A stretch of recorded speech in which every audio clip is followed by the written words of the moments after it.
few seconds, you will hear the rain sound. When your mind won't stop spinning, don't force sleep.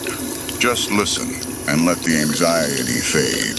There is a small wooden cross planted in the ditch just off the shoulder, surrounded by faded plastic flowers. My dash cam passed it, and immediately, the steering wheel grew ice cold. The soul attached to that memorial stepped right through the glass, sitting beside me, giving me goosebumps, pleading to be heard. But don't worry, you are perfectly safe here. As I am hearing this rain while driving, no worries. When the story starts, it will all calm down naturally and make the atmosphere soothing, so you can relax for the rest of the night. The rapid-fire world forgets, but stories heal. I'm Deb, and this is True Horror Stories Film. Before we begin, if these videos help you drift off, it would mean a lot if you left a like or subscribed or just wrote something small in the comments. Even a single word. It helps other tired people find their way here too. Now, let us begin. Story 1. The Greyhound station in Alpine had one working vending machine and a clerk who didn't look up from her paperback when Wyatt Combs told her his connecting flight out of El Paso had been canceled, and he needed anything at all, headed toward Marfa before morning. Only thing running tonight's the Rosalinda charter, she said, still reading. Private line. Not really ours to sell, but the driver takes cash for empty seats when he's got them. Bay 6, back lot. Leaves at 11:40, whether you're on it or not. Wyatt had 400 miles left between him and his father's funeral.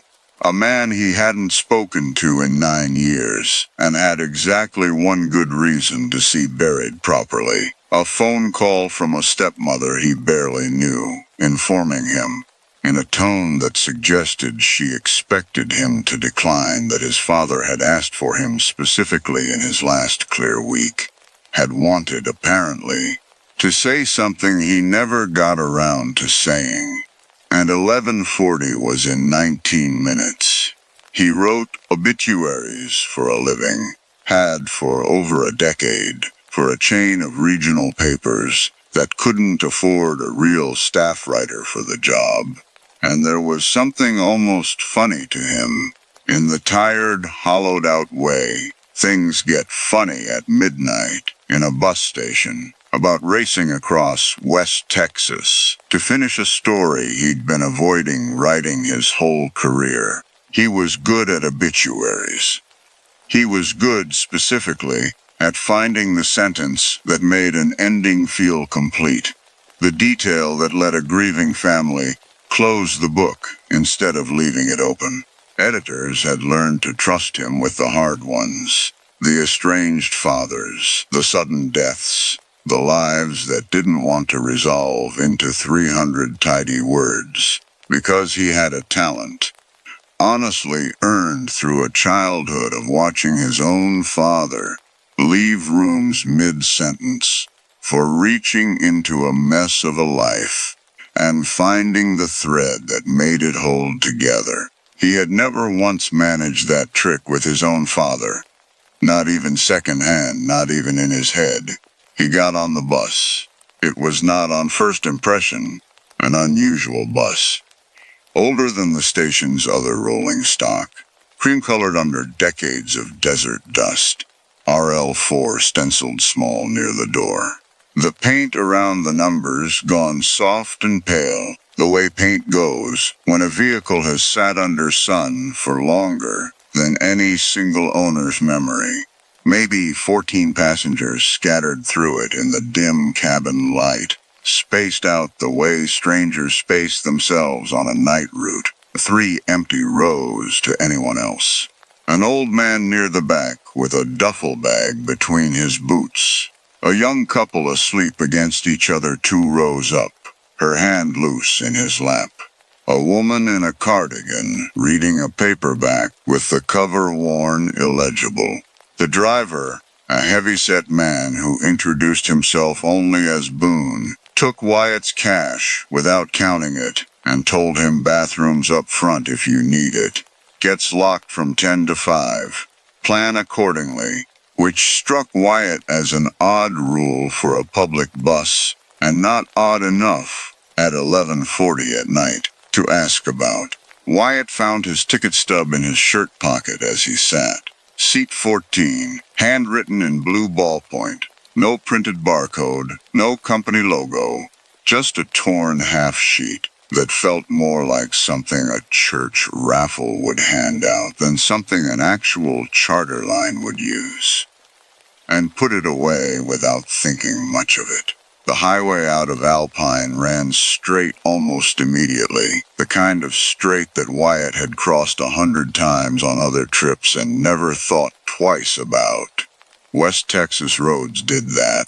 Cut through nothing for 50 miles at a stretch, and a tired man's sense of distance got unreliable out here on the best of nights. He put his forehead against the cool window glass and watched the white line unspool under a sky so full of stars it looked absurdly artificial, and tried not to think about the fact that he was going to stand at a graveside tomorrow and say nothing true, because nothing true would fit in the 2 minutes a stepmother he'd met twice was likely to give him. The woman came down the aisle around midnight, and Wyatt noticed her the way you notice anyone moving on a mostly empty bus, with mild, passing attention that sharpened only slightly when she stopped at the row across from him and sat without asking, the way people who've ridden a route 1,000 times sit anywhere they like. She wore a sequin dress, the color of a bruise going yellow, catching the green glow off the dashboard gauges every time the bus hit a rut, so that for half a second at a time her whole left side seemed lit from somewhere that wasn't the dashboard at all. She smelled when the air conditioning pushed her scent his way, like something Wyatt didn't have a name for and reached for anyway. Desert rose, he decided, though he couldn't have told you what a desert rose actually smelled like, only that the phrase arrived in his head fully formed and felt correct, the way a good obituary detail feels correct before you've verified it. "You're headed to a funeral," she said. Not a question. Everybody on a night bus is headed to something, Wyatt said, which was the kind of thing he said to strangers who got too familiar too fast. A professional habit from a job that put him next to grief for a living. She smiled like he'd confirmed something rather than deflected it. "I'm Dolly," she said. "I sing when there's call for it. You want to hear something to pass the time? Long road out here. Gets long in the head if you let it." He said sure, because he was tired, and because it seemed like the path of least resistance with 400 miles left to go, and because he would think about this detail much later, turning it over. There was something in her voice, low and a little rasping, that made refusing feel like it would cost him more than agreeing would. She didn't sing right away. She told him a story first, the way he'd come to understand she always did, settling into it with the unhurried, practiced cadence of someone who'd told it a great many times, and never once gotten tired of the shape of it. About a ranch hand named Everett Sloan who'd worked a spread outside marathon back, before the highway had a number, who fell asleep under a mesquite tree during a heat that killed 3 men that summer, and woke up, he swore, for the rest of his life, 3 days later in the exact same spot.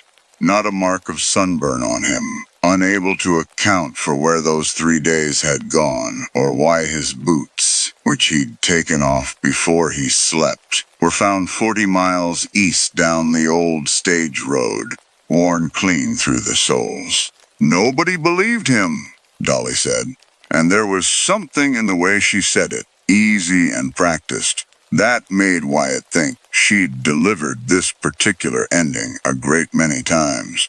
Except the road did it. The road takes what it needs and gives you back changed, and it doesn't much care whether you notice the difference.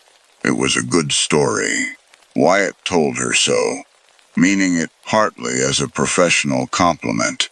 He knew a well-shaped narrative when he heard one, knew the places a story like that earned its silences, and she took the compliment with a small, pleased tilt of her head, and got up to walk back toward the rear of the bus without finishing whatever else she'd been about to say, leaving him with the story sitting unresolved in his chest in a way that itched at him more than it should have.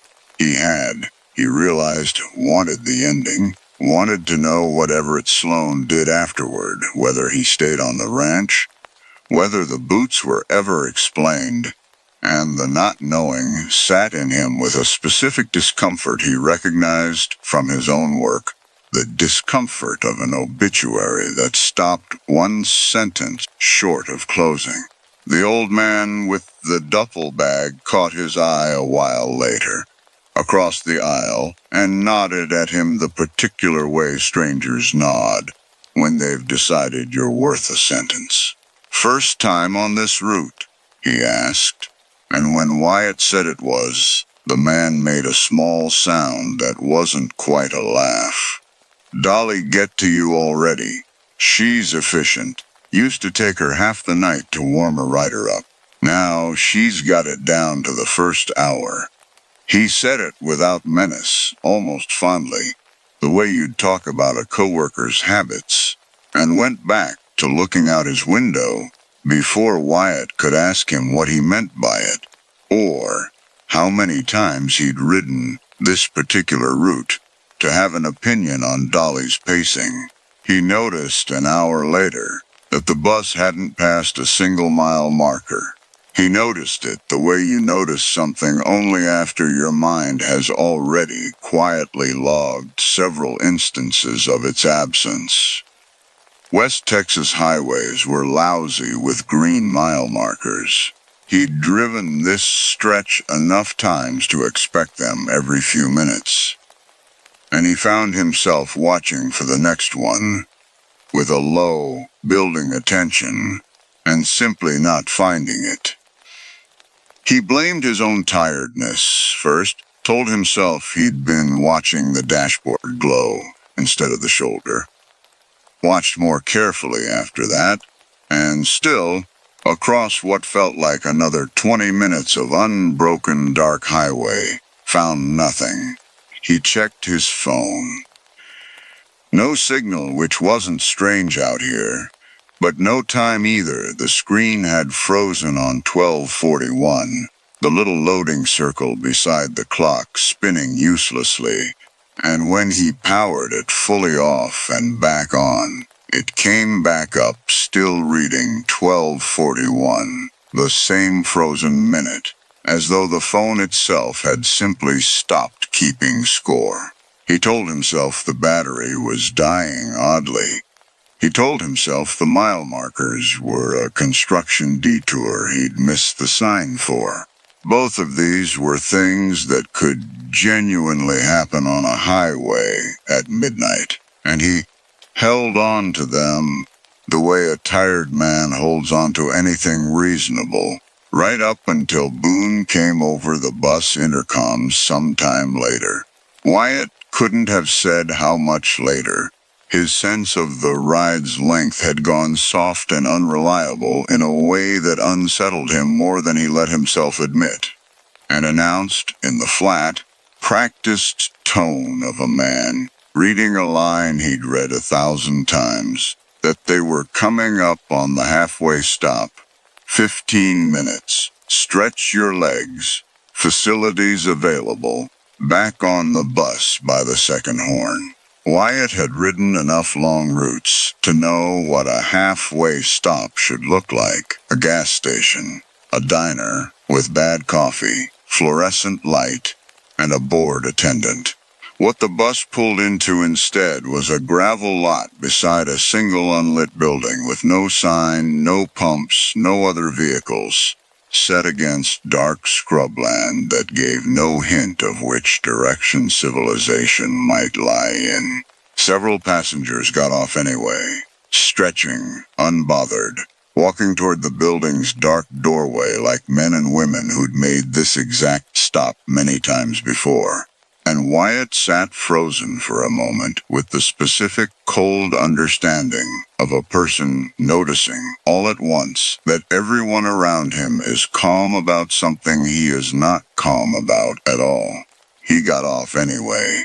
He told himself later that this was the reasonable choice, not the reckless one, that staying alone on an idling bus in the dark felt worse, in the moment, than joining a crowd of strangers walking toward lit shapes he could at least make out. And turning that decision over afterward, he still couldn't find the version of himself who'd have chosen differently. Inside, the building held a single long room with a bar down one side, a few scattered tables, and a jukebox against the back wall that was, he noticed immediately, and with a small, specific unease, not plugged into anything. No cord ran from it to any outlet he could see. The whole machine sitting flush against a wall with no socket behind it at all. And yet it was lit, glass front glowing amber, and playing quietly a song Wyatt had never heard before that nonetheless struck him, on some level below thought, as being unmistakably about him. He couldn't have told you a single lyric afterward. He could only tell you that standing near it felt like being read. He walked closer, drawn despite himself, and watched the little mechanical arm inside the glass swing toward a record that had no label at all, just bare black vinyl, and understood, with the particular calm of a man deciding not to panic yet, that the song had changed the moment he'd stepped within a few feet of the machine, the melody sliding mid-bar into something new, something that still felt aimed at him, the way a good obituary felt aimed at the one family member who'd know exactly which sentence was really for them. He tried the building's back door, mostly out of the same instinct that made him check locked bathrooms and count exits in unfamiliar rooms, a habit from years of driving alone to cover stories in towns he didn't know. It opened onto more scrubland, indistinguishable in every direction from the scrubland out front. No lights anywhere on the horizon that might mark a real town. No sound but wind moving through brush that shouldn't, this deep into a Texas summer night, have carried any chill at all, and yet did. He stood in that doorway a long moment, breath fogging faintly in air that had no business being cold, and went back inside, rather than test how far the ordinary rules of geography extended out there in the dark. Dolly was at the bar, a fresh drink already in front of her, that no one behind the bar seemed to have poured. "You made it off," she said, like it was an accomplishment. "Some don't. First stop. Get comfortable on the bus. Decide the walking's too much trouble." She patted the stool beside her. "Buy you something? Nothing here costs what you'd think." He asked her carefully where they were.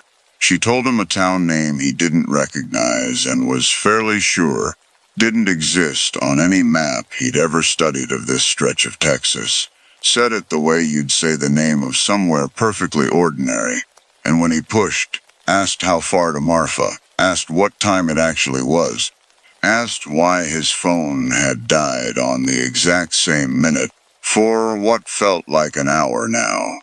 She looked at him with something that wasn't quite pity and wasn't quite amusement, and said, "You're asking the road questions it doesn't answer to." Best thing you can do out here is let the story finish. Everett Sloane's story. You wanted to know what happened to him, didn't you? I saw it on you when I stopped telling it. He had wanted to know. He still did, sitting in that unmarked bar, with a drink he hadn't ordered, sweating on the counter in front of him. And some part of him understood, distantly and without being able to act on the understanding, that wanting to know was exactly the lever she'd found, and was now gently pulling.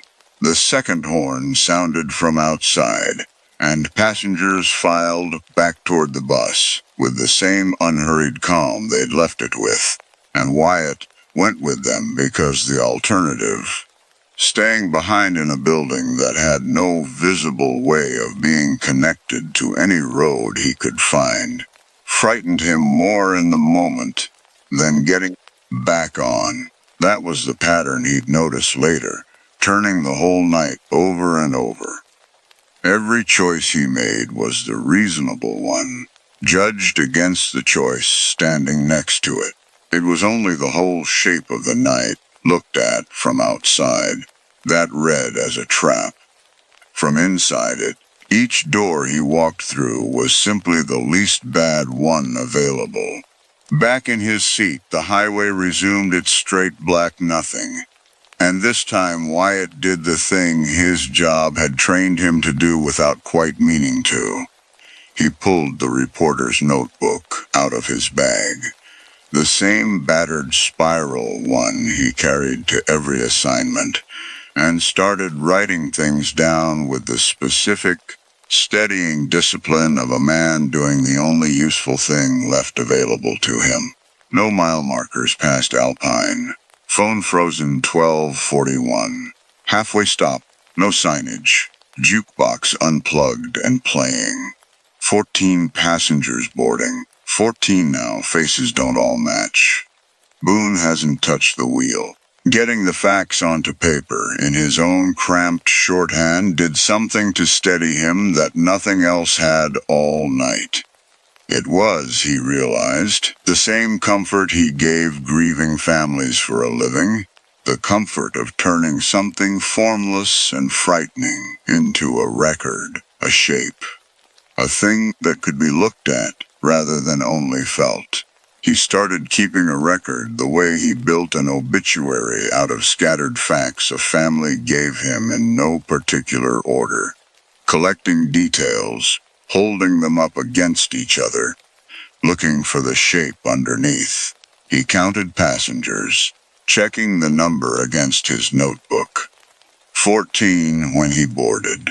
14 now, though he could have sworn, without being able to prove it, that at least 2 faces in the dim cabin light weren't the same faces he remembered from Alpine. He wrote that down too, unable to make it more precise than a feeling.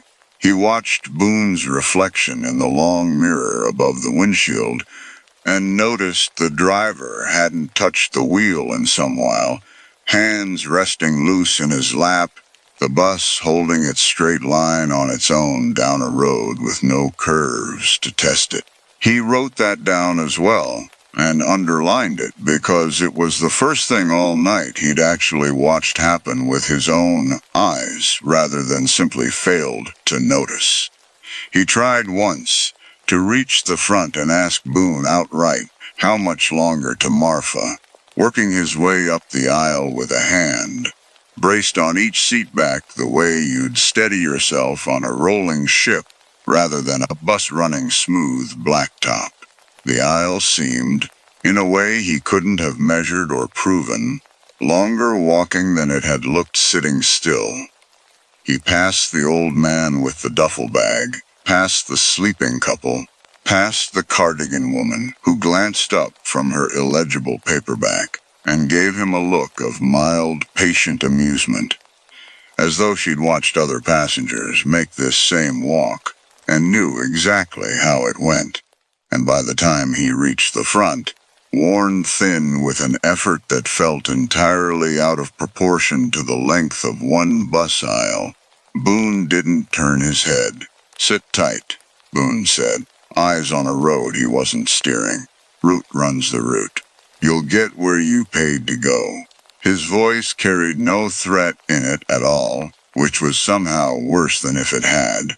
The flat, bored courtesy of a man who had said this same sentence to a great many riders, and never once needed to raise it. Wyatt went back to his seat because there was nowhere else productive to walk to, and because some blunt animal part of him understood that pressing further would cost him more than it would earn him. The young couple 2 rows up woke somewhere in there, too, murmuring to each other, and Wyatt caught enough of it to gather they thought they were still an hour outside El Paso, going the opposite direction, entirely from where the bus was actually headed, arguing in the soft, unbothered way of people who trust the vehicle they're in more than their own sense of the night. He leaned across the aisle at one point, more out of a reporter's instinct than real hope, and asked the young man quietly how long he'd been riding this route. First time, the man said, easy, rubbing sleep from his eyes. Girlfriend's cousin got married in Alpine. We're headed back for work Monday. He said it like the most ordinary sentence in the world, and something in his open, untroubled face told Wyatt more than any of the stranger conversations had, that this man had no idea, none at all, that the highway outside his window hadn't produced a mile marker in going on 2 hours, that his own girlfriend's watch, when Wyatt glanced at it, sat frozen on a time that didn't match the one on his own dead phone, but was frozen all the same. Whatever the bus was doing, it wasn't doing it to everyone the same way, or at the same speed, and Wyatt understood, with a cold little drop in his stomach, that being noticed by it, being worked, the way Dolly was working him, might be worse than riding it in blissful ignorance. And also that he had no way of knowing which fate was actually the kinder one, or whether either of them ended anywhere at all. He watched, too, the cardigan woman, up ahead, turn to the man beside her. A passenger Wyatt was fairly sure had gotten on somewhere around the halfway stop, though he had no memory of anyone walking out down the aisle to join them, and say, in a voice pitched just low enough that Wyatt had to strain to catch it, "First trip?" And the man nod, and the woman pat his hand and say, "Don't fight the road. Fighting's what makes it long."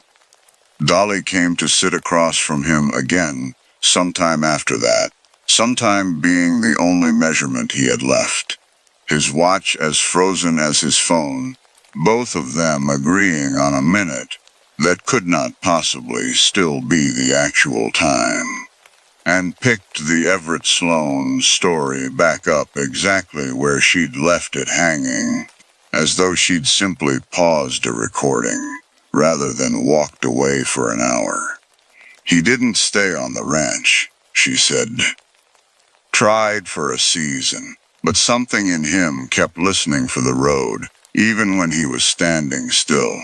Left that fall, hitched out on the very highway that took his 3 days, and here's the part folks don't like. He never got where he was going, either.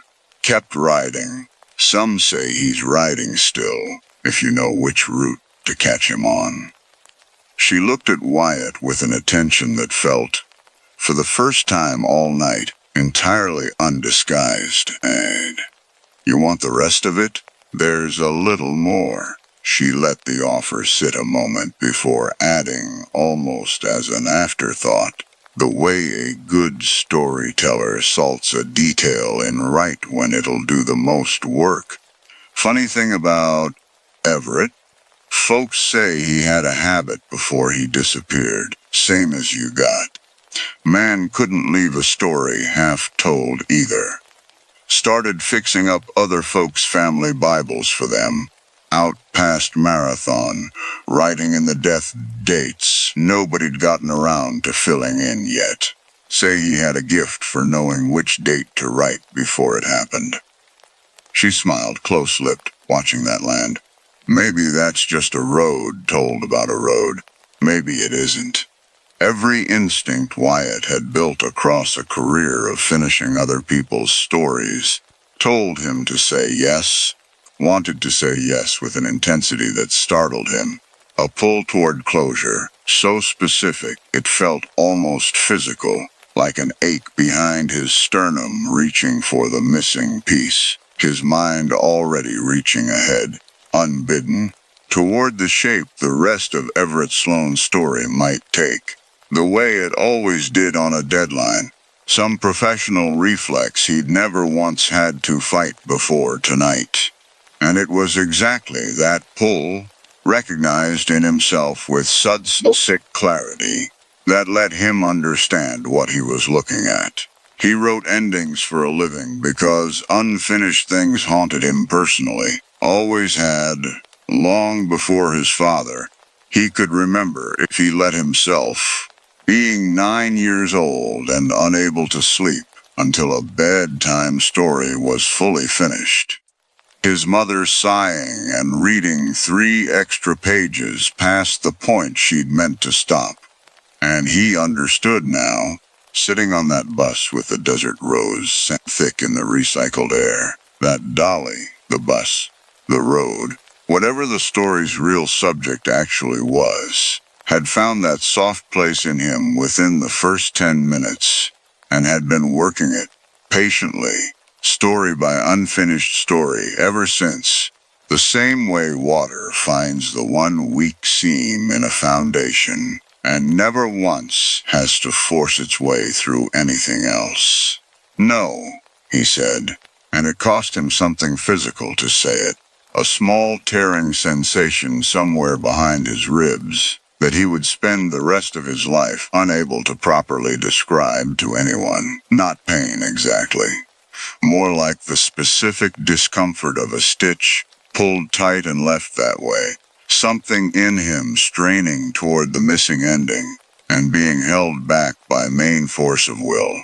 His hands, he noticed distantly, had gone white-knuckled on the armrests, and his own pulse sounded loud in his ears over the low hum of the engine, and for one long, terrible second he genuinely didn't know which word was going to come out of his mouth next, no or yes, until the no was already spoken and hanging in the air between them, and by then it was too late to take it back even if some part of him, some tired, curious, story-hungry part, had wanted to. Dolly's expression didn't change exactly, but something behind it did. A recalibration. The look of someone recounting a hand they'd expected to win. Most everybody wants the rest of it, she said, almost gently. That's usually how the ride goes long. She studied him a moment longer, unhurried, the green dashboard light sliding across the sequins of her dress, like something breathing under the fabric. You're the first in a while to stop himself mid-reach. Most don't notice they're reaching until it's already done. She said it without malice, almost like a compliment, and got up from her seat with the same unbothered ease she'd sat down with, leaving her scent hanging in the recycled air. A long while after she'd gone, sweet and dry, and utterly unplaceable, exactly like something that had never grown in any actual desert. He asked her. Then, the question he'd been circling without letting himself land on it, asked her straight out what happened to people who got off this bus. Whether Marfa was a real stop on this route, or whether he'd bought a ticket to somewhere that only pretended to have destinations. She didn't answer directly.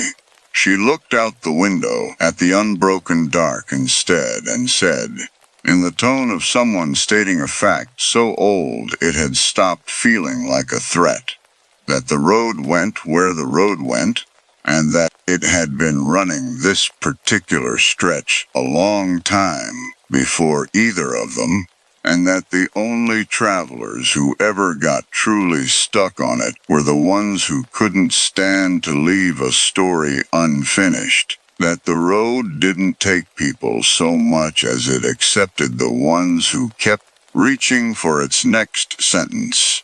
The bathroom door up front, which had been locked since departure, was standing open when Wyatt finally worked up the nerve to check it, sometime in whatever hour they were now traveling through. He didn't know what he expected. The small confirmation he found instead was almost worse for being so plain. A mirror bolted above the sink, water-spotted, and old enough that his own reflection came back to him, slightly greenish, tinted by the same dashboard glow that had lit Dolly's dress. And in it, faint but unmistakable, the reflection of the seats behind him held one more passenger than the cabin itself did when he turned to count directly. He counted twice, mirror and cabin both, 3 times, and the numbers never matched, and he stood there a long moment with his hand braced on the cold edge of the sink, breathing through the specific, swimming vertigo of watching 2 versions of the same small space refuse to agree with each other. He tried the tap out of some blind need to do something ordinary with his hands, and it ran when he turned it, sound of water rushing, cold on his fingers when he cupped them under it. And yet the basin never filled, never so much as darkened with a drop, as if the sound and the sensation were being supplied separately from whatever the tap was actually connected to, or not connected to at all.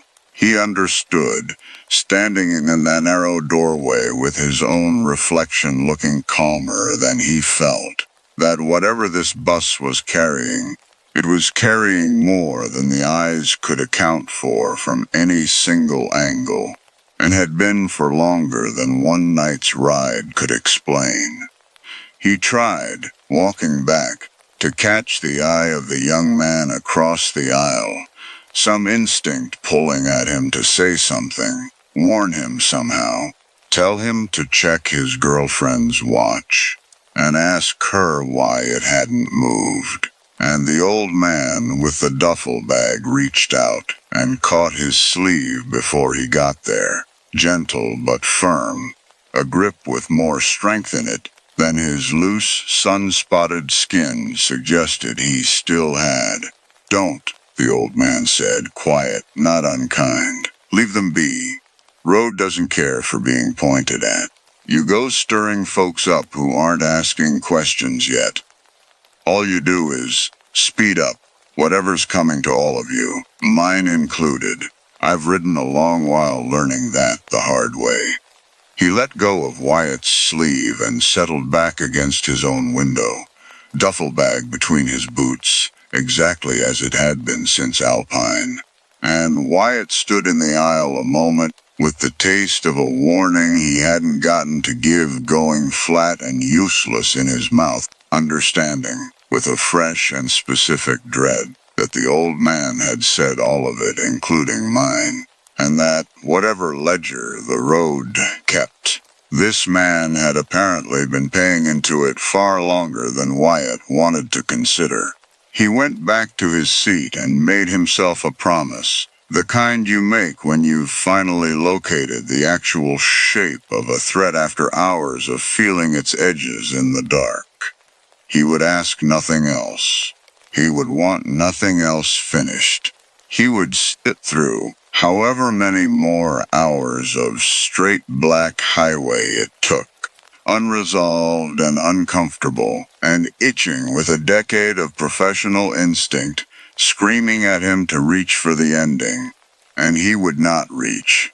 It was, he thought afterward, the hardest thing he had ever made himself do, and he understood, doing it, that it was also the only thing standing between him and becoming one more passenger the cardigan woman would someday pat on the hand and tell not to fight. Boone's voice came over the intercom again. "Marfa, next stop, 10 minutes. In the same flat, practiced tone he'd used for the halfway stop that hadn't existed on any map, and Wyatt spent every one of those 10 minutes with his hands locked around the seat back in front of him, watching the dark for any sign of an actual town, refusing, with everything he had left, to let his mind wander toward Everett Sloane's missing ending, or his own father's unfinished one. The lights, when they came ordinary. A gas station, a water tower, a sleeping grid of streets, exactly where a town should be. And Wyatt was off that bus and standing on real, numbered pavement befores. Had finished opening all the way, not looking back, not thanking Boone, not glancing toward the window where he half expected, and did not check to see Dolly watching him go with that same recalibrating look. He made the funeral.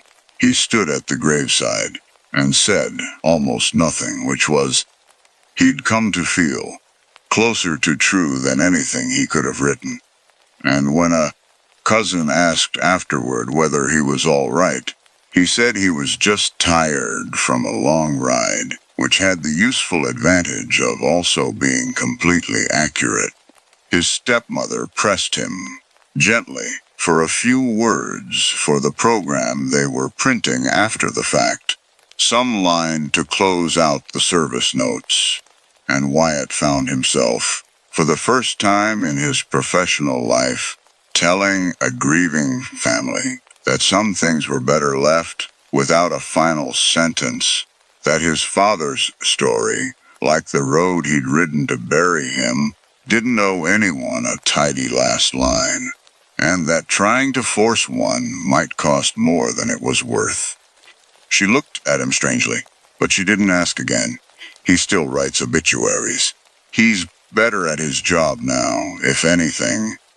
Colleagues have mentioned it. The way he's gotten comfortable lately, leaving certain sentences open rather than forcing them closed. Letting a family's grief sit unfinished on the page, instead of manufacturing the neat ending they're often asking him for. He tells himself this is growth. Some nights, driving the flat, dark stretches between small towns for a story he's covering, he catches himself watching the shoulder for a green mile marker that's slow to come, and has to remind himself, quite deliberately, not to want the next one too badly. He keeps the reporter's notebook from that night in a drawer he doesn't open often. The last page he wrote on it, in handwriting that gets progressively less steady toward the bottom of the sheet, ends mid-sentence. Boone said root runs thee, and he has never once, in the years since, sat down and finished writing that line, though he could, easily, from memory. He has come to think of the unfinished sentence sitting in that drawer as a kind of small, private insurance policy. Proof kept on hand that he can leave a thing incomplete and survive it. And some nights, when the itch to finish it gets bad, he takes the notebook out just to look at the gap where the rest of the sentence should be, and puts it away again without touching a pen to it. He catches every so often in crowded rooms that have no business smelling like anything in particular. A grocery store, a funeral home lobby, once unbearably, at his own wedding 2 years later. A thread of something sweet and dry that he has never once been able to name properly, that arrives and vanishes too fast to trace to any actual source. And each time it happens, his whole body goes still for a moment, listening, the way you listen for a second verse you already know is coming. He has never told his wife about the bus. He has never told anyone the whole of it, in fact, except once, years on, to a hospice chaplain he happened to sit beside on an airplane, a stranger he'd likely never see again, which he understood. Telling it was its own kind of night bus, a container built for saying a thing exactly once, to exactly the right kind of listener, and then never opening again. He has never taken a night bus again. He has heard, secondhand, through the kind of small-town rumor that travels along diner counters and gas station registers, that the Rosalinda charter still runs some nights out of Alpine. Cash only. Seats available whenever someone needs them badly enough, and that the woman who sings on it has a gift for finding exactly the story a tired traveler most wants finished. He has heard, too, though he has never verified it, and does not intend to start, that the jukebox in the halfway stop plays a different song for every rider who walks near it, and that no two passengers who've ridden that route have ever agreed, comparing notes after the fact, on what the record actually said. He doesn't know if any of that is true.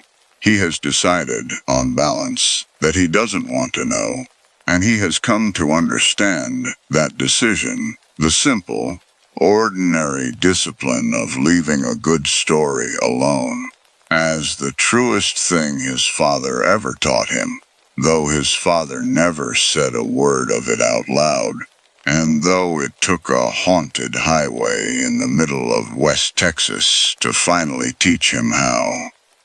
Story 2.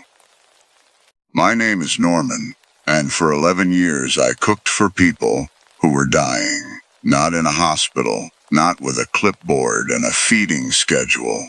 I was a private chef who worked through home hospice referrals, the kind of job nobody trains you for directly, because it isn't really about food. Families would call a few weeks out, sometimes days, and I'd come in and cook the meals a person could still manage to eat, and then the meals everyone else needed so they didn't fall apart in the kitchen while someone they loved was dying down the hall. I was good at it.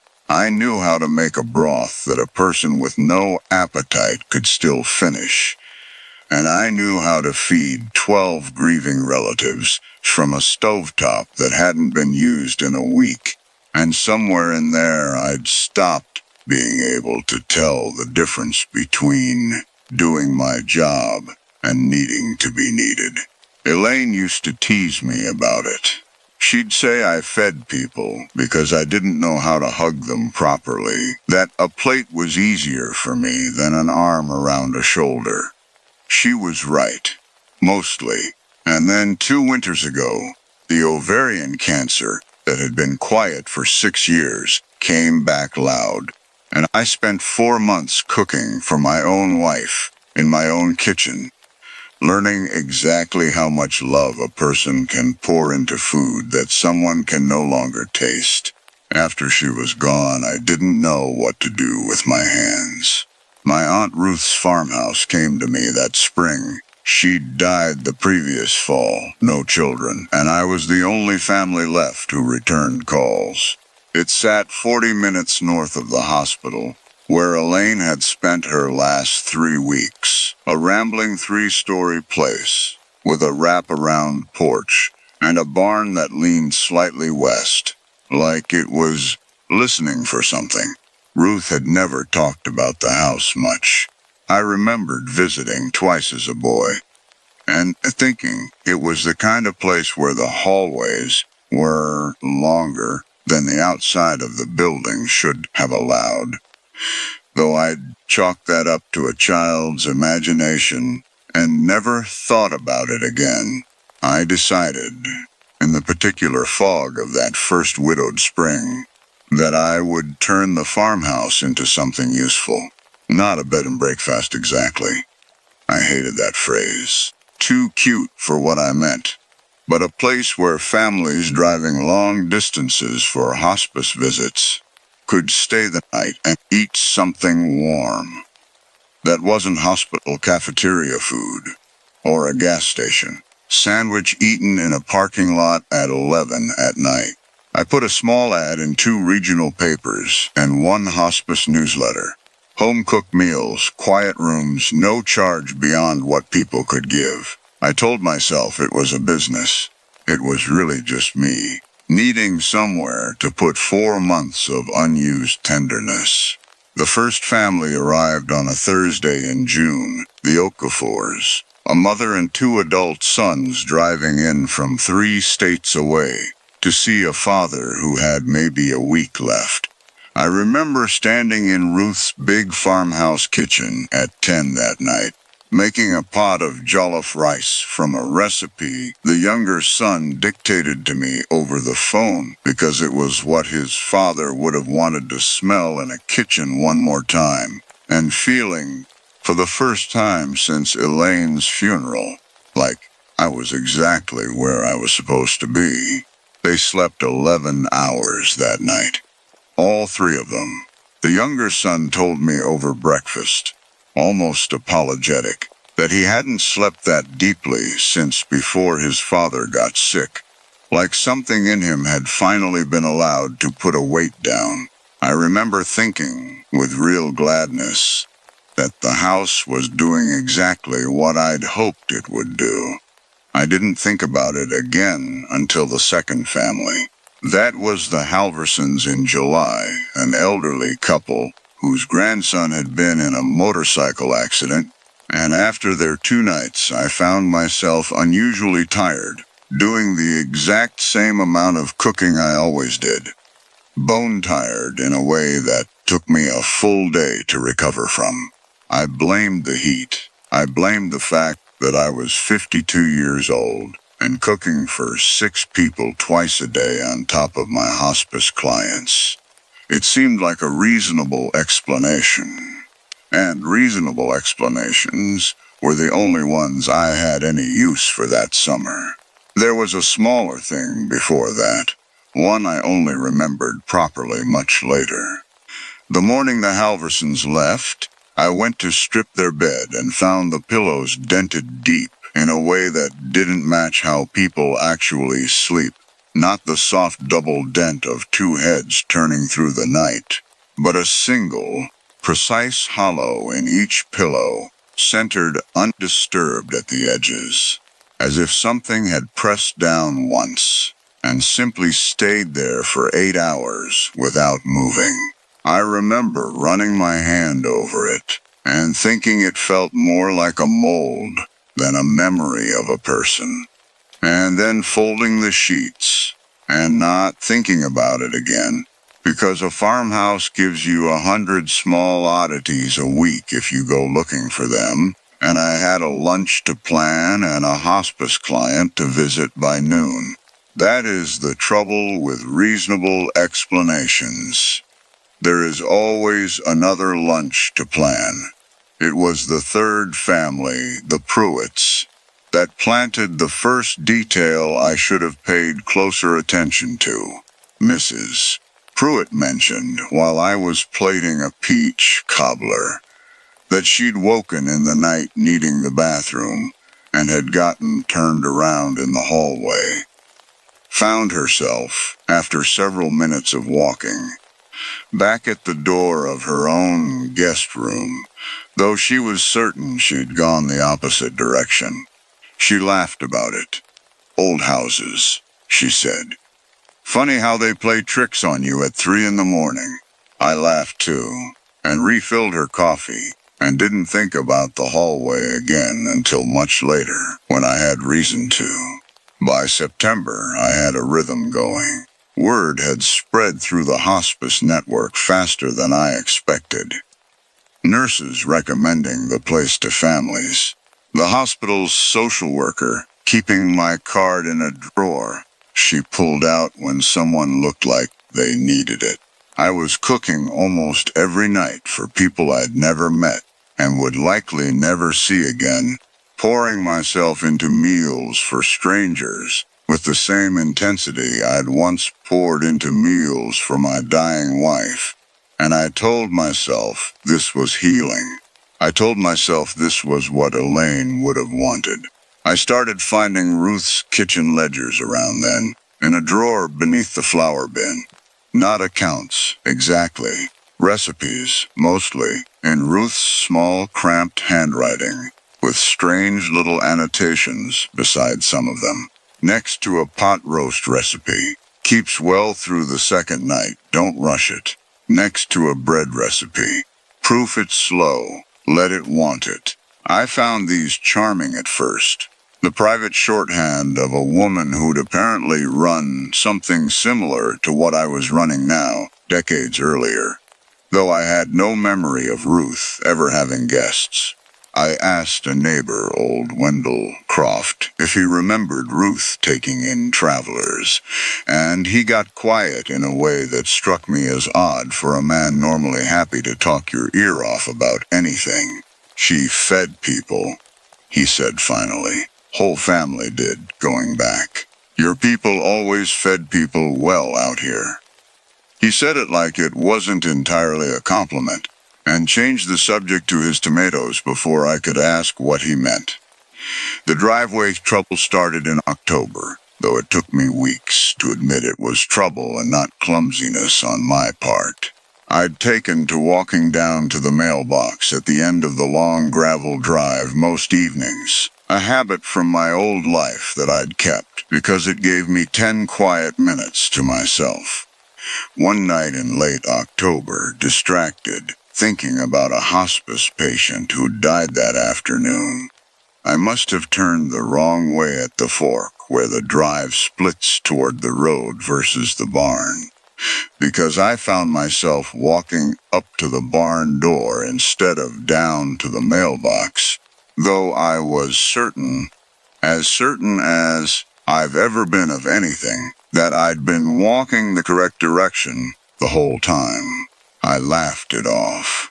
Told myself I was tired. Told myself grief does strange things to a person's sense of direction, which is true, incidentally, and which is exactly the kind of true thing that lets you avoid a harder truth for a while longer. It happened again 2 nights later, and then a third time, with my headlamp on, watching my own feet the entire way, absolutely certain I was walking toward the road, and ending up, again, at the barn, the leaning barn, that I now realized I had never once actually gone inside, since inheriting the property, not in 6 months of living there. I stood in front of that barn door for a long time that third night, headlamp beam shaking slightly on the old wood, and made the kind of decision a competent, reasonable person makes when something doesn't add up. I decided to test it properly, instead of trusting my rattled nerves. The next morning, in full daylight, coffee in hand, I walked the drive again, counting my steps out loud, watching the fork with my full attention. 41 steps to the fork. I turned left, toward the road, the way I always turned. I counted every step after that, too. And at step 60, gravel changed under my boots to the packed dirt in front of the barn. Though I had not turned, had not deviated, had watched my own feet the entire way like a man diffusing something. I stood in front of that barn a second time, in broad daylight now, and made myself go inside. It was mostly what you'd expect. Old hay dust, a rusted hand plow, a loft with a broken ladder rung. But there was a room at the back, walled off separately from the main barn space, in a way that didn't match the building's exterior footprint. A stone room, older looking than the wood around it, with a hearth built into the far wall that had clearly seen use. Recently, though I hadn't lit a fire anywhere near that barn in my life. The stone around the hearth mouth was smooth, in a way that unworked stone shouldn't be, worn the way a doorframe wears from 100 years of hands, touching the same spot on the way past. I put my palm against it, without quite meaning to, the way you touch something ancient in a museum despite the sign telling you not to. and the stone was warm, not sun-warm. The barn was cold enough that October morning that I could see my breath.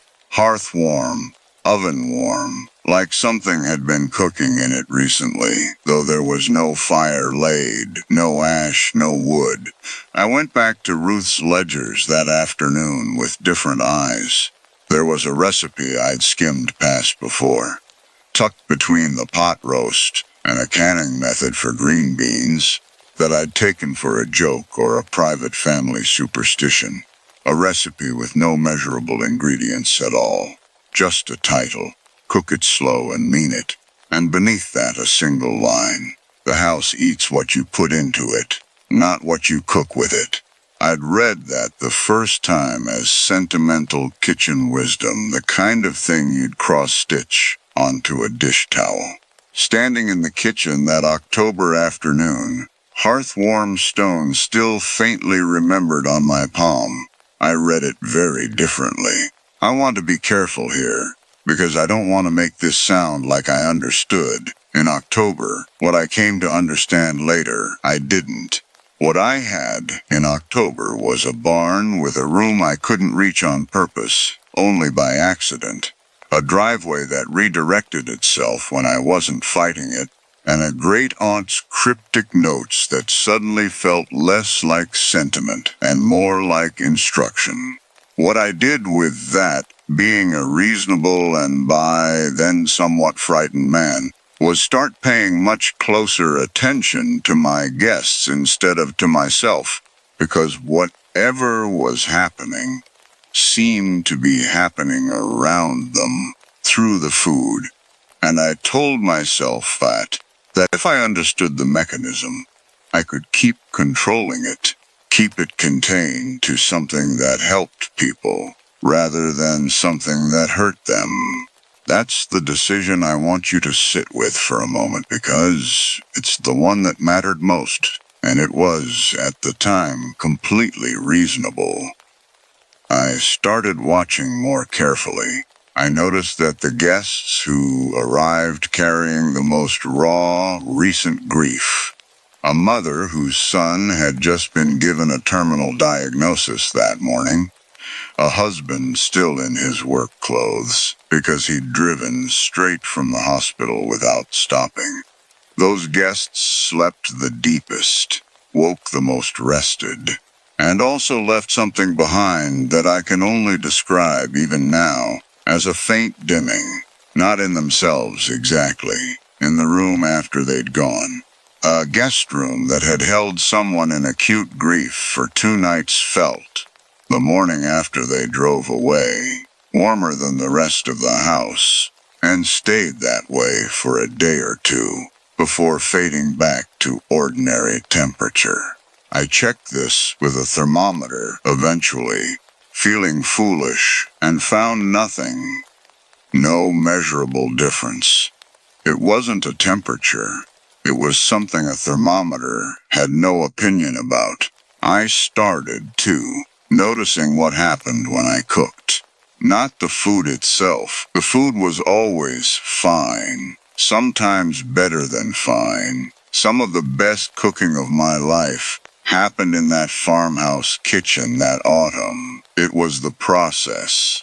I would stand at that stove, pouring myself into a dish, thinking about the person it was for, thinking about their dying father or their frightened child, letting all of it move through my hands into the food the way I'd been taught, the way I'd always cooked, the way I'd cooked for Elaine. And I began to notice a kind of pull, a drawing out sensation, faint, like standing near an open window in winter and feeling the warmth of a room leave through it in a slow current you can't quite locate. It never happened when I cooked without thinking about anyone in particular. The mornings I made myself eggs, nothing. It only happened when the care was aimed at someone, poured toward someone specific, someone hurting. The house wasn't eating the food. It took me until November to let myself think that sentence in full, and another 2 weeks after that to test it, which I did in the ugliest way I know how to describe. I cooked a full dinner one night, technically excellent, and made myself think about nothing while I did it. No guest, no grief, just mechanical competence. A chef doing chef things with his hands and his mind somewhere blank and safe. I served it to that week's family, the Alcaraz family, a wife and 2 teenagers whose husband and father was down to his final days.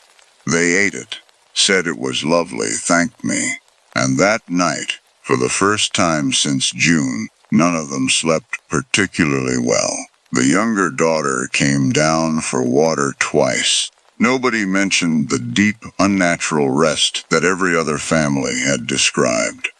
The room, the next morning, was just a room. No warmth left behind. Nothing dimmed. I had made a control. I hate that I had the presence of mind to think of it that way, but I did. And the experiment told me something I already suspected and did not want confirmed. It wasn't the food. It had never been the food. It was whatever I put into the food. My attention, my grief, my desperate leftover love with nowhere else to go. That was the meal. The stove was just where I set the table. I should tell you what I did next, because I think it says something true about the kind of man I was, and maybe still am. I did not stop. I told myself I would simply be more careful. Cook fully, warmly, with real feeling, for guests who needed it, but hold something back for myself, some private reserve the house couldn't reach, and everything would balance out. I genuinely believed for a while that this was possible, that I could keep doing good work, keep helping frightened families sleep through the worst nights of their lives, and simply manage the cost like any other overhead in a business I loved. It was the Delgado family in December that showed me how wrong I was. They arrived in the worst state I'd seen yet. A father, Hector, driving through the night with his 11-year-old son beside him, coming to say goodbye to Hector's wife, who had perhaps 2 days left at the hospital, and had asked specifically to see her son one more time before she couldn't recognize him anymore. Hector hadn't slept in 3 days. The boy, Mateo, hadn't eaten a full meal in almost as long, out of the particular stubborn grief children get when the adults around them are too frightened to model eating properly themselves. I cooked for them with everything I had. I want to be honest about that, because it matters. I didn't hold anything back that night. I couldn't. You cannot look at an 11-year-old boy who hasn't eaten in 3 days because his mother is dying and decide to keep something in reserve for yourself. I poured all of it in. My own grief for Elaine folded right into the pot with theirs, the way it always did by then, because by December I had stopped being able to cook without Elaine's death sitting somewhere in my hands. Mateo ate 2 full plates. He fell asleep on the couch before I'd finished the dishes. First time, his father told me quietly that the boy had slept without nightmares since the diagnosis. I woke at 4 the next morning in a way I'd never woken before. Not from a sound, not from a dream, but from a specific total emptiness, like I'd been drained through a tap while I slept and someone had only just remembered to turn it off. I lay there in the dark feeling hollowed in a way that frightened me more than the driveway ever had, because the driveway was outside me and this was inside me. And I understood, lying there, that whatever the house had been taking from my guests, it had started taking a portion directly from me instead. Or in addition, and this was the thought that actually got me out of bed, and down the hallway in the cold that it had simply been taking from me all along, and the guests had only ever been the seasoning. I went to check on Mateo and his father, because some competent professional instinct in me overrode the fear, and found them both fine. Deeply, healthily asleep, better than fine. The room around them faintly, unmistakably warm the way I'd come to recognize. It was only me who'd paid for that warmth, apparently, or paid the larger share of it. I went back to bed and did not sleep again that night. And in the morning I made Hector and Mateo a breakfast I deliberately, carefully, tried to make without feeling anything at all. Mechanical eggs and mechanical toast. And Hector looked at me across the table with the particular exhaustion of a man about to lose his wife, and said, gently, "You feeling all right? You look tired, Norman. You've been so good to us. Don't wear yourself out on our account." I told him I was fine. I have never told a more complete lie in my life. I want to walk you through what I tried after that, because I think you deserve to know that I fought it, in my clumsy way. Before I understood, there was almost nothing to fight against. I tried cooking for guests without pouring myself in, the control experiment again, deliberately this time, for an entire week with the Whitfield family, a young couple whose infant daughter had been given weeks. I cooked competently and coldly. The Whitfields slept badly the entire week, exhausted and fraying. The wife crying in the kitchen at 2 a.m. while I stood at the counter, making myself watch it happen and do nothing to help, because I'd convinced myself that withholding was the responsible choice now. It was the worst week of hosting I ever ran. I broke on the 6th night, unable to stand watching that family fall apart, when I had the exact tool in my hand to ease it even slightly, and cooked them the meal I should have made from the start, poured in everything, and slept that night like something had been carved out of me with a spoon. I tried, too, simply asking the house. I know how that sounds, and I don't have a better word for what I did. Late one night in mid-January, alone, no guests booked for another 5 days, I stood in the kitchen with my hands flat on the counter and said, out loud, that I would keep feeding people if it needed feeding, that I understood the arrangement now, and wasn't looking to fight it, but that I needed to know how much it wanted, and whether there was an end to it, some number of good meals that would settle the account, and let me go on living an ordinary life afterward. I felt foolish doing it. I felt more foolish waiting afterward, standing in a dark kitchen at midnight listening to an old house tick and settle the way old houses do. Nothing answered, not in words. But the pilot light on the stove, which I had turned off an hour earlier while cleaning, was lit again when I checked it. A small blue flame burning steady under a cold burner, and I understood that as the only answer I was going to get. It wasn't interested in a settlement. It was interested in continuing. I tried leaving. That's the part I think you'll want to hear about, because it's the part that finally showed me what kind of trap I was actually standing in.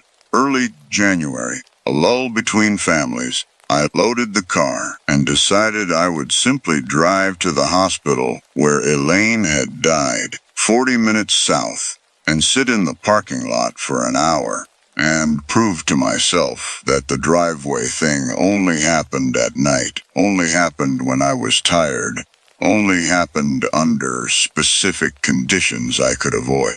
I drove down that gravel drive in broad daylight, radio on, hands steady on the wheel, watching the fork approach, with my full attention the way I had in October.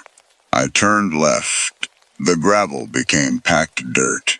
I was in front of the barn again, engine idling, before I'd covered even a tenth of the actual distance to the road, and this time I didn't laugh it off, or tell myself a reasonable story about distraction. I put the car in reverse, backed all the way to the fork, and tried again. Same result. A third time. Same result. I got out of the car on the fourth attempt and walked the fork on foot, watching my own boots the entire way. 41 steps, turn left, and at step 60 I was standing in front of that stone room's hearth again.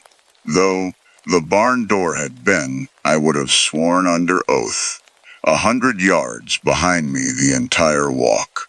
I understood then that the loop wasn't really a driveway problem. It was a leaving problem.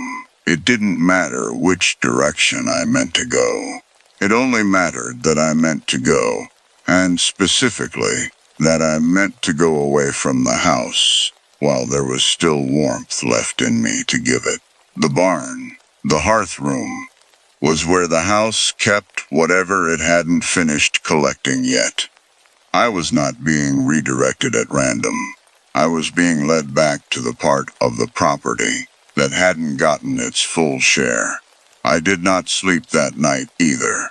I called the hospice office the next morning and told them I needed to pause new placements for a while, that I was overextended, which was true in every sense they'd understand, and several they wouldn't. I spent that week trying, in earnest, to figure out what I was actually up against, going through every scrap of Ruth's handwriting I could find, driving into town to the county records office, and asking a board clerk for anything on the property's history, which turned out to be more than I expected, and less than I needed. The farmhouse and barn had operated, on and off across nearly a century, as an informal way station. First for rail workers laying track through the valley in the early part of the last century, later for traveling laborers, later still, in Ruth's time, for exactly the kind of grieving, exhausted family I'd been hosting all year. Though the records didn't use that language, what they did note, in the dry way old ledgers note things, was a pattern the clerk herself pointed out, without seeming to think much of it. An unusual number of the workers and travelers listed as having stayed at the property were never listed as having left it, at least not by any road, rail, or record the county had on file. Not disappearances, exactly. Nothing the town had ever treated as a crime. More like an absence of an ending. People arrived. Their names simply stopped appearing anywhere after. Old families out that way always had good luck keeping help, the clerk said, not unkindly, refiling the folder. Whole town used to send folks needing a place to stay out to your family's land. Saved the county a fair bit on relief, way I understand it, back when times were hard.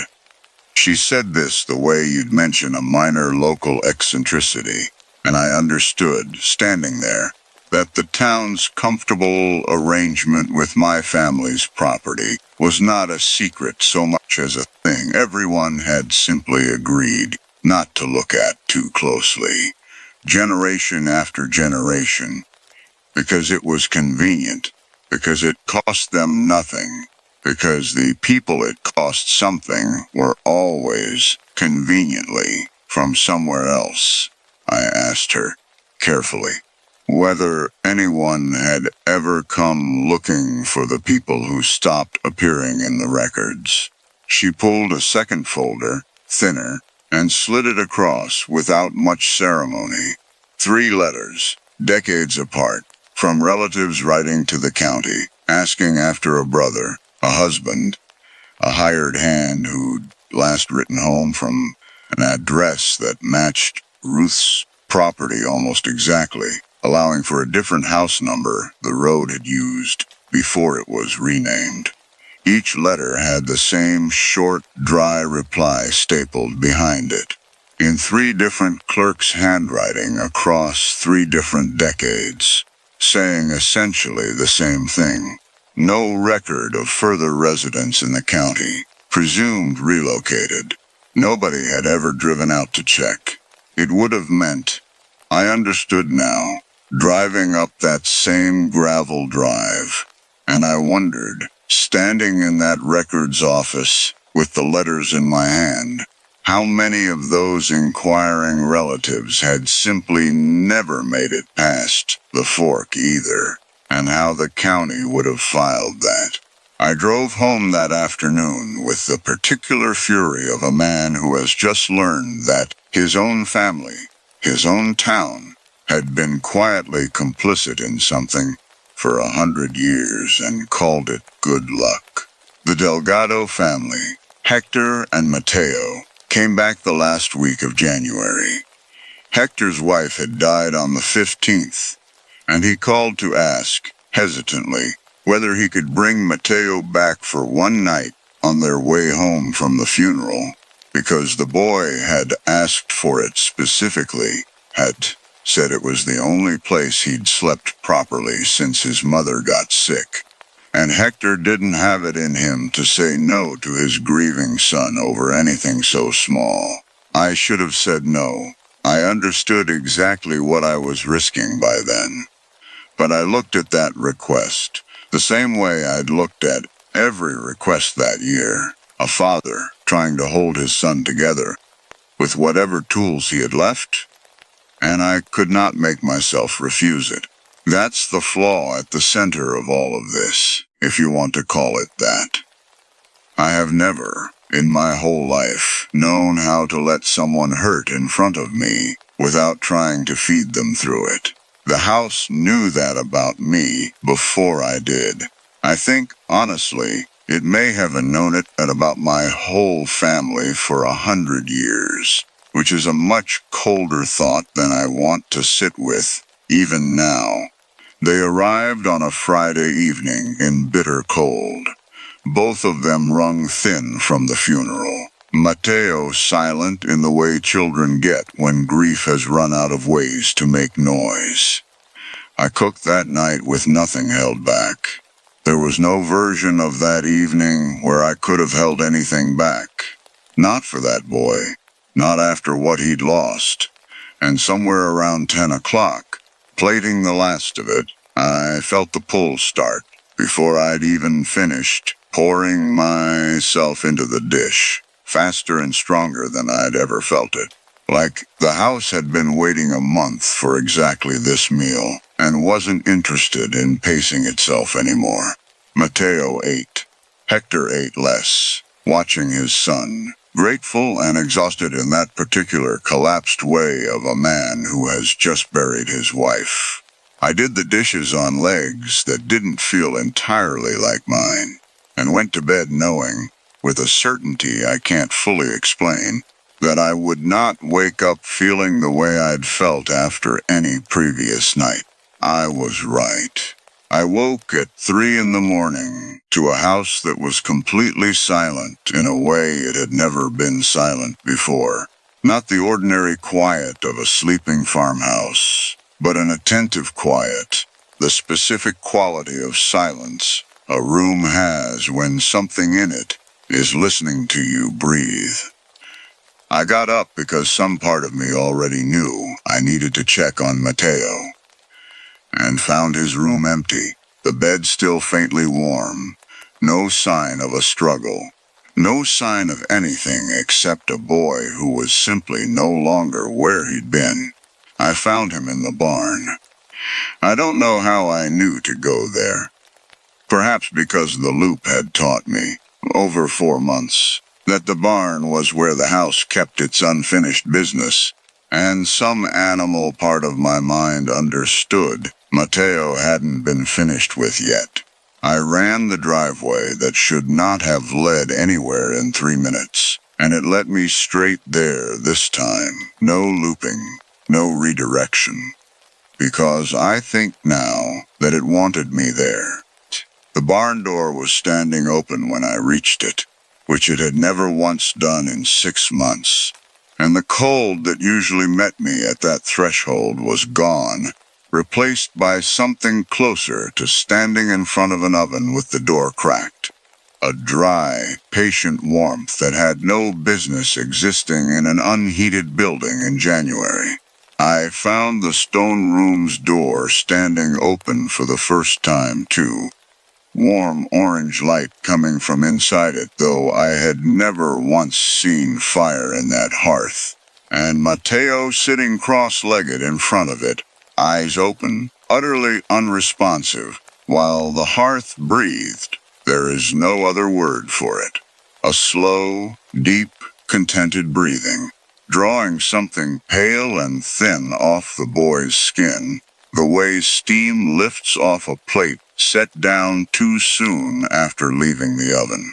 It smelled absurdly, wonderfully like every good meal I had ever made in that kitchen at once. Elaine's favorite braise, the Okafor's jollof rice, Mrs. Pruitt's cobbler, layered together into something that should have been sickening, and instead made my knees go weak with a hunger that had nothing to do with food, a longing so total. It took everything I had not to sit down on the stone beside the boy and let it take me too. I did not think. I got between the boy and the hearth, and I pulled him back by both shoulders, out of whatever pull had him, and he came loose with a gasp like a man surfacing from deep water, disoriented, crying almost immediately, more alive in that moment than he'd looked in the 4 months I'd known him, which told me, with a sick lurch, exactly how much the house had already taken. The hearth did not go dark when I pulled him free. It turned toward me instead. I want to be careful with how I say this, because there was no face, no voice, nothing you could point to and call malice, only a redirection of that slow, contented pulling, like a mouth simply choosing the nearer meal, and I felt all at once everything it had been taking from me in careful portions all year arrive at the door demanding the rest in a single sitting.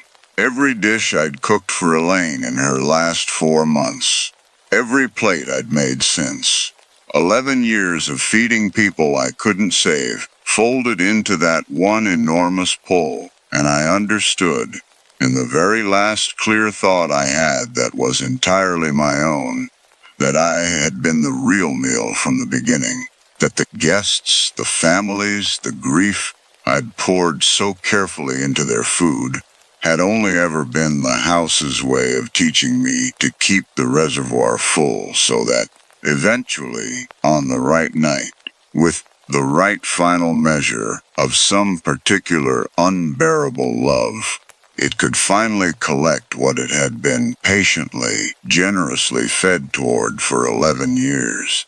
I got Mateo out through the barn door.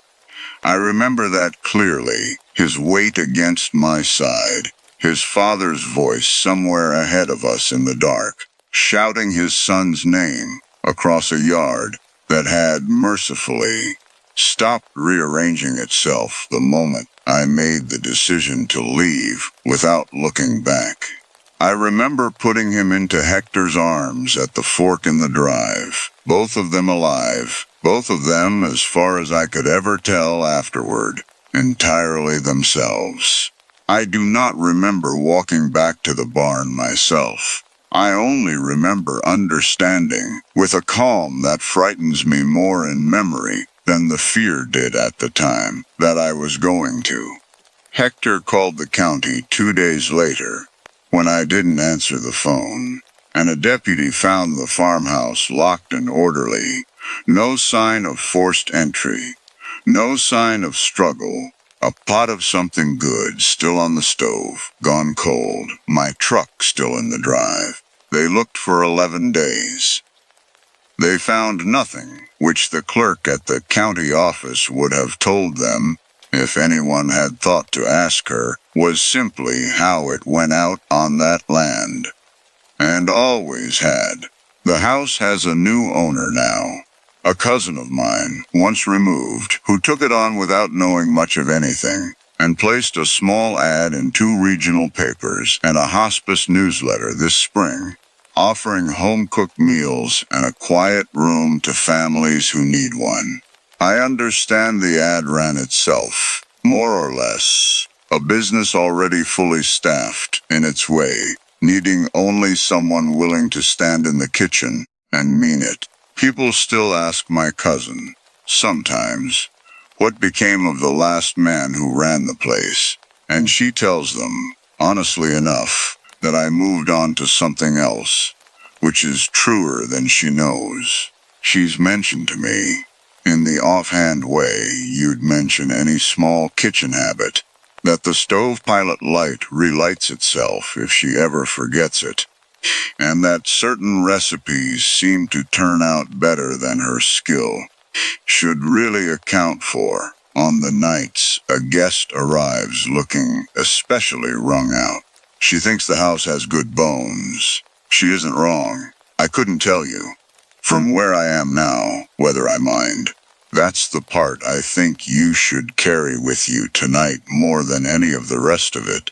Not the hearth, not the driveway, not even the boy, who is fine, who is, as far as anyone can tell, completely fine.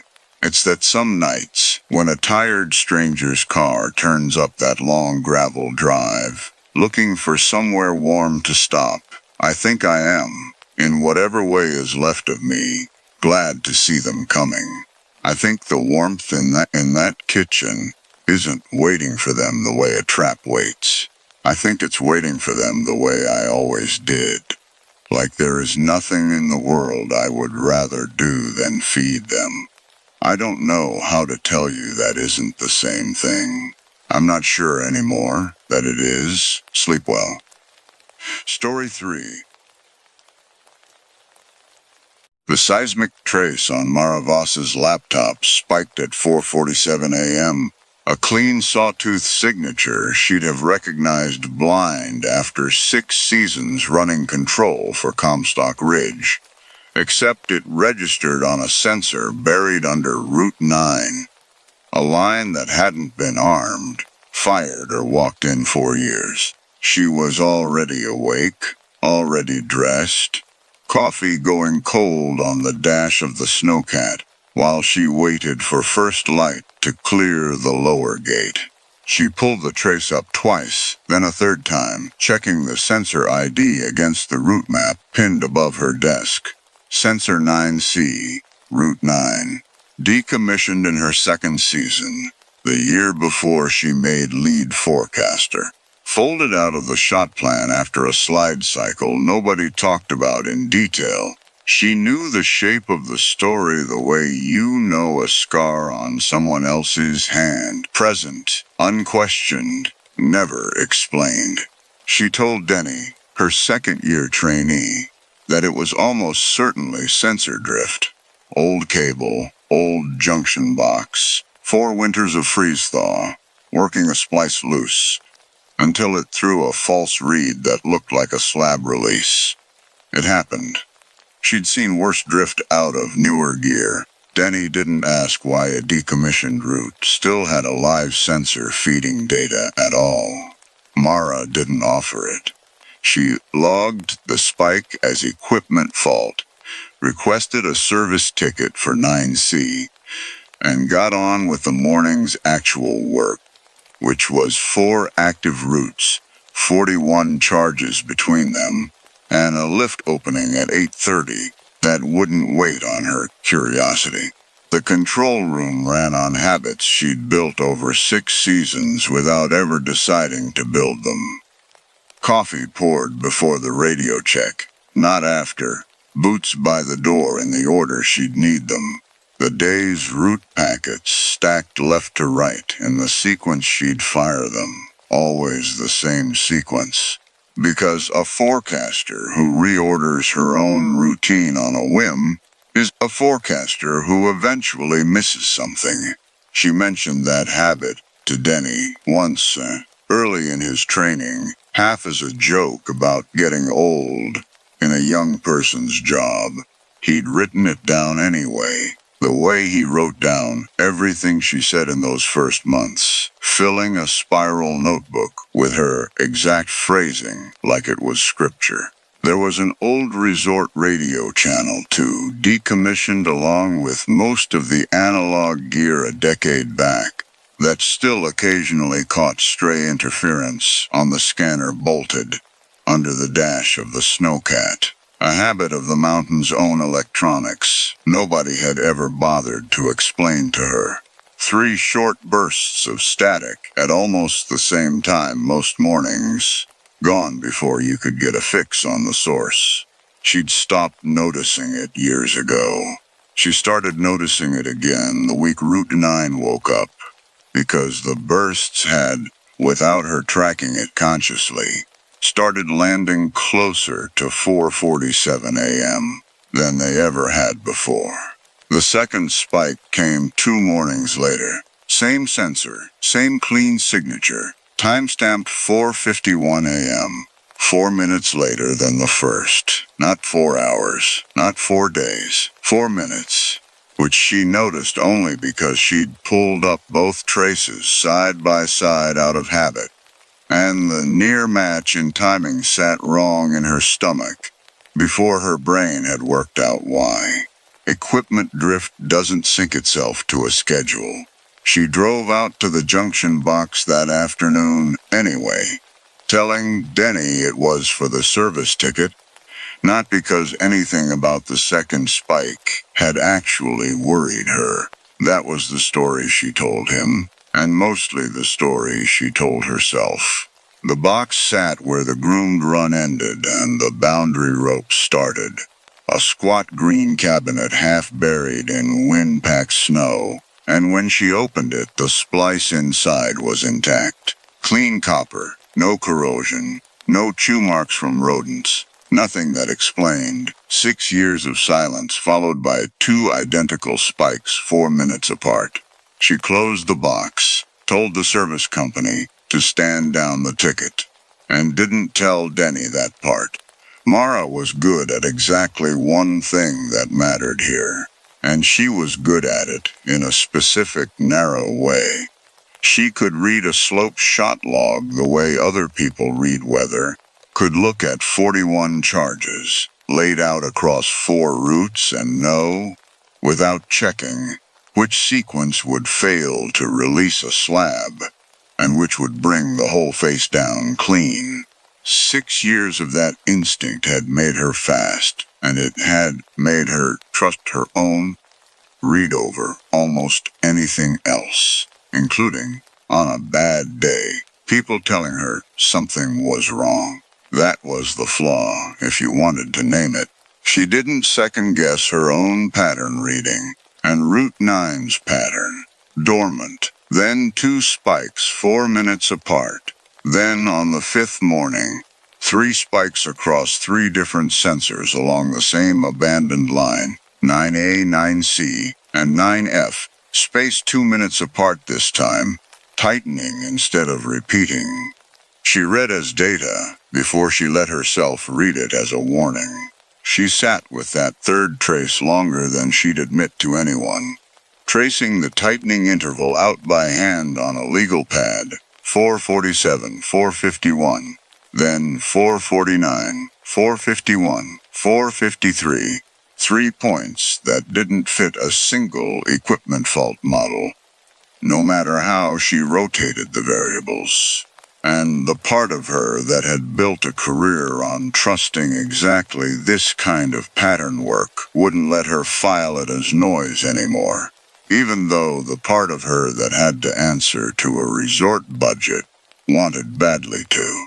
She hadn't planned on bringing Denny up there at all, and the fact that she ended up needing him had less to do with policy than with the particular shape of her own conscience.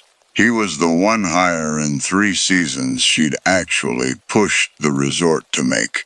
A local kid who'd grown up skiing the resort's beginner runs with his mother before she died the winter he turned 16, and who'd told Mara in his interview that he wanted a job that meant something more specific than customer service.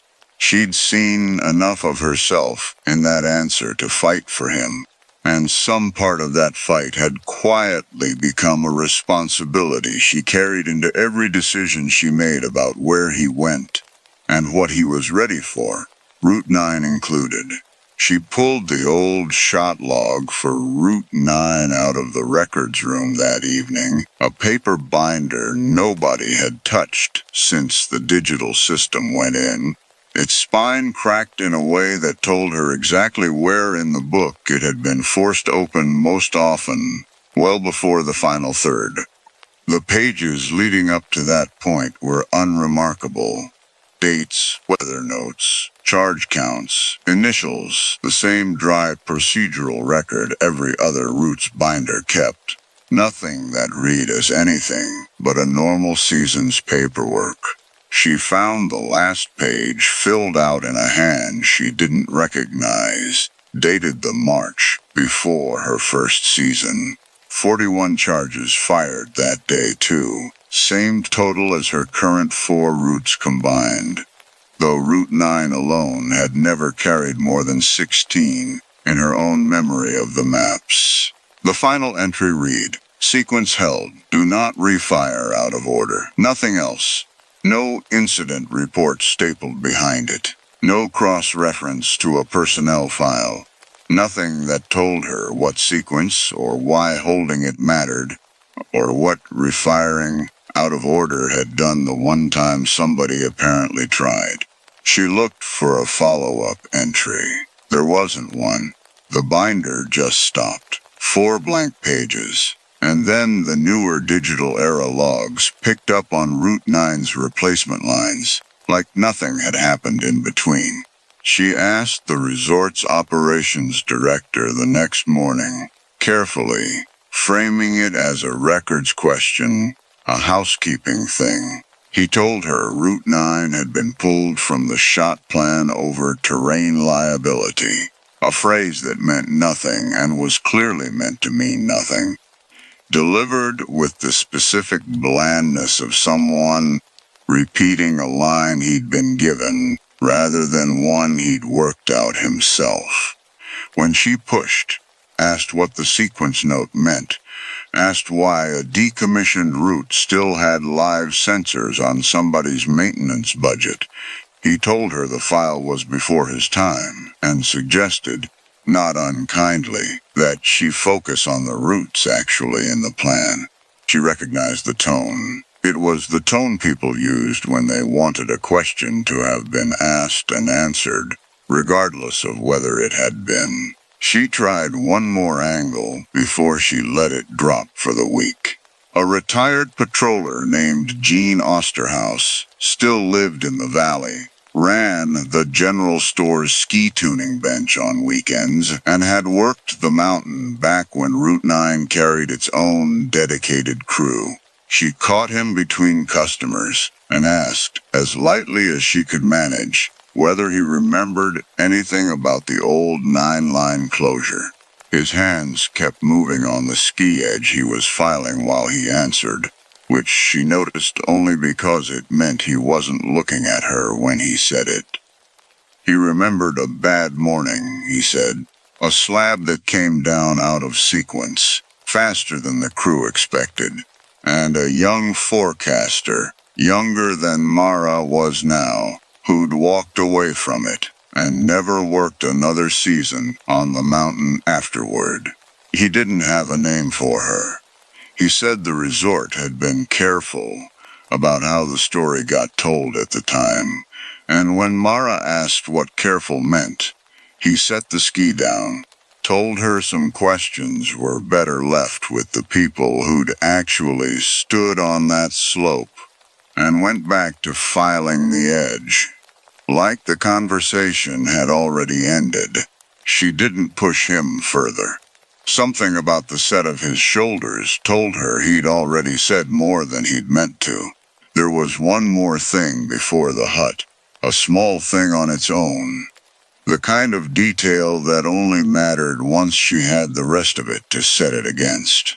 Denny came back from a routine check on an active route 2 days later and mentioned, almost in passing while he was stripping off his gloves, that he'd found boot prints crossing the boundary rope near the old 9-line access gate, fresh enough that the edges hadn't softened yet in the morning sun.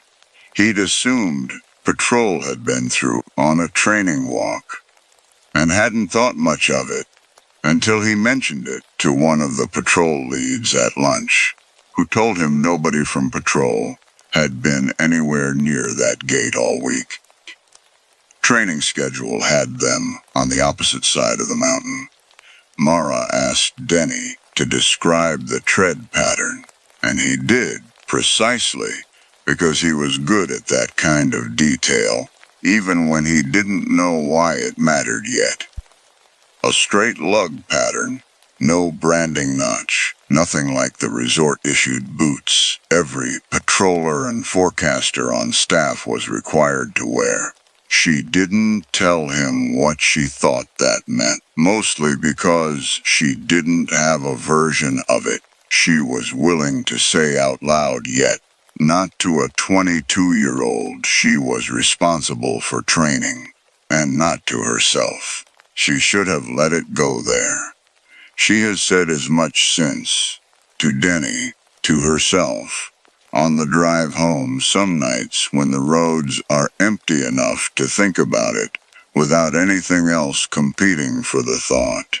But the itch of an unexplained pattern in her own data was the one thing Mara Voss had never learned to leave alone, and by the 6th morning when the spikes came in a full sequence, 9 of them, one per sensor along the old line, spaced at intervals that shortened as they went, the last 2 only 40 seconds apart. She'd already decided she was walking Route 9 herself, before the day was out. Service ticket or not, terrain liability or not, Denny wanted to come. She told him no, then reconsidered. A 2-person team was policy for any off-plan route work, and breaking that policy for a decommissioned line felt like exactly the kind of shortcut that got written up in the incident reports she'd spent 6 years helping other people avoid becoming. So he came, 22 years old, 2nd season, good with a beacon and better with the paperwork than she'd been at his age, and she briefed him on the ridge the way she'd brief him on any route. Entry point, exit point, what the slope angle would do to a release if one came, where they'd regroup if the weather turned. She didn't brief him on the log entry. She told herself there was nothing actionable in 3 words, and a decommission date, which was true, and also not the reason she left it out. The old control hut sat at the top of the line, a single-room structure with a slumped roof line and a padlock so old the shackle had rusted into a solid orange seam. Mara cut it with bolt cutters she'd brought for exactly that possibility, and the door came open on a room that smelled like cold stone and 40-year-old insulation. 1 workbench, 1 wall-mounted charge rack, empty, a wood stove, with its flue disconnected and stacked neatly beside it, like someone had meant to come back and finish decommissioning it properly, and never had. The floor still carried a worn path from door to bench to rack. 3 separate tracks in the old linoleum, where decades of boots had crossed the same room the same way, over and over, the kind of wear pattern that only builds from years of routine, not from a room used once and abandoned. A logbook sat on the bench.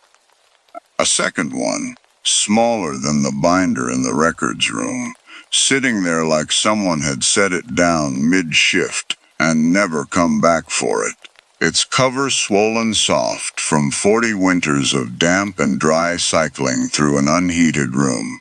She opened it expecting more of the same terse procedural language. Instead, the last entry, in the same unfamiliar hand as the binder's final page, read, "Fired 9 in sequence. Release came early.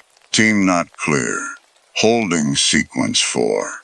And stopped there, mid-sentence, the pen stroke trailing off the edge of the word instead of ending it. Nothing after. No signature. No date beyond what she could infer from the binder. No explanation of what came after the sentence broke off.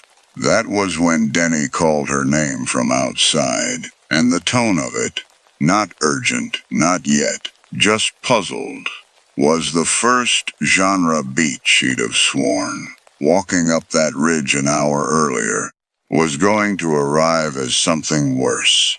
She'd braced for a body, or a bone, or some visible wreckage of whatever had happened here decades ago. The kind of find that would at least give the last hour a shape she could report to somebody.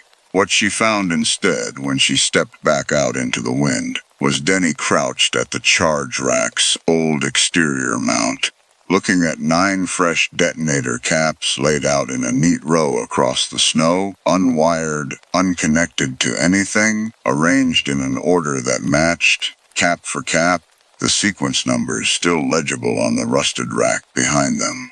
New caps. Manufactured date. Stamped into the casing, less than a year old. The kind of thing she could read at a glance, because she'd ordered 100 of the exact same model for her own program that season. No footprints leading to them, not fresh ones, though the wind-up there scoured a clean surface fast enough that absence of tracks meant less than it would have anywhere else. On a route with no shot plan, no service ticket, no reason for anyone from the resort to have been up here at all. Denny asked her quietly whether they should touch them. She said no, and meant it more firmly than she'd meant almost anything else that morning. The moral shape of it, once she let herself see it plainly, wasn't a monster in the hut or a killer on the ridge. It was an operations director repeating a line he'd been fed. It was a resort that had decided, at some point after whatever happened here, that the cheapest fix for a bad sequence was silence, rather than disclosure. Decommission the route, bury the incident report, keep paying a maintenance contract on sensors nobody was supposed to be reading, because pulling the sensors entirely would have required someone to explain, on paper, why they were there in the first place. Nobody had lied to her, exactly. They'd just made sure the true version of events required more curiosity than most people had reason to spend. The storm came in faster than the morning forecast had it. The kind of shift that happens maybe twice a season, and always feels personal when it does. Ceiling dropping, wind swinging northwest. The temperature gradient across the slope steepening in a way Mara felt in her sinuses before she saw it on any gauge. She called the lower gate on the handheld radio to report the shift, and got 3 short bursts of static back instead of a voice. The same pattern she'd been half noticing on the Snowcat scanner all week. Close enough to a real transmission that she tried the channel twice more before giving up on it and switching to her cell, which had 1 bar of signal and held it just long enough to confirm the storm had already closed the upper road behind them. They'd have called it in and pulled off the ridge in any other circumstance, no question. But the sensor along 9F was live again, spiking in real time now, not overnight.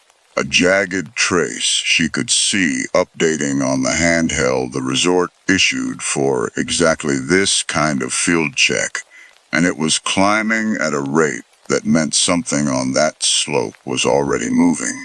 Or about to. She told Denny to get below the old hut's foundation, The one solid windbreak on the whole line, and he didn't argue, which told her more about how his instincts read the situation than anything she could have explained to him in the time they had. She had maybe 40 seconds, by her own count, between the trace crossing its threshold and whatever it was warning about actually arriving, and she spent 15 of them just getting both of their packs off, buckles frozen stiff, her fingers clumsier than they should have been for someone who'd done this drill 100 times in training. The slab released 30 seconds later, not where the shot plan would have predicted for Route 9's known terrain, but along a shallower pitch above the hut that nobody's maps flagged as a start zone at all. The kind of release that happens on a slope everyone agreed was safe, precisely because everyone had agreed on it long enough to stop checking. It ran wide of them both, close enough that the pressure wave rattled the hut's remaining window glass, and close enough that Mara spent the following 10 seconds doing the math on Denny's position with a version of her own heartbeat she didn't recognize, before the debris settled 40 feet short of where they'd taken cover, and the ridge went quiet except for the wind. Neither of them was hurt. That was the whole outcome, in terms anyone filing an incident report would understand. No injury, no property damage beyond a cracked window in a building the resort's records didn't officially acknowledge still existed. Nothing that required an explanation. She didn't refire anything. She didn't touch the 9 caps laid out in the snow, didn't move the logbook, didn't do any of the things her training would have called for on an active route. Because Route 9 wasn't an active route, hadn't been for 6 years, and whatever had triggered that release had done it without her help and without, as far as she could tell from every sensor reading she checked afterward, any human hand on the ridge but hers and Denny's. She got them both down before the storm closed the upper road, filed the release as an unplanned natural event on unmonitored terrain, and left Route 9's decommission status exactly as she'd found it, unchallenged on paper. She went to the operations director again the next morning, before her shift, and told him about the caps directly this time. No housekeeping framing, no records question softening. He listened, wrote nothing down, and told her the maintenance contract on Route 9's sensors was a budget line inheritance from a previous administration, something nobody had gotten around to canceling, and that fresh detonator caps on an inactive route were most likely misdelivered stock from another program, a shipping error, nothing that warranted pulling in the county or the manufacturer. She asked him directly whether he'd authorize a full incident review, given what she and Denny had walked away from on that slope. He said he'd take it under consideration. The same phrase, she realized afterward, that showed up nowhere in writing, anywhere in the resort's safety policy. A phrase that existed only to be said out loud and then forgotten. Nobody from the resort ever followed up on the caps. Nobody canceled the maintenance contract either.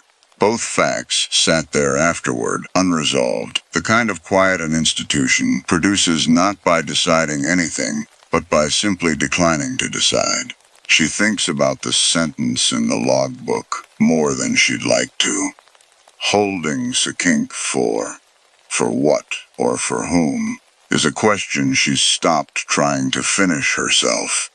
What she can tell you is that she requested the resort's records office for the full incident file on Route 9's original closure, using her title and a plausible-sounding safety review justification, and the request came back marked destroyed in a records purge 11 years ago.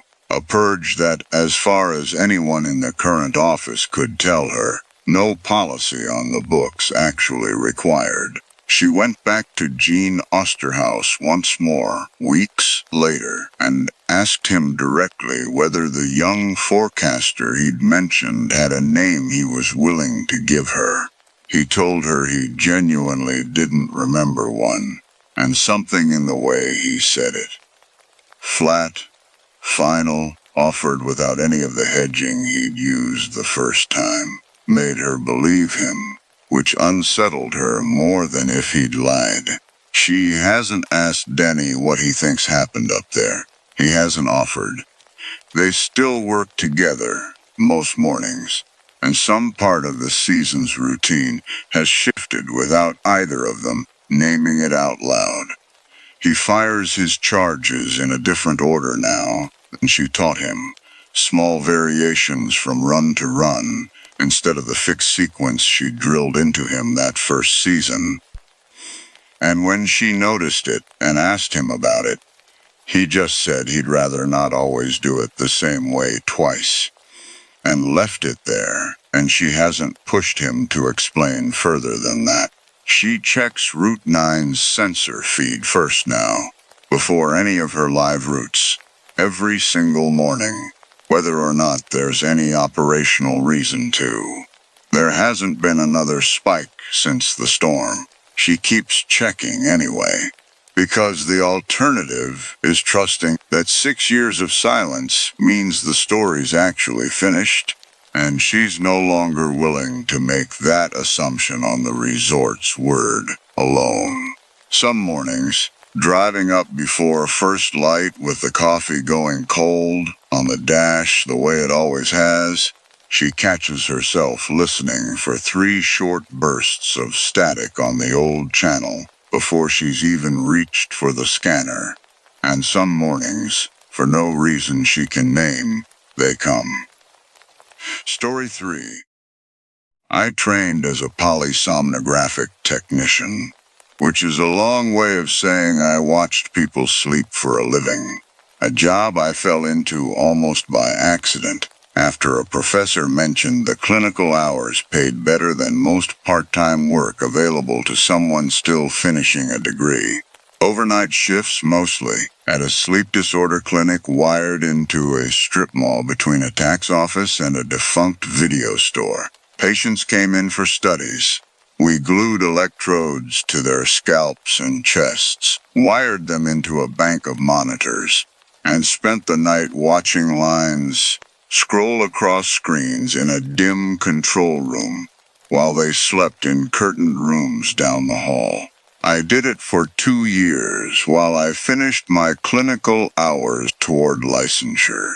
The kind of work you take because it pays and the schedule fits around classes, not because anyone dreams of doing it forever.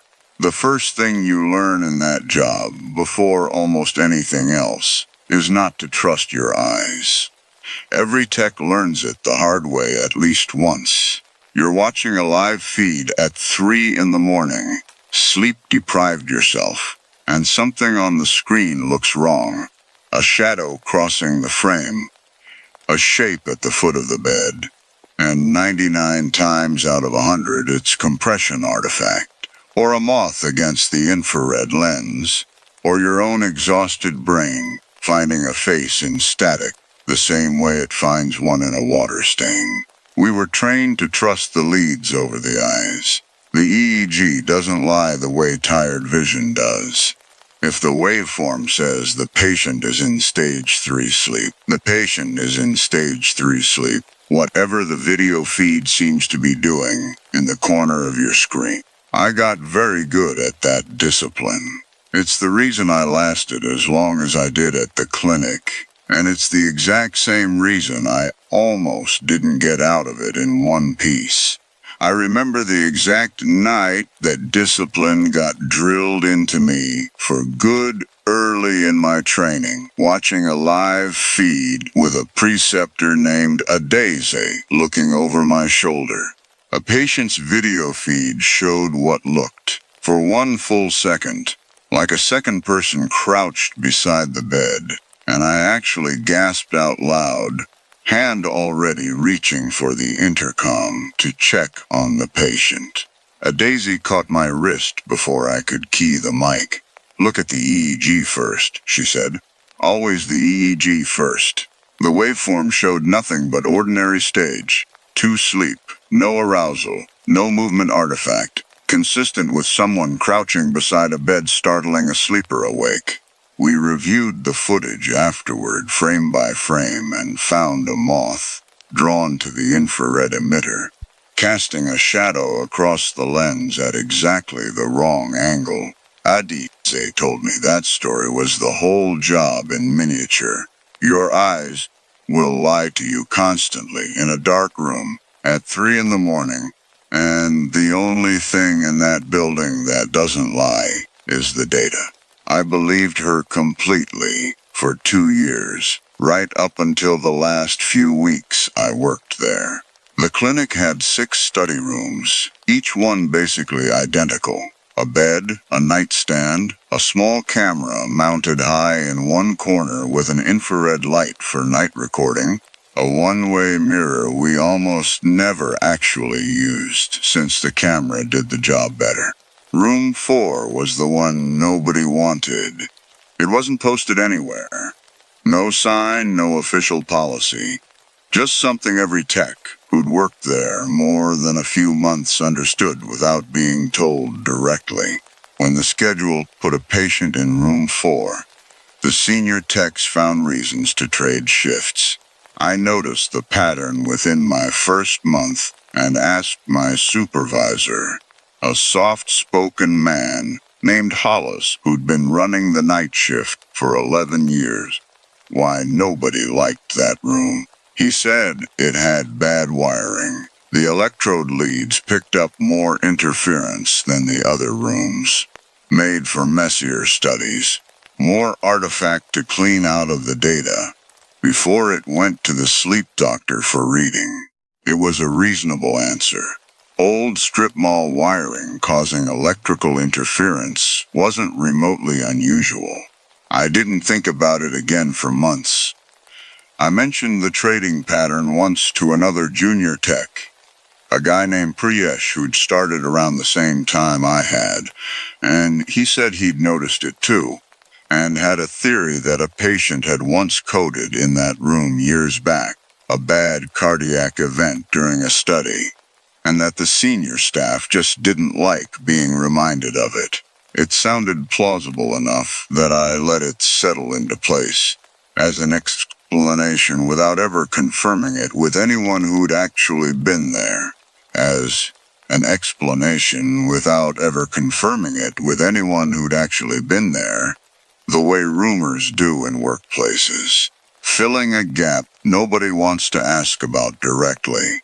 Priyesh had a whole theory built around it, actually, involving a lawsuit the clinic had supposedly settled quietly. Details he swore he'd heard secondhand from someone who used to work the day shift, though when I tried to trace the story back to its actual source later, it dissolved the way most second-hand workplace legends do, into a shrug, and I think somebody told me. It wasn't true, as far as I was ever able to find out later, but it did its job at the time, giving the room's reputation a boring human shape I didn't need to think about further. My first real study in room 4 came about 6 months in, a routine case, a middle-aged man being evaluated for suspected sleep apnea. Nothing unusual about the referral. I wired him up the way I'd wired up dozens of patients before him.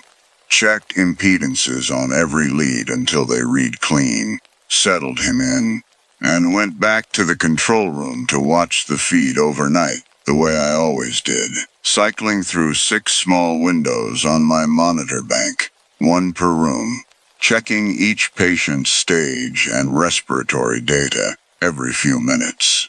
Around 1 in the morning, I noticed the audio pickup from room 4, carrying something odd underneath the patient's breathing. A second respiratory rhythm, slower, deeper, layered, just beneath his own, out of sync with it the way 2 metronomes drift apart if you set them going at slightly different speeds. I checked the mic gain, checked whether the hallway audio was somehow bleeding into the feed, found nothing obviously wrong, and made a note to mention it to Hollis in the morning.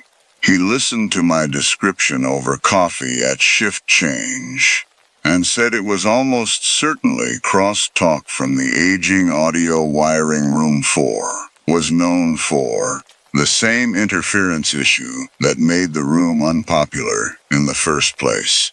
Old building, old wiring, sound sometimes bled between channels in ways that were annoying but harmless. It fit cleanly with everything I already believed about that room. I logged it as equipment noise and didn't flag it in the patient's report. The next room 4 study, a few weeks later, gave me the video glitch. It happened at almost exactly the same point in the night, somewhere around 1 in the morning, a brief 2-second stutter in the infrared feed, where the frame seemed to skip and resettle.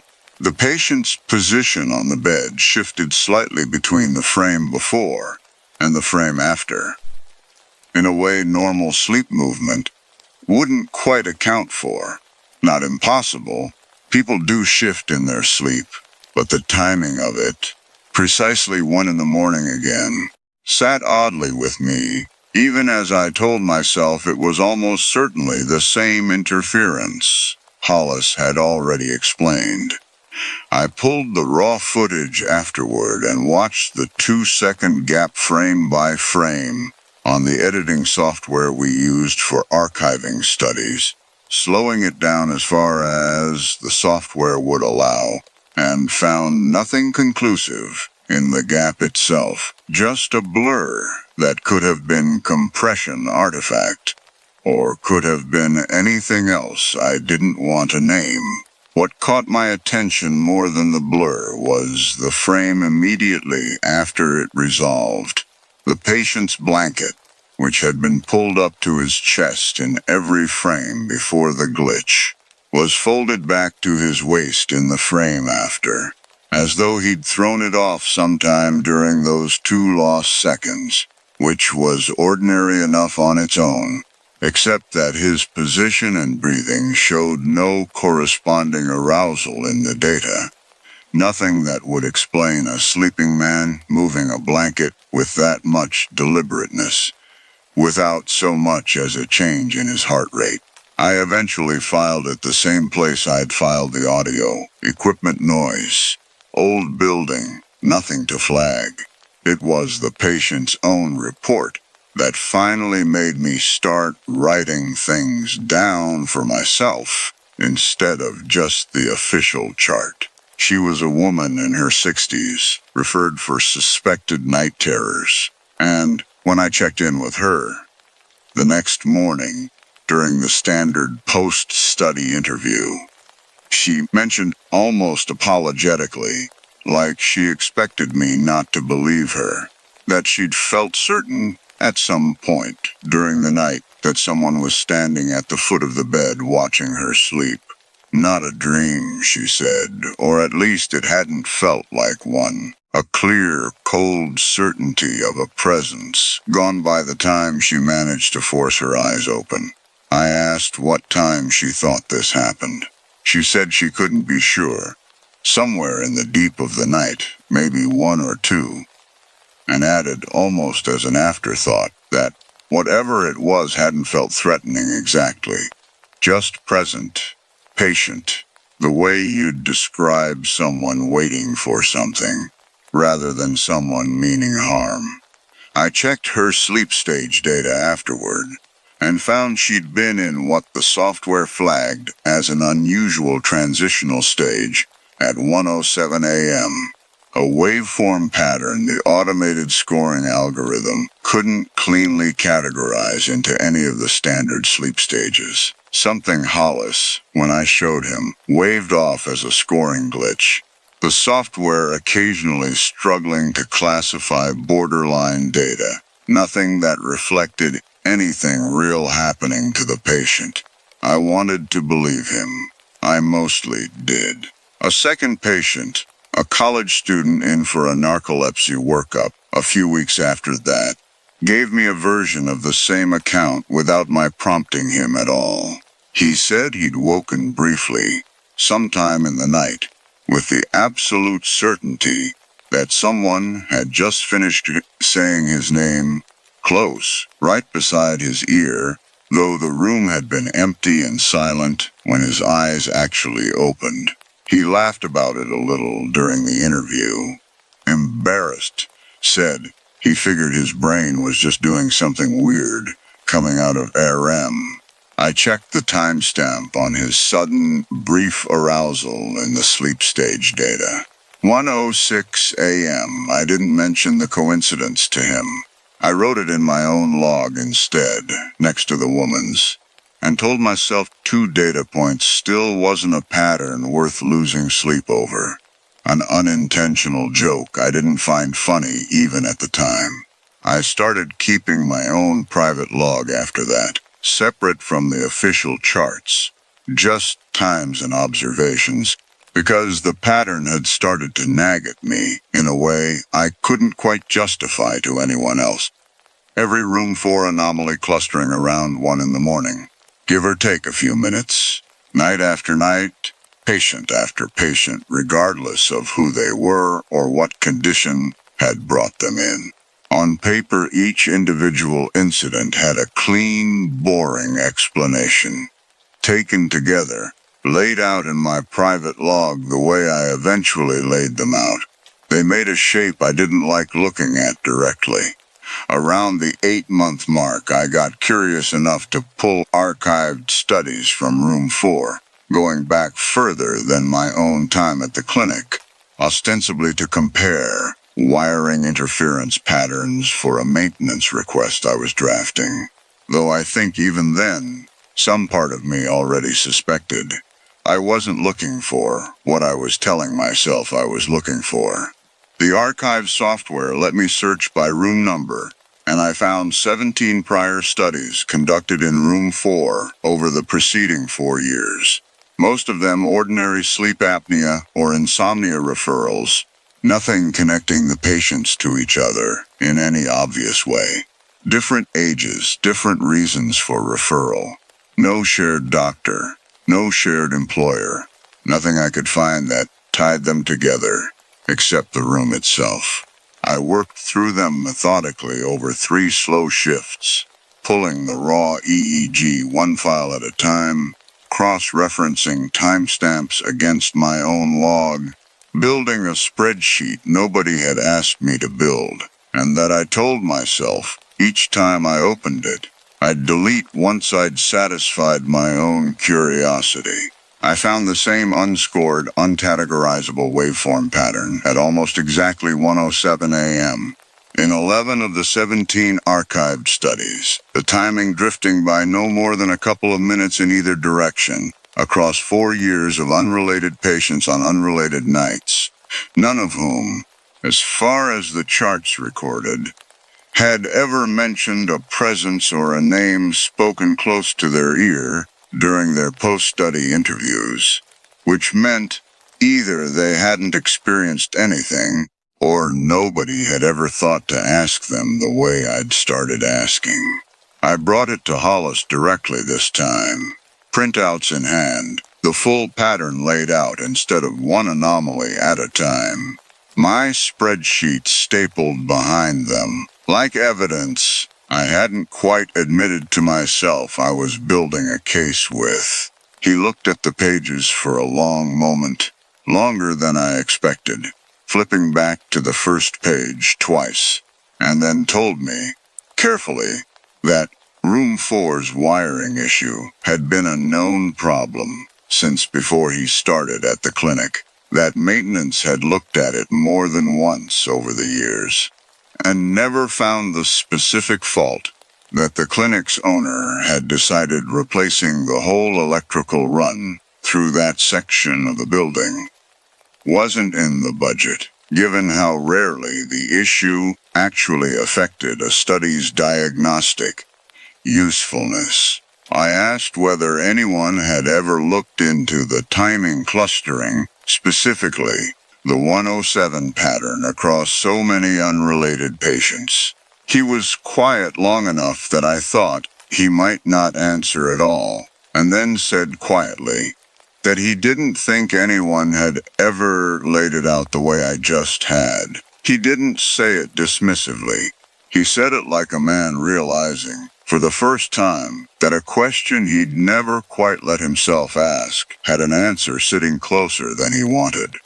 And he asked, almost gently, whether I wanted off Room 4 assignments going forward. I said yes before he'd finished the sentence. I sat with that for a long time before I did anything about it. The scoring algorithm's failure to categorize a waveform wasn't proof of anything except a limitation in the software, and I knew that the same way I knew every other individual piece of what I'd collected had an equipment explanation sitting right there waiting to be believed. But 11 for 17 at nearly the same minute, across 4 years, stopped feeling like coincidence. Somewhere around the point where I made myself count it out loud in the empty control room, my own voice sounding strange to me in the quiet. For a few months, being off Room 4 assignments was enough. I stopped thinking about 1-7 a.m. as anything other than a data quirk I'd chosen not to personally deal with anymore, and the job went back to being ordinary, tedious, overnight work. What pulled me back in was a slow Tuesday shift with only 2 patients booked, neither of them in Room 4, and a loose electrode alarm flashing on a monitor that turned out, when I checked the room assignment board, to belong to an empty study. Room 4, unbooked that night, but showing an active lead signal on a channel that should have read completely flat with no patient wired into it. I told myself it was a phantom alarm, a wiring fault triggering a false positive, exactly the way Hollis had always described the room's problem, and I went to check the room in person mostly to silence the alarm, rather than out of any real concern. The same reflexive, troubleshooting instinct that had gotten me through 2 years of overnight equipment quirks. The room was empty, the bed made, the lead wires coiled neatly on the nightstand exactly where I'd left them after the last study 3 days earlier.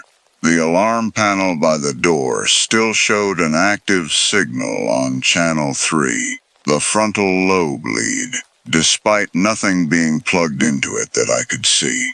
I stood in the doorway a moment before going any further in, the way you do in a room you've spent months arranging reasons not to be alone in, and told myself out loud quietly that it was an empty room, 4 walls and a bed, nothing in it that hadn't been in it 100 other ordinary nights.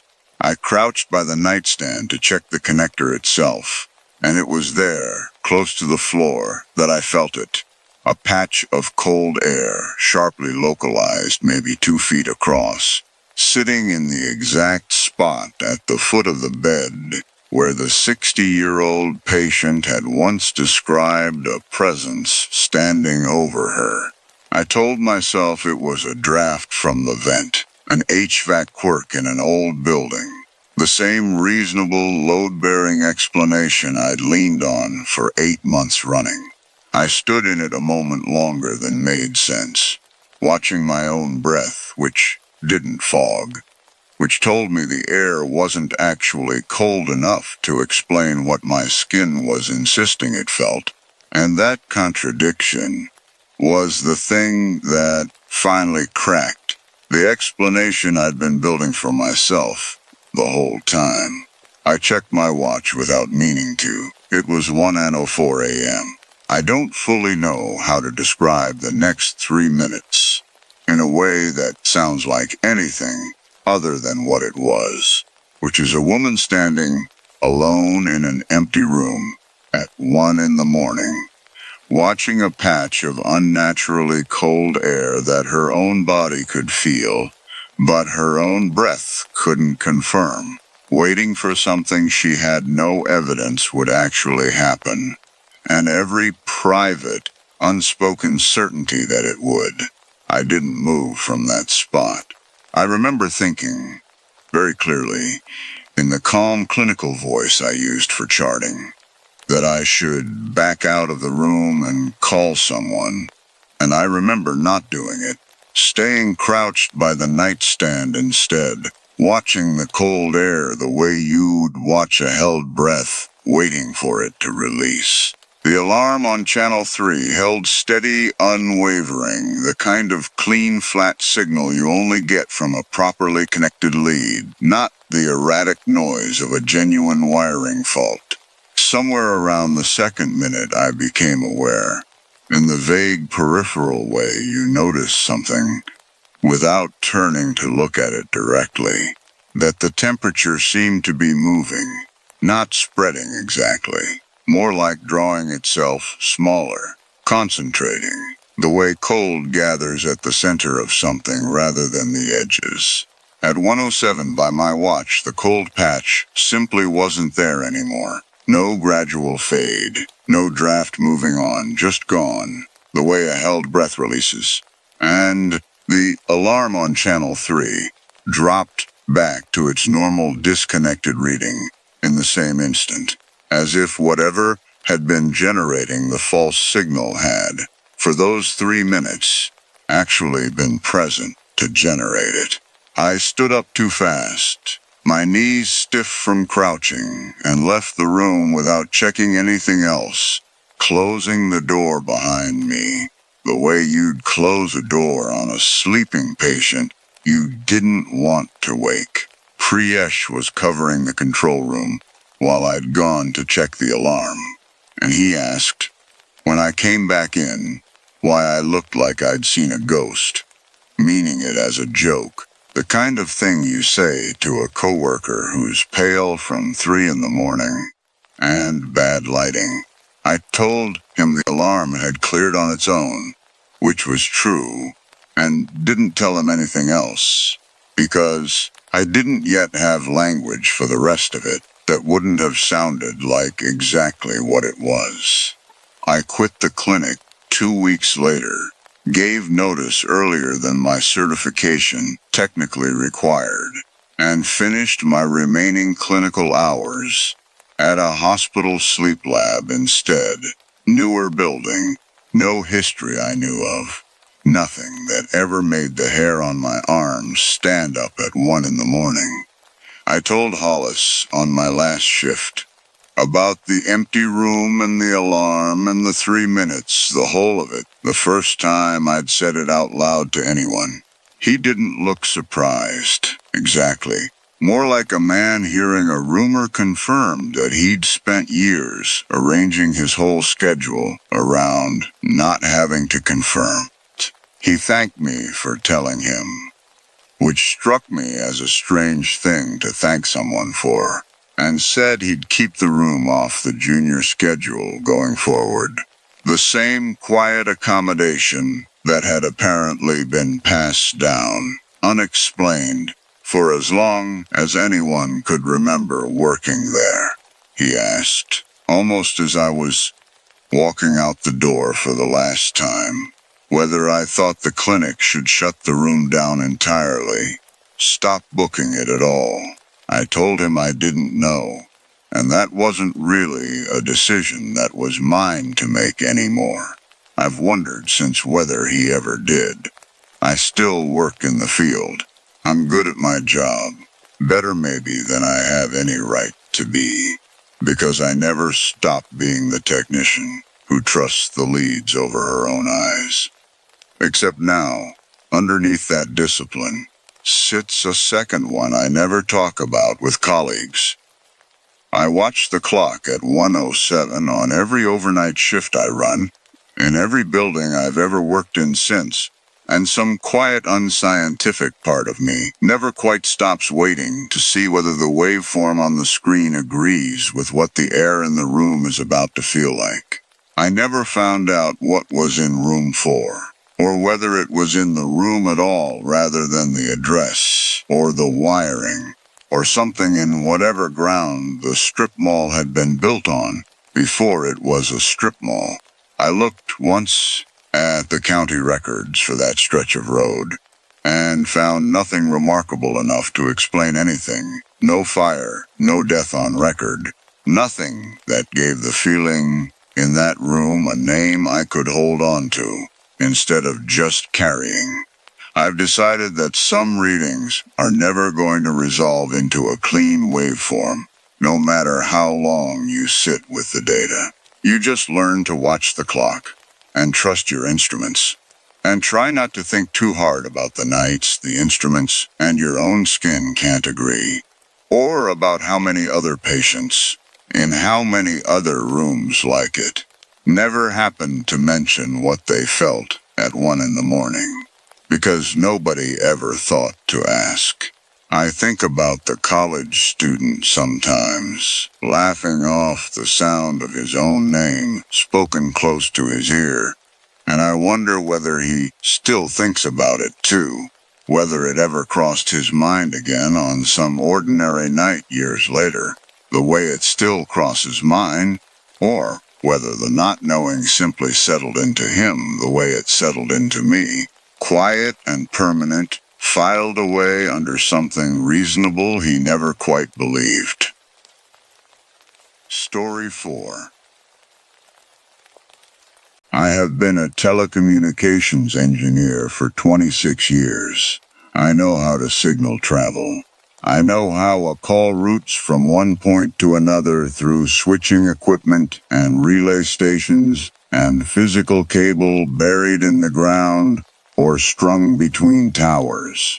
I know the mechanism of how a voice or a number or a page moves through the world from the place it originates to the place it arrives.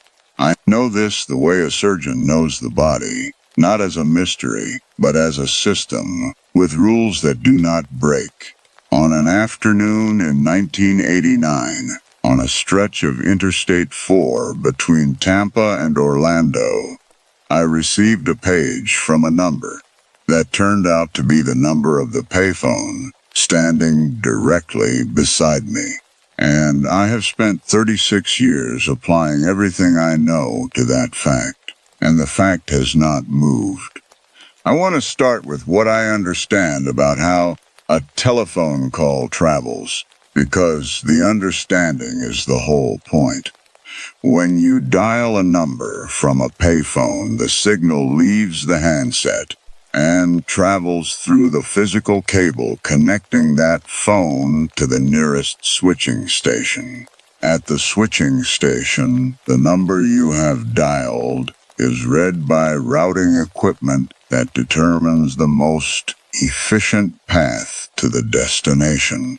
The call is then passed from switch to switch through a network of relay points until it reaches the switching station serving the destination number, at which point the destination phone is caused to ring. The entire process takes less than 3 seconds. It is not magical. It is not mysterious. It is a sequence of physical events governed by electrical engineering principles that have been understood since the middle of the 20th century. And I have spent 26 years working on the infrastructure that makes those events possible.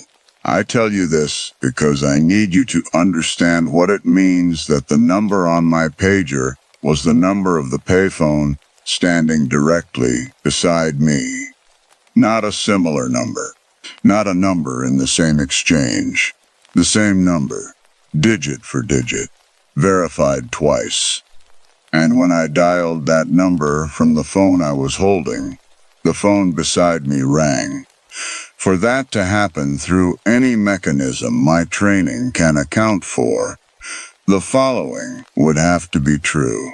Someone with access to the phone company's internal routing systems would have needed to cause a specific payphone number to generate an outgoing page to my pager, and then be available to receive the call when I dialed back, all within a 3-minute window, from a truck stop outside Plant City that the only employee on duty confirmed had received no customers in the previous hour. There is no mechanism for that. I have looked for one for 36 years. There is no mechanism. My father died on Interstate 4 in the summer of 1987. I was 17 years old, and I was at home in Tampa, and the phone rang at 6:40 in the morning, and it was not my father calling. He had been driving to a job site in Kissimmee, eastbound on the 4. In the section between the Florida State Fairgrounds and the first of the theme park exits, in the early morning dark of a July Tuesday, a semi had jackknifed in the right lane. 3 cars had piled into it before anyone could stop. My father's car was the second of the 3. I did not know the statistics about that highway then. I know them now because knowing them is part of what I do, or did for 26 years before I retired last spring. Interstate 4 has 1.41 fatalities per mile. It connects Tampa to Daytona Beach through the center of Orlando, across 132 miles. And it has more fatal crashes per mile than any other highway in the country. I have driven it more times than I can count. Every time I drive it the way you drive a road that killed someone you loved, with the specific quality of attention that is not quite caution and not quite grief, but lives in the territory between them. The Exodus wrote NPR, I went into telecommunications because keeping lines open mattered to me. That is the most honest way I know to say it.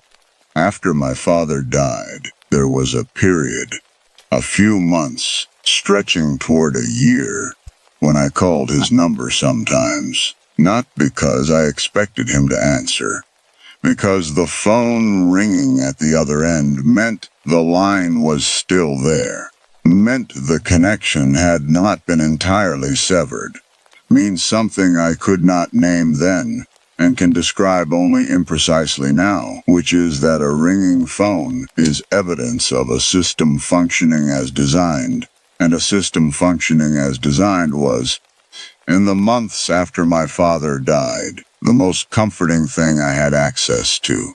I graduated from the Technical College in Tampa in 1983 and went to work for the phone company the following spring. Field work, which suited me. I was not a desk person. I liked being in the physical infrastructure, tracing faults, finding the break in the line, and restoring service to places that had gone dark. My supervisor in my second year said I had a gift for it, not for the repair itself, but for the diagnostic, for understanding from the evidence available what had failed and why. He meant it as a compliment, and I took it as one, and I have taken it as one ever since. Because understanding what failed and why is the thing I have always been best at. In the summer of 1989, I was working out of the Tampa office on what we called field dispatch work, responding to service issues at pay phones and switching stations in the corridor between Tampa and Orlando. The work was unglamorous, and I did not mind it. Unglamorous work on a highway is still work on a highway, and working on that highway was for me a specific and private form of attention that I would not have been able to explain to anyone who asked. I was driving eastbound on the 4 between Tampa and Orlando on an August afternoon. The time was somewhere past 3 in the afternoon. The heat on that stretch of road in August is the kind that makes the air above the pavement visible, a shimmer that looks like water and is not water, and the sky above it is the color of something that has been heated past caring. I had the air conditioning on high, and I had the radio on low, and I was thinking about nothing in particular. The specific thinking about nothing of a man who has driven a road so many times that the driving requires less of him than it should. My pager went off. I reached for it on my belt without looking, the way you reach for something that is always in the same place. I glanced at the small green screen, a number I did not recognize. Below the number was the 3-digit emergency code that meant stop what you are doing and call back immediately. I looked at the number for a moment. I did not recognize the exchange. It was not a number from any of the service accounts I was responsible for. Not a client number, not a colleague's number. A number I had never seen before, tagged with the emergency code that meant someone needed me right now. I started looking for an exit. The exits on that stretch of the 4 come infrequently. The land on either side is flat and empty, in the way that Central Florida is flat and empty, away from the tourist corridor, scrubland, and the occasional stand of live oaks, and the big sky pressing down.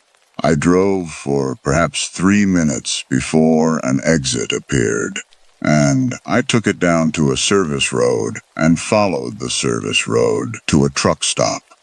The truck stop was small, a single-story building, gas pumps out front, and a hand-painted sign. The kind of place that exists for long-haul drivers and nobody else. That has been in the same location since before the interstate was built, and will remain in some form after the interstate is gone. I pulled in and parked and went inside. The air conditioning hit me the moment I opened the door. The specific cold of a Florida truck stop in summer. That sharp, reliable cold of a system that has been running at maximum capacity for months and has learned not to quit. The light inside was fluorescent, the particular blue-white of fluorescent light that makes everything look slightly more permanent than the world outside.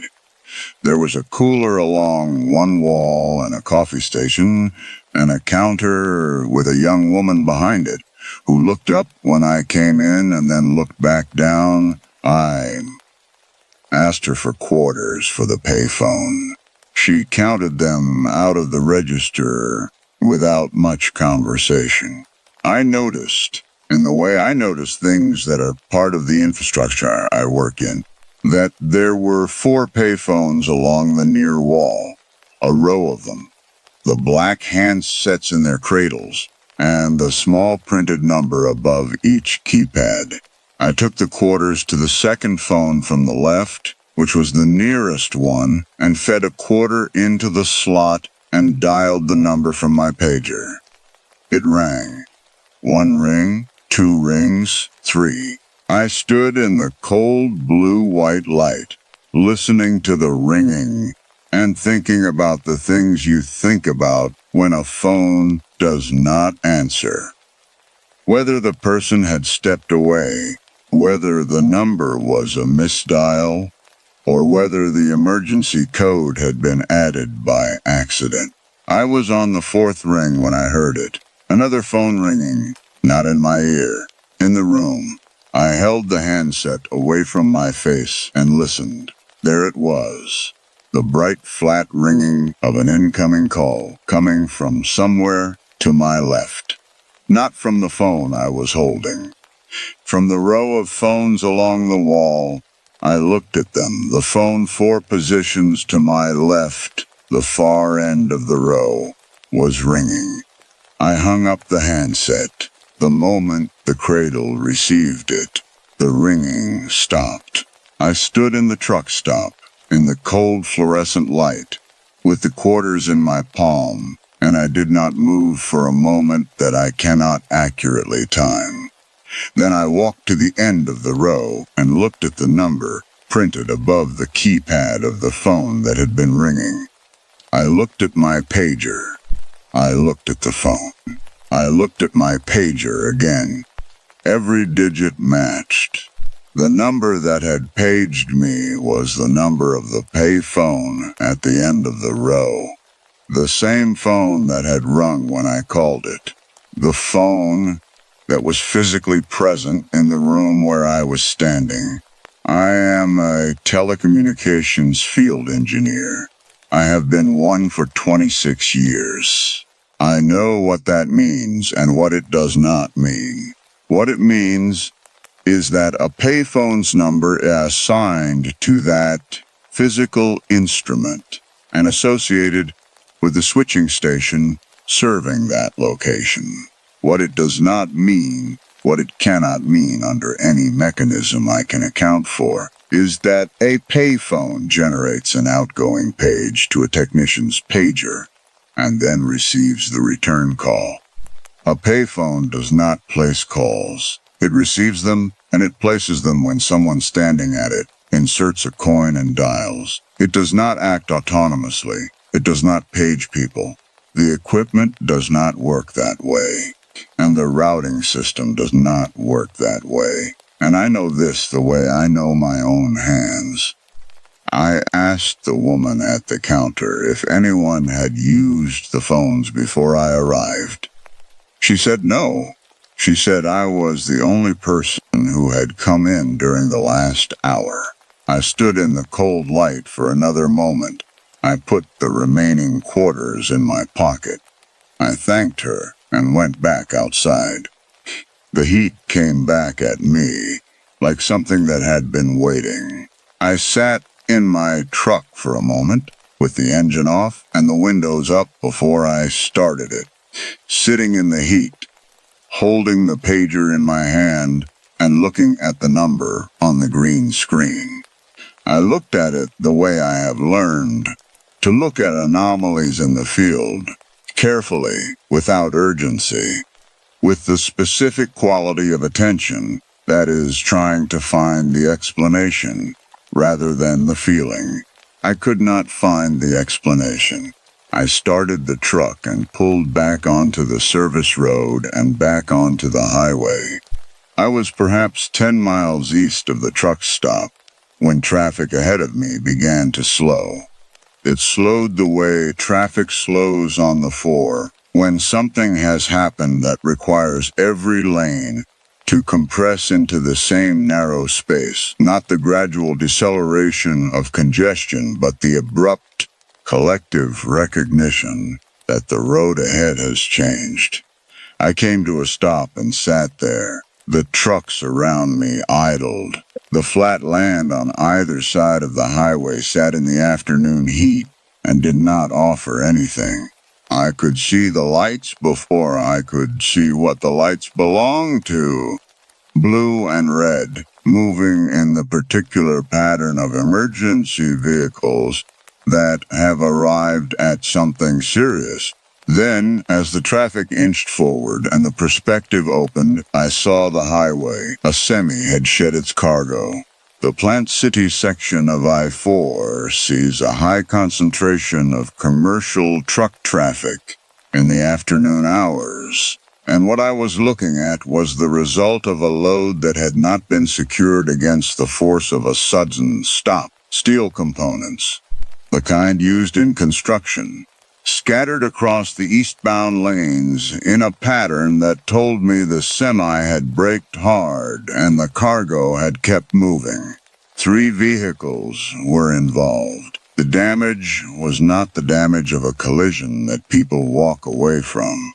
NBC News. I sat in the stopped traffic, and I looked at the wreckage, and I understood, in the specific way that a person understands something, when the understanding arrives all at once, without stages, what the timing meant.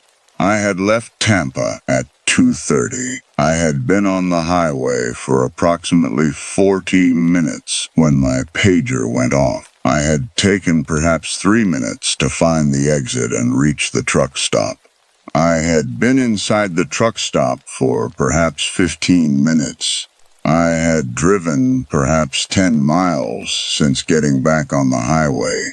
Without the stop, I would have been on that section of road approximately 15 minutes earlier. I thought about this for a long time.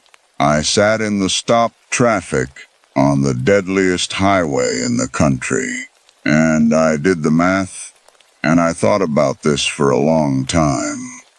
My vision did something at the edges that I noticed without being able to name.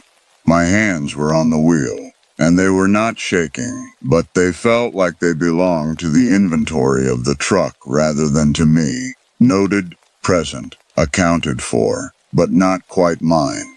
I pressed my right thumb into my left palm and held it there. I thought about the cold inside the truck stop, the fluorescent light, the woman at the counter who had given me quarters without much conversation, the 4 payphones along the wall, and the number printed above the keypad of the one at the end. I thought about my father, not about his death, about something smaller than that, a specific thing I had not thought about in years, which was the sound of our home phone ringing on a Tuesday morning in July, when I was 17 years old and still asleep, and the specific quality of that ringing, the way it had a different character at 6:40 in the morning than it did at any other hour, the way a ringing phone in the early morning tells you something before you answer it, tells you in the body before the mind has caught up. I had answered it. It was not my father calling. I had gone into this work because keeping lines open mattered to me. I had spent 26 years as the person who could trace any fault to its origin, who could find the break in any line and restore the connection. I had built my professional life on the certainty that every anomaly has an explanation that lives inside the system, that the system is knowable, and that if you understand the mechanism completely enough, you understand what happened. I do not understand what happened at that truck stop. I have tried. I have spent 36 years trying. I have traced call routing logs, and contacted the phone company and spoken to switching engineers and documented the event with the thoroughness of a man who learned early that documentation is the closest thing to certainty that the physical world allows. Every explanation I have found fails. The number on my pager was the number of the phone beside me. When I dialed the number, the phone rang. No one had been in that truck stop for an hour before I arrived. And 15 minutes later, on the road behind me on the highway that killed my father, something happened that would have killed me had I been where I was supposed to be. I do not know what sent that page. I do not know how. I know what my training tells me is possible, and I know what happened.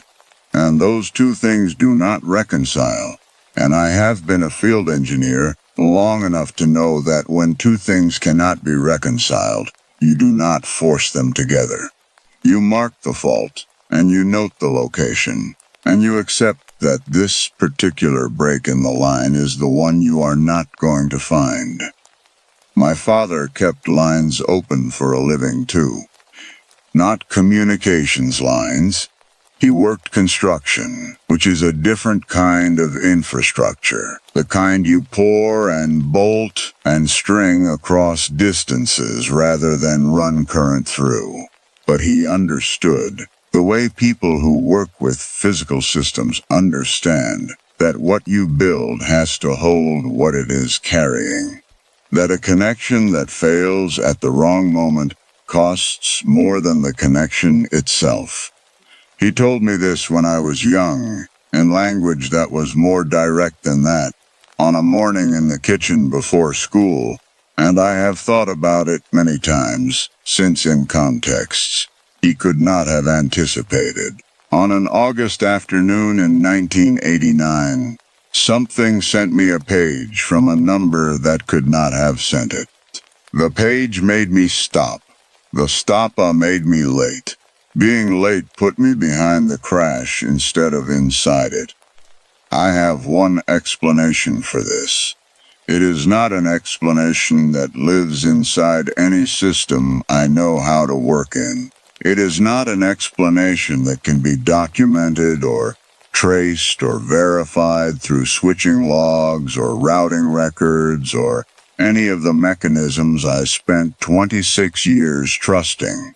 It is only this. Something on that highway knew where I was going, and it wanted me to stop. I retired last spring. I do not drive the 4 anymore if I can help it. When I do, when there is no other route and the distance has to be covered, I drive it the way I have always driven it, with the specific quality of attention that is not quite caution and not quite grief. And every time a number appears on any screen in front of me, my phone, a display, a printed label on a piece of equipment, I look at it twice. I check it against something. I verify the digits in the way a man verifies something when he has learned that the same number can be in 2 places at once, that what appears on a screen and what is printed on a wall can be identical in ways the system should not allow. I do not know what it means. I know what it did. And I think, on the mornings when the thinking comes before I am ready for it, about a payphone ringing in an empty truck stop in the August heat of Central Florida, with no one at the keypad and no coin in the slot, and no mechanism in any switching station or relay point or cable route I have ever worked that can account for it. The line was open. Whatever sent the page knew I would answer. That is all I have. That is all I am ever going to have. I think that is enough.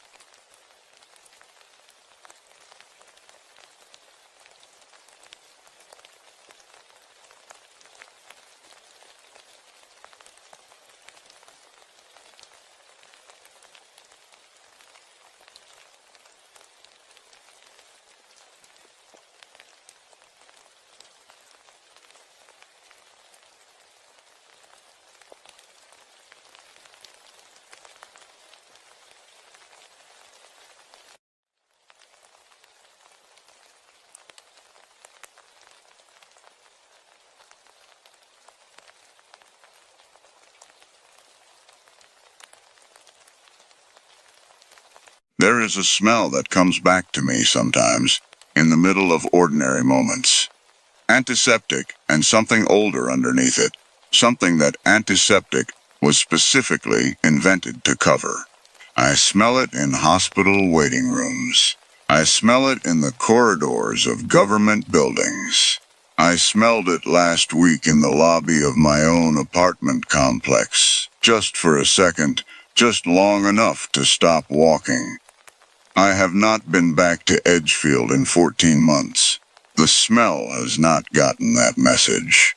The consulting work came to me the way most things do at that stage of a career. Not as an opportunity exactly, but as the next thing, offered by someone who knew my name and needed a particular kind of knowledge and did not have it themselves. McMenamins had been running Edgefield as a hotel winery, and event venue for nearly 30 years by the time they contacted my firm. The property had a history they wanted documented properly. Not for legal reasons. The legal questions had been settled long before, but for the interpretive materials they were developing for a new exhibition about the poor farm era. They needed someone who understood institutional care history, who could read the administrative records and translate them into language that was honest, without being brutal, informative, without being what the project manager called, in our first phone call, a lawsuit waiting to happen. I understood what she meant. I had spent 11 years in palliative care social work, which is to say, 11 years learning to speak two languages simultaneously. The language institutions use to describe what they do, and the language families need in order to hear it. I was good at it. I had always believed that fluency in both was a form of honesty, a bridge between what is true and what is bearable. I did not yet understand that bridges can be built in the wrong direction. I drove out to Edgefield on a Tuesday in early October, when the vine maples along the Gorge Road had gone the particular red that only lasts about a week before the rain pulls it down. The property sits back from the highway on a long driveway lined with old growth that filters the morning light into something softer than it has any right to be. The main building is Georgian Revival, 4 stories of red brick with white trim and tall windows. The kind of building that looks like it was designed to reassure people, which it was. That was always what it was designed to do. The project manager, a woman named Diane who wore practical shoes and carried 2 phones, met me at the entrance and walked me through the public areas first. The brewery, the restaurant, the event spaces, before taking me to the administrative offices where the historical materials were stored. She was proud of what McMenamins had done with the property. She said they had tried to honor the history while also creating something that people could enjoy. And I heard the specific cadence of that sentence, the rhythm of someone who has said it many times and believes it, and also knows it is not the complete truth. And I recognized it because I use the same cadence myself in my own work. When I am explaining to a family why the memory care facility their mother will be moving into has a locked door on the east wing. The records room was on the 2nd floor of the main building, in what had been an administrative office during the poor farm era. Diane left me there with 3 boxes of materials and a thermos of coffee and said she would check back at noon. I sat down and opened the first box. The Multnomah County Poor Farm intake records from 1911 through 1943 are not comfortable reading. I want to say that plainly, because I think it matters that I went in knowing that I am a professional with a specific kind of training and a specific kind of stomach for institutional documentation. And even I found the first 2 hours of reading difficult in a way I had not anticipated. The intake forms used a column system: date, name, age, reason for placement, physical condition on arrival, and assigned work detail. The reason for placement column is where the language does its particular work. Indigent and infirm appears in perhaps 40% of entries. No family able to provide care appears in another 30%. Mental deficiency, a term applied with a breadth that bears no relationship to any clinical definitions, covers most of the remainder. There are entries for people in their 80s who had simply outlived everyone who might have objected to their placement.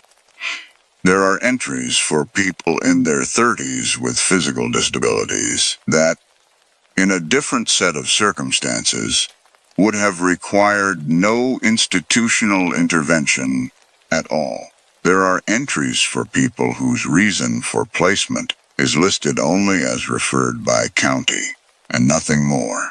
The work detail column assigned each resident a specific labor function within the farm's operation: kitchen, laundry, field maintenance, poultry, dairy. The farm was largely self-sustaining, its operating costs kept low by the labor of the people it housed. This is documented with a clarity the record's authors clearly did not experience as ironic. The residents worked the land. The land fed the residents. The county called this a model of self-sufficient care and held it up as an example of progressive institutional management. I was making notes, cross-referencing the intake dates against the county administrative reports Diane had included in the second box when I found the cemetery ledger. It was a thin volume, separate from the intake records, bound in brown cloth that had gone soft with age.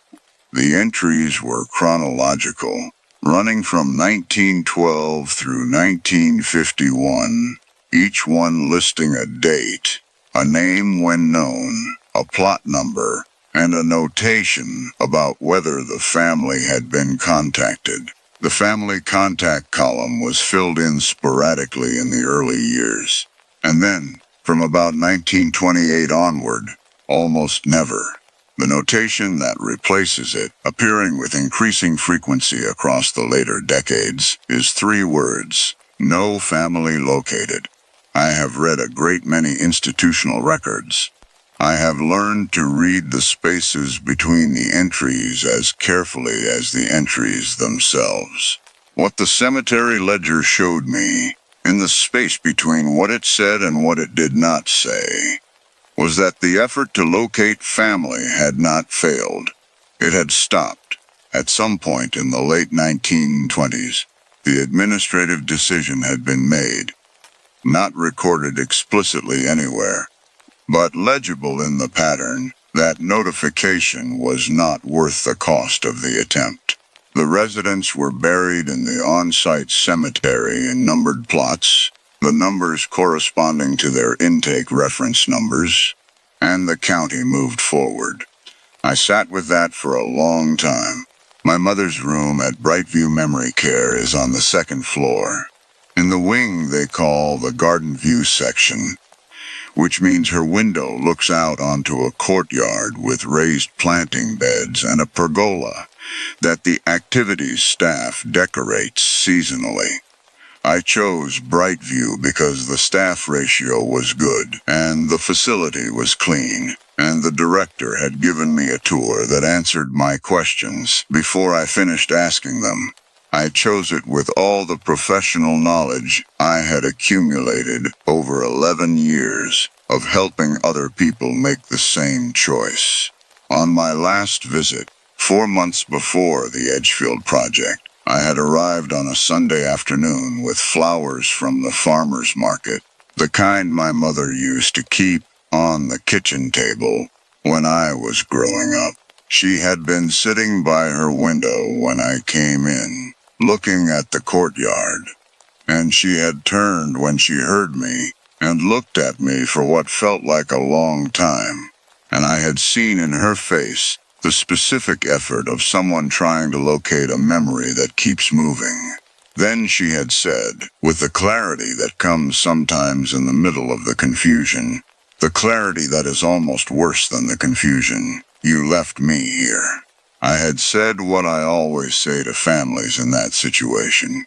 I had used the words I use professionally, the ones that are true and bearable at the same time, and I had held her hand and stayed for 2 hours, and driven home on the Banfield Expressway with both hands on the wheel and the radio on, and had not cried until I was in my own parking garage, which I consider a reasonable performance under the circumstances. I had not been back since. 4 months.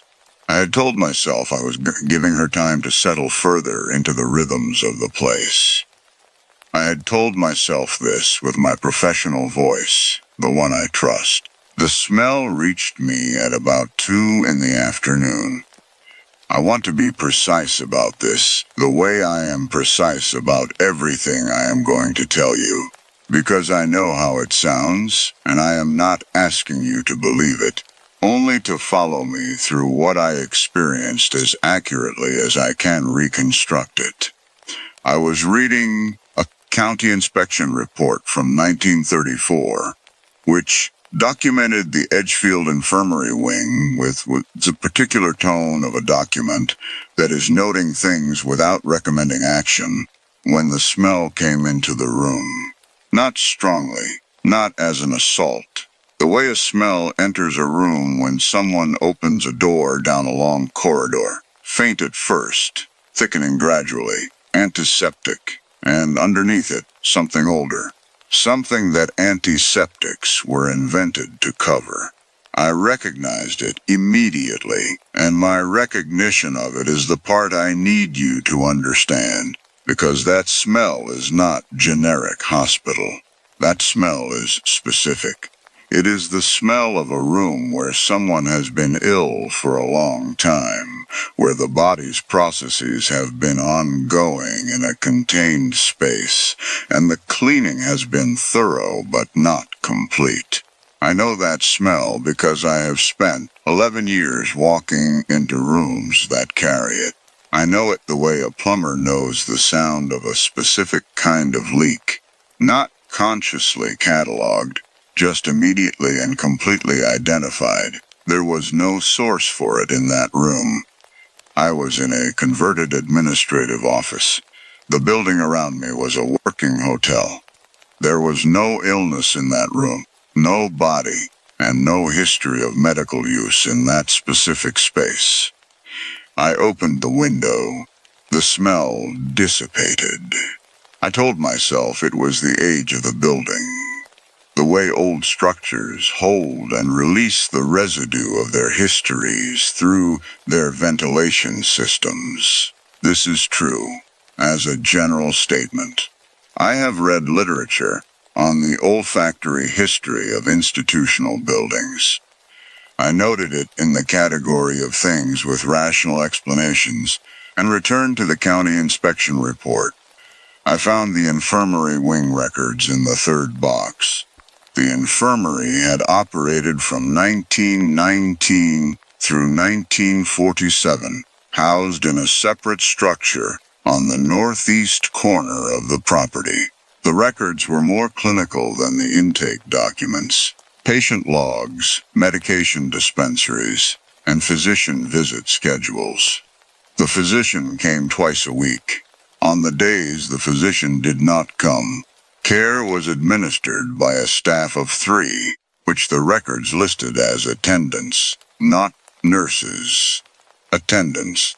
The distinction matters because it is a documentation of the level of training that was present, which is to say very little, in a space where people were dying regularly.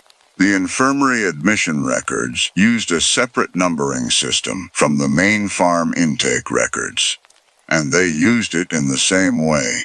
I found the first one almost immediately, because by that point I was looking for it. Infirmary patient number 44. Admitted to the main farm in October of 1921. Reason for placement: no family able to provide care. Age at admission: 61. Transferred to the infirmary in March of 1931. Condition listed as general decline. Age at transfer: 71. Died in infirmary November of 1931. Plot 44 in the cemetery ledger. Family contacted, no family located. The number moved with her through every system. Intake, infirmary, cemetery. The same number, applied at arrival and carried through until burial, was a thread of administrative continuity that substituted for a name in any document that would have required effort to complete. I turned back 3 pages in the infirmary log and read the entry for November of 1931 again. Patient 44. Cause of death, cardiac failure. Time of death, approximately 2 in the morning. Attendant present. Yes, approximately. That word in a death record is doing significant work. It means no one was watching closely enough to record the precise time. It means the attendant present was present in the building, not in the room, not at the bedside, not in the way that the word present is meant to imply. I thought about my mother at 2 in the morning. I thought about the staff ratio at Brightview that I had evaluated and found satisfactory. The number of residents per overnight attendant, the size of the Garden View wing, and the distance between her room and the nurse's station. I did the arithmetic I had never let myself do before, because I know how to read those numbers from 11 years of reading them, and I had specifically not read them in this case, for a reason I had not examined. The arithmetic came out the way I had known it would. I closed the infirmary log and sat for a moment. Then I picked up my phone and called Brightview. The nurse who answered was professional and kind, and told me my mother was doing well, that she had eaten most of her dinner, that she had participated in the afternoon music activity, and that she had seemed to enjoy it. She said my mother had asked for me twice in the last week, and that she had used my name both times, which the nurse said with the particular gentleness of someone who understands that this information is complicated rather than comforting. I thanked her and hung up. The footsteps started about 20 minutes later. The corridor outside the records room had been quiet all morning. The administrative offices on the second floor were not in regular use, and the guest traffic in the building tended to stay on the ground floor and the stairwell nearest the brewery. What I heard was not ambiguous. Footsteps. Slow and uneven, the rhythm of someone moving carefully rather than quickly, with a quality to them that I recognized before I fully understood what I was recognizing. The sound of soft-soled shoes on old linoleum, a shuffle rather than a step, the sound of someone who has learned to move without lifting their feet completely. I had heard that sound in enough long-term care facilities that it lived in my body as a specific recognition. It was how very elderly people walk, or very ill people, people for whom the full mechanics of ambulation have become too costly. There was no one in that corridor who walked that way. I was in a hotel full of people who were young enough to choose to stay in a hotel. I knew that. I got up and opened the door anyway. The corridor was empty. Long and straight, the overhead lights are steady. The floors are the original hardwood that McMenamins had restored, and there is no linoleum anywhere. The smell was stronger here. I stood in the doorway and breathed it in and understood that it was not coming through the ventilation system. It was coming from down the hall, from the direction of what Diane had mentioned in passing as the old infirmary access corridor, now used for storage. My hand was against the door frame. I noticed it the way you notice your hand somewhere you did not consciously put it. I did not let go. The footsteps did not resume. I stood in the doorway for a long time, long enough that the smell began to thin, or perhaps I adapted to it, which is what the body does when it cannot solve the problem. Then I went back to the table and sat down and did not open another box. I thought about what I know. I know that institutions leave records. I know that records, properly read, tell the truth about what was done, even when they do not tell the truth about why. I know that the poor farm buried 44 people in numbered plots, with no family located, because the effort of locating family had been quietly discontinued, and that this discontinuation is documented in the pattern of the records, even though no document explicitly states it. Because institutions rarely document their decisions to stop trying. They simply stop, and the absence becomes the record. I know that I have not visited my mother in 4 months. I know that this absence is also a kind of record, that it exists in the visitor log at Brightview, the same way the empty family contact column exists in the Edgefield Cemetery ledger, and that the reason I have not examined my own record is the same reason the county stopped examining theirs. Because the examination has a cost, and I have been unwilling to pay it, and I have used my professional language to make that unwillingness sound like considered judgment. You left me here, not the disease talking. The disease had taken her language, most of it, most of the time. What it had not taken in that moment was her accuracy. I submitted the interpretive materials to McMenamins 6 weeks later. The exhibition text is honest about the poor farm era. It names the practice of number-based identification. It acknowledges the cemetery. It uses language that is true and bearable at the same time, which is what they hired me to provide, and I provided it.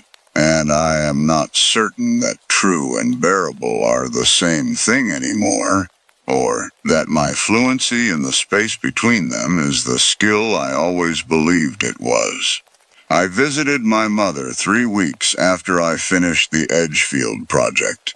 I drove out on a Sunday with the same flowers from the same farmer's market, and I sat with her for 3 hours. And she knew me for about 40 minutes of it. And for the other 2 hours and 20 minutes, she looked at me with the particular patience of someone waiting for something that may or may not come.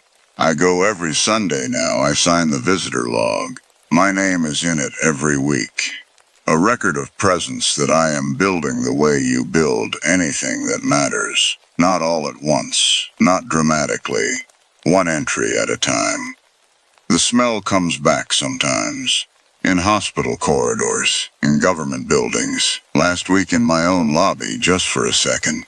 I think it is the oldest thing I know how to do, that smell, to enter a room and make itself known before anything else, to arrive ahead of understanding, to be there in the air before you have decided what it means. Some things do not wait for documentation. They are simply present and patient, and they have been there long before you arrived.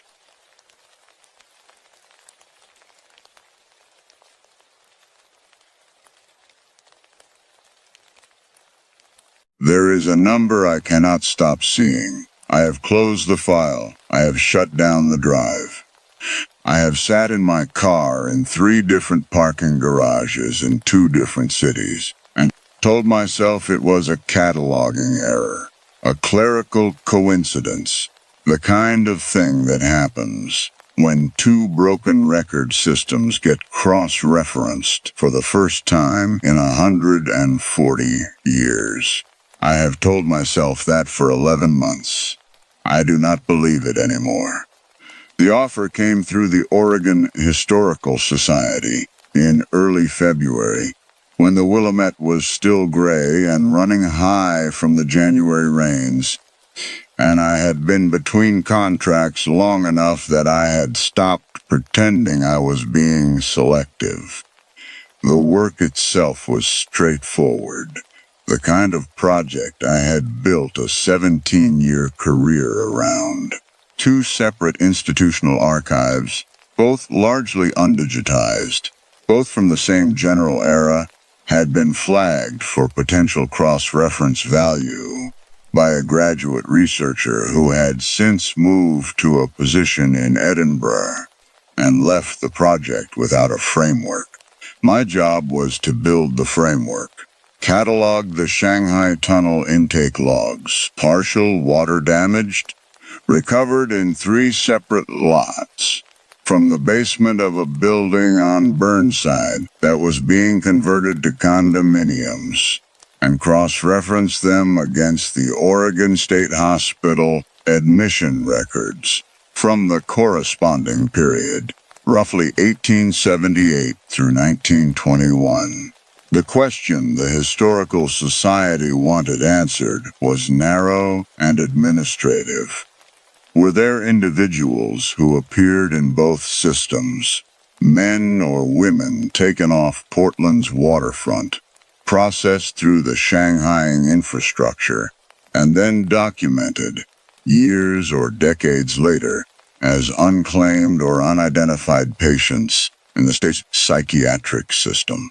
It was the kind of question that sounded academic until you sat with it long enough to understand what it was actually asking. I took the contract.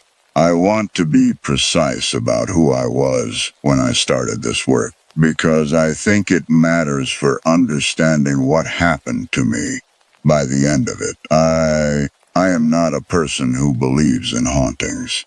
I am a person who believes in documents.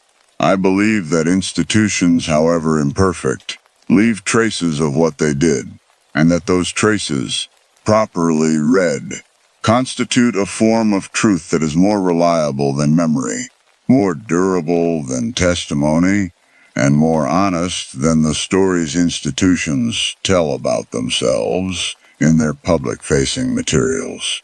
I have spent my career there, inside the gap between what institutions did and what they said they did, and I have always believed that the document was the honest one. I still believe that.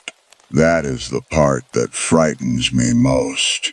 The Shanghai tunnel intake logs were kept in the Oregon Historical Society's climate-controlled storage facility in northwest Portland, 3 boxes of them, the paper so brittle in places that I worked with cotton gloves, and a humidity monitor on the table beside me. The first box was the most intact, a ledger system, each entry numbered sequentially, with columns for date, location of acquisition, physical description of the acquired individual, condition on intake, and disposition. The word acquisition, the word disposition. I have worked with institutional records for 17 years, and I have learned to read administrative language the way a translator reads a foreign tongue, with the understanding that the words chosen are never accidental. Acquisition, disposition. The men who kept these records understood exactly what they were doing and chose language that kept it at arm's length. I spent the first 3 weeks working only with the Portland materials, building the catalog from scratch, assigning each entry a reference number, cross-checking dates against the ship, manifests the Historical Society had already digitized. The work was absorbing in the way archival work always is for me. The quiet of it, the smell of old paper, the particular satisfaction of bringing order to something that had been disordered for a long time. I have always found comfort in the idea that a record, properly tended, does not lie. It may be incomplete, it may be partial, but what it contains honestly. My brother used to say I loved documents more than people. He said it without meanness, the way younger siblings say accurate things. I did not think about Marcus often during those first weeks. I had learned not to. The habit of not thinking about him had taken almost 2 years to build, and I maintained it. with the same discipline I brought to everything else. Systematically, methodically, without dwelling on the cost. The canister number appeared on a Tuesday, in the third week of February. I had begun cross-referencing my Shanghai Tunnel catalog with the Oregon State Hospital materials, which the Society had arranged for me to access through the hospital's own archives department in Salem. The hospital had undergone a significant archival project in the 1990s when the discovery of the copper canisters, 3,491 of them, stored in the basement, each containing the cremated remains of a patient whose family had never claimed them, had prompted a public reckoning of sorts and an effort to reconstruct patient identities from the available records. That project had stalled. The records were incomplete, the naming conventions inconsistent, and many of the patients had arrived at the hospital without names at all, logged simply as John Doe or Jane Doe, or, in the earlier records, with a physical description and an intake number. Intake number, the same phrase the Shanghai Tunnel logs used. I found the first overlap on a Tuesday at 11:17 in the morning. I know the time because I had glanced at my phone a few minutes before to check whether I needed to plug in my laptop. Intake number 774. In the Shanghai Tunnel log, 774 was a man, estimated age between 30 and 40, acquired at a waterfront saloon on the evening of March the 9th, 1883. Physical description: dark hair, medium build, a scar along the left jawline from what appeared to be a healed knife wound. Condition on intake: sedated. Disposition: transferred to outbound vessel, manifest reference withheld. In the Oregon State Hospital admission records, patient reference number 774 was admitted in October of 1909, 26 years later, as an unidentified male, estimated age between 50 and 65. Physical description: dark hair, now heavily gray, medium build, a scar along the left jawline from an old wound. Condition on admission: nonverbal, unresponsive to direct address, appeared not to understand English or any other language attempted. No family, no history, no name. I sat with that for a long time. The rational explanation was available, and I reached for it immediately, the way I always do. Intake numbering systems converge when both systems are poorly administered and drawing from the same sequential logic. Two different institutions using the same numerical framework, arriving at the same number by coincidence. Physical descriptions from this period were imprecise and repetitive. Scar along the jawline was not a distinctive identifier.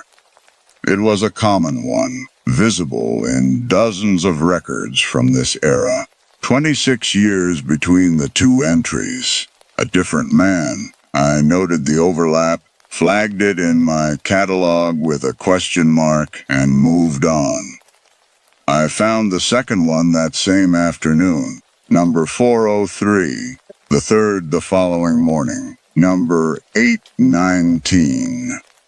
By the end of the week, I had 11. And the rational explanation had begun to feel like a wall I was pushing against rather than a door I was walking through. I arranged a site visit to the Oregon State Hospital. The building they let archivists into is not the main hospital, which is still operating. It is the older structure, the one built in 1883, which has been partially preserved and partially converted to a museum. I had been there once before, years ago, for a different project. I remembered the corridors as long and institutional, the floors a specific shade of green linoleum that seemed to absorb light rather than reflect it, the windows high and small and placed as though their purpose was not to let in light but to prevent exit. The basement was where the canisters had been stored. The archivist assigned to assist me was a man named Gerald, who had worked at the hospital for 22 years, and who had the particular manner of someone who has made peace with something that does not deserve peace. He was patient with me. He showed me the storage room where the canisters had been kept. They had been moved now, most of them transferred to a dedicated memorial space, and he walked me through the secondary record system the hospital had used for patients who arrived without identities. He showed me the shelf where canister 774 had been kept. It was an ordinary metal shelf. The canister was gone, transferred with the others to the memorial space, but the shelf tag remained. A small card in a plastic sleeve, handwritten in ink that had gone brown with age. The number was written in a clear, careful hand, 774. I looked at it for a moment. Then I took a photograph of it and put my phone back in my pocket and told Gerald I wanted to see the connecting tunnels. He paused before answering. Not a long pause, just enough to notice. He said the tunnels were not officially part of the archive access, that they were used primarily for utility routing now, but that if I had a specific research need, he could check with the facilities department.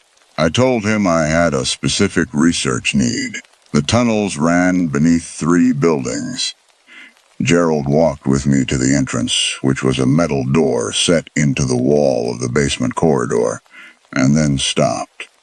He said he was needed upstairs. He handed me a laminated map and a flashlight. The overhead fluorescents in the tunnels had been partially replaced, but there were gaps, and he said to come back up the same way I came down, because the far end of the tunnel connected to a section of the building that was not currently accessible. I said I understood. The tunnel was narrower than I expected. Wide enough for 2 people to pass each other, but only barely. The ceiling was low enough that I was aware of it in a way I am not usually aware of ceilings. The walls were brick, old brick, the kind that holds cold in a way that newer materials do not.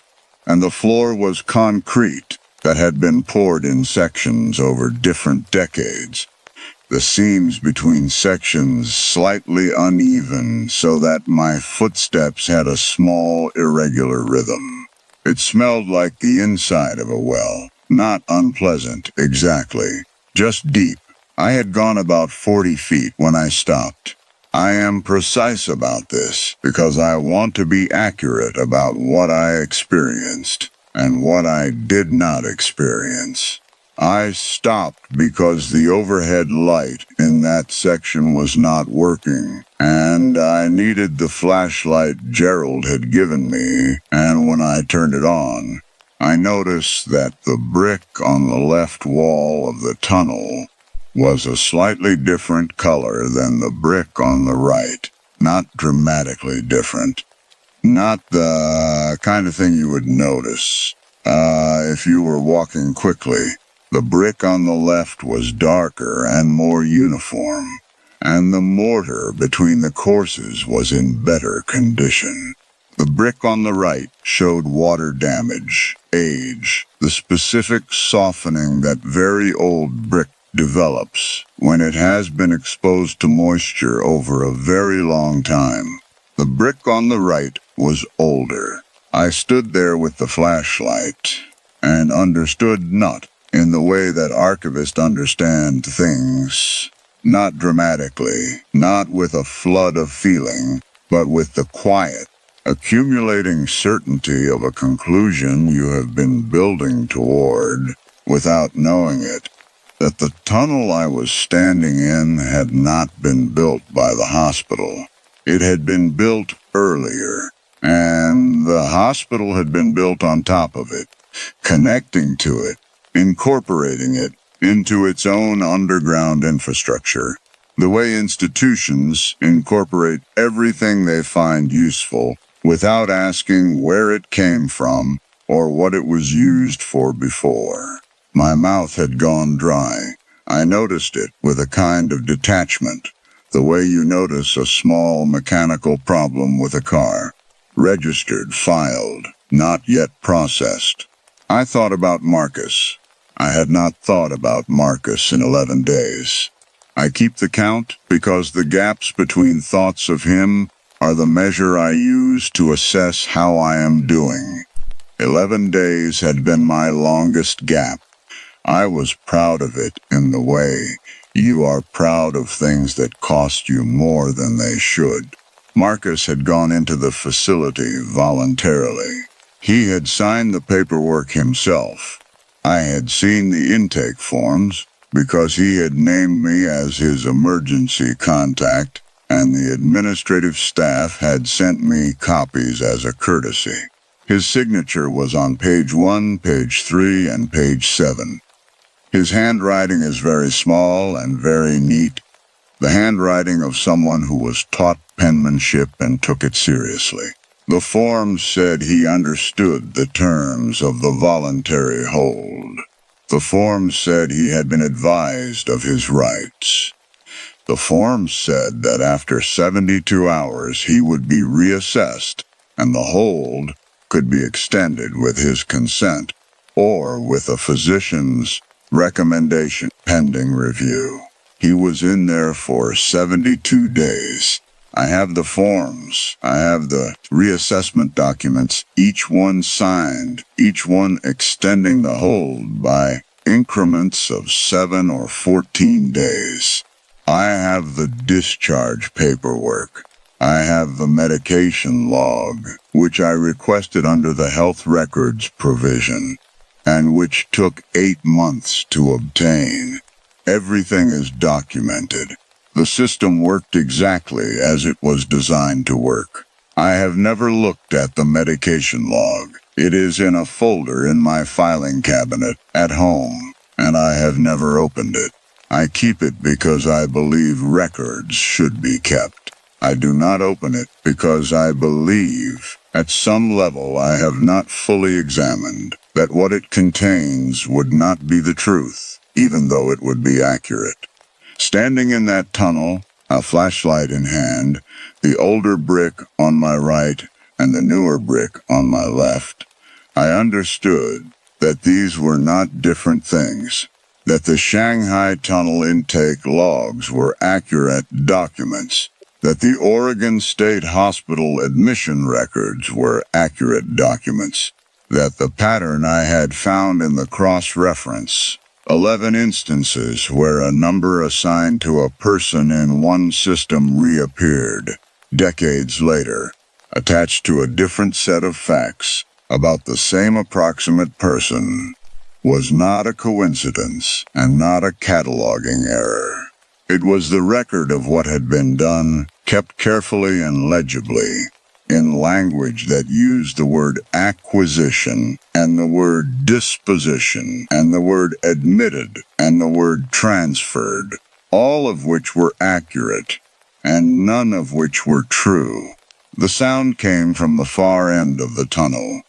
I want to be careful here. I want to be precise. I am an archivist. I do not reach for explanations I cannot document. What I heard was a sound that my mind organized as the dragging of something heavy across a concrete floor, rhythmic and slow, with a pause between each drag as though whatever was being moved was very heavy, and the person or thing moving it needed a moment between each effort. It lasted for approximately 7 seconds. Then it stopped. I stood very still. The flashlight did not flicker. The temperature did not change. I did not smell anything. I stood still for what I believe was about 2 minutes, though I did not check my phone. And I listened, and I heard nothing else. Then I turned around and walked back to the entrance, and the whole way back my hand was against the right wall, the older brick, because I could not make myself let go of something solid.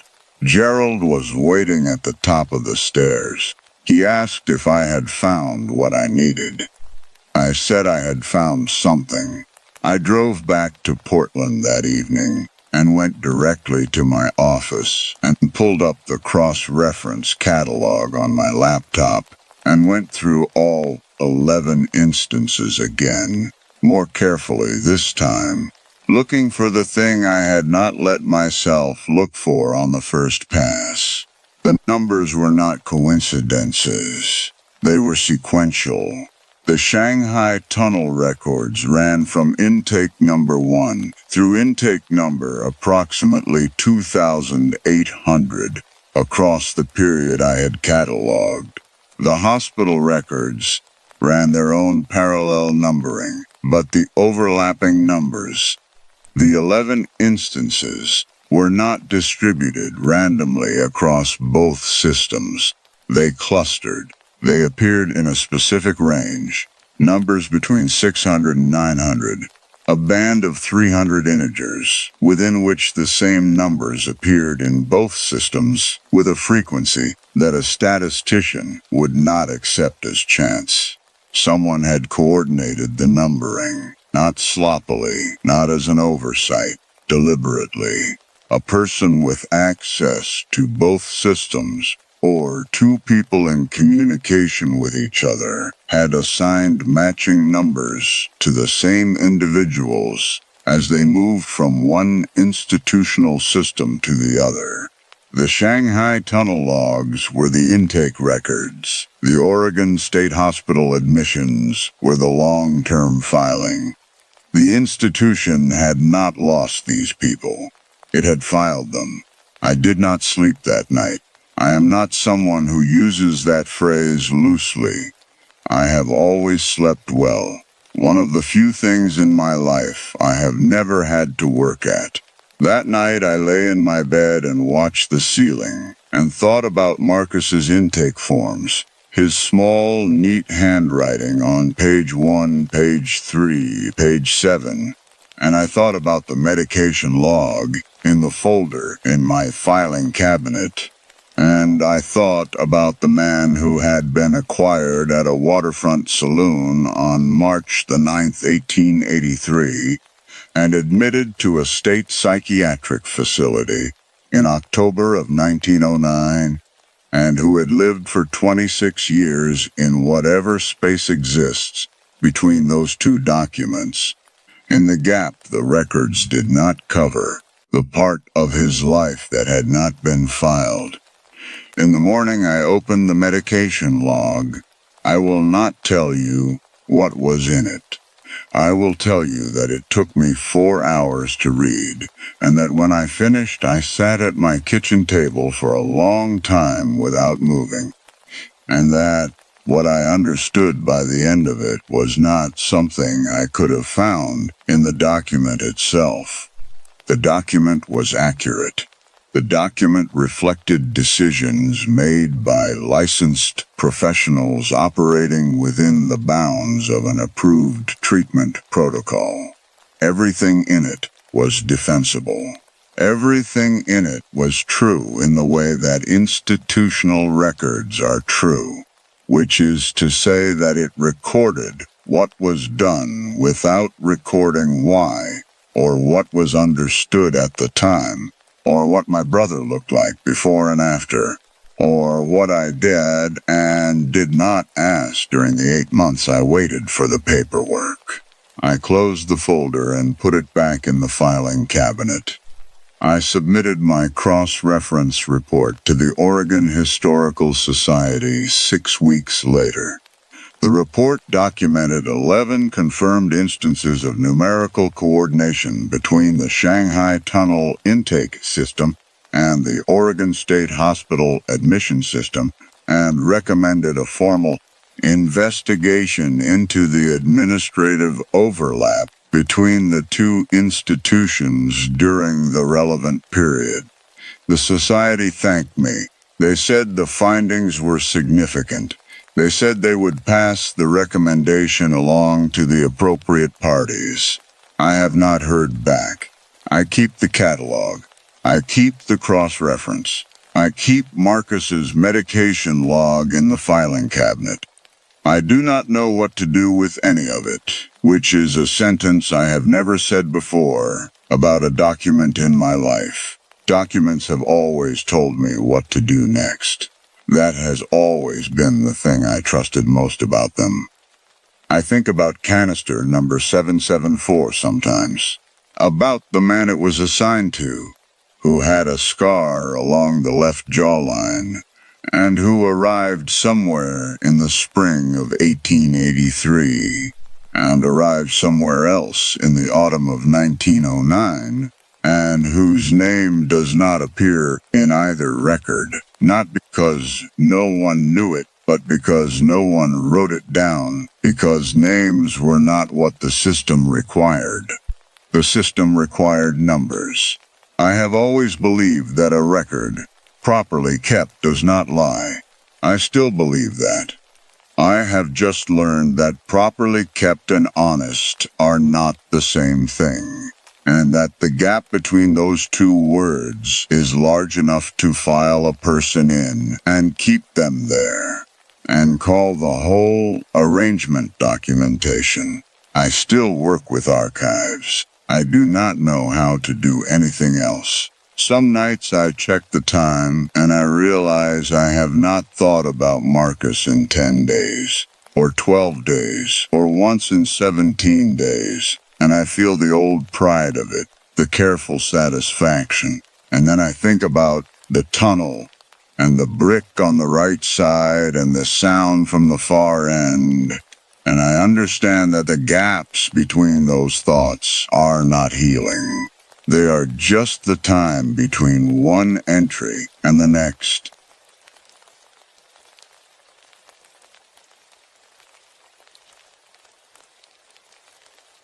I have listened to recordings I should not have kept. I tell myself I kept them for the same reason I keep all my field recordings. Professional habit, archival instinct, and the understanding that what you capture in the moment is always more than what you think you are capturing. I tell myself this, and I believe approximately half of it. The other half is something I have not yet found the right word for. The recordings are in a folder on my laptop, labeled with the date and location, the way all my recordings are labeled. I have not deleted them. I have not listened to them again. I think about them every time I open that folder, which is every working day. And every working day I close it without playing them. And I have been doing this for 8 months, and I do not think I am going to stop.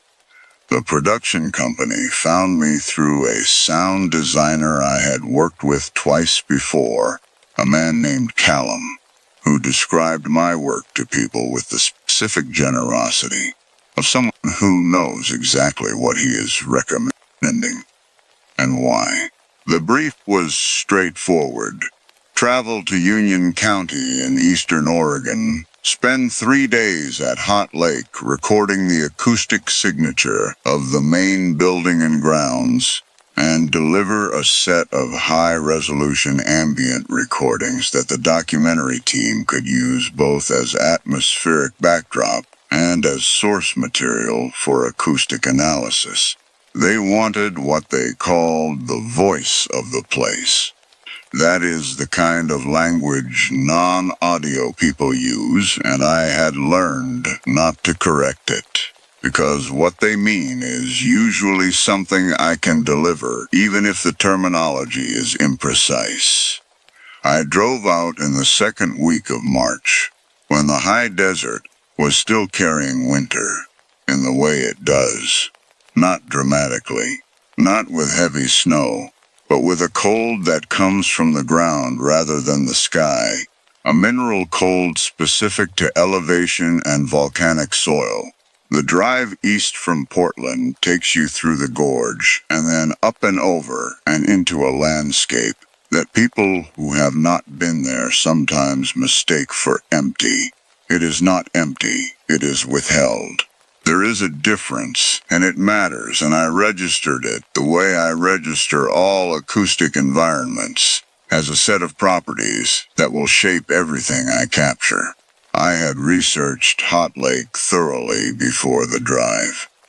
I always research a location before I record it, because the history of a building shapes its acoustic character in ways that are not mystical, but are real.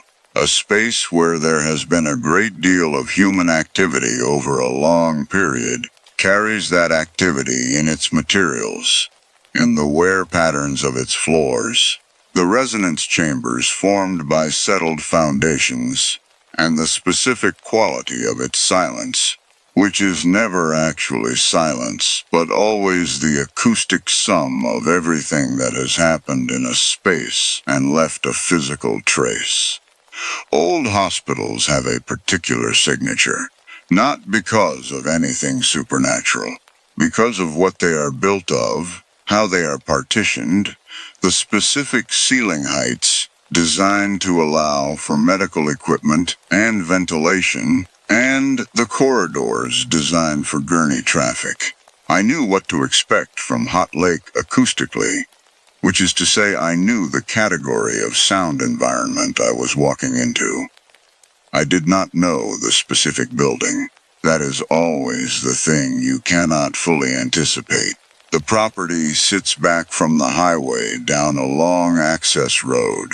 The main building, visible from the road, has a large pale structure with a distinctive cupola.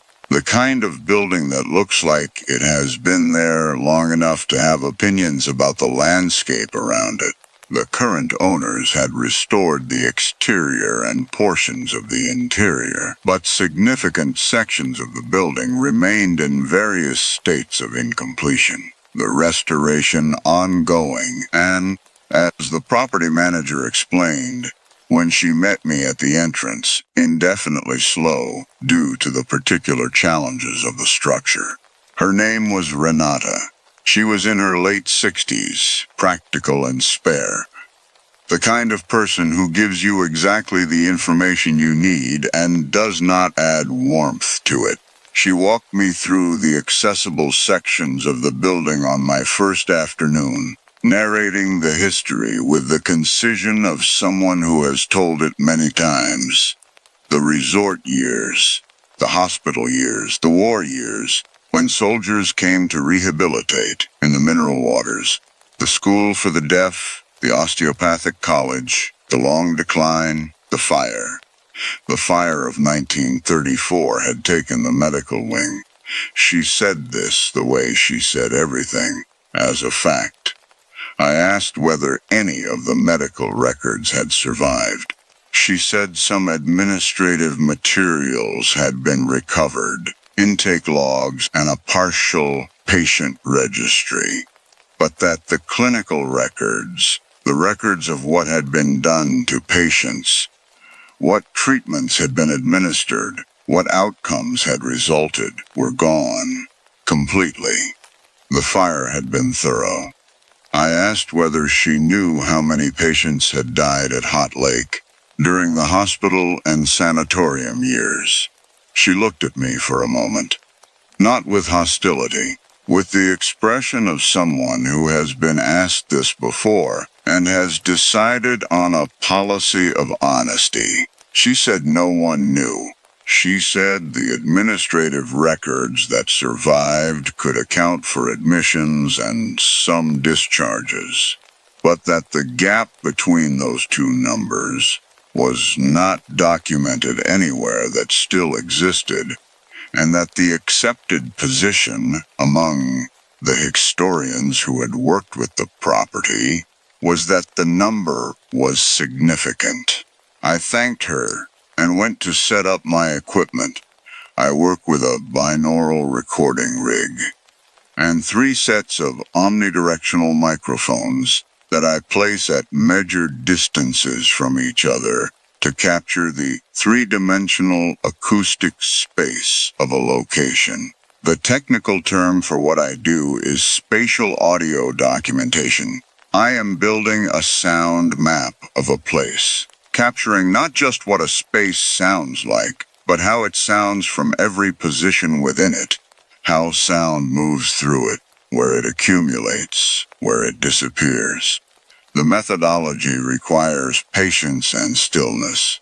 I position my equipment, I establish baseline silence, and then I record for extended periods, sometimes 4 or 5 hours at a single position, capturing the ambient signature of the space at that point in its acoustic geometry.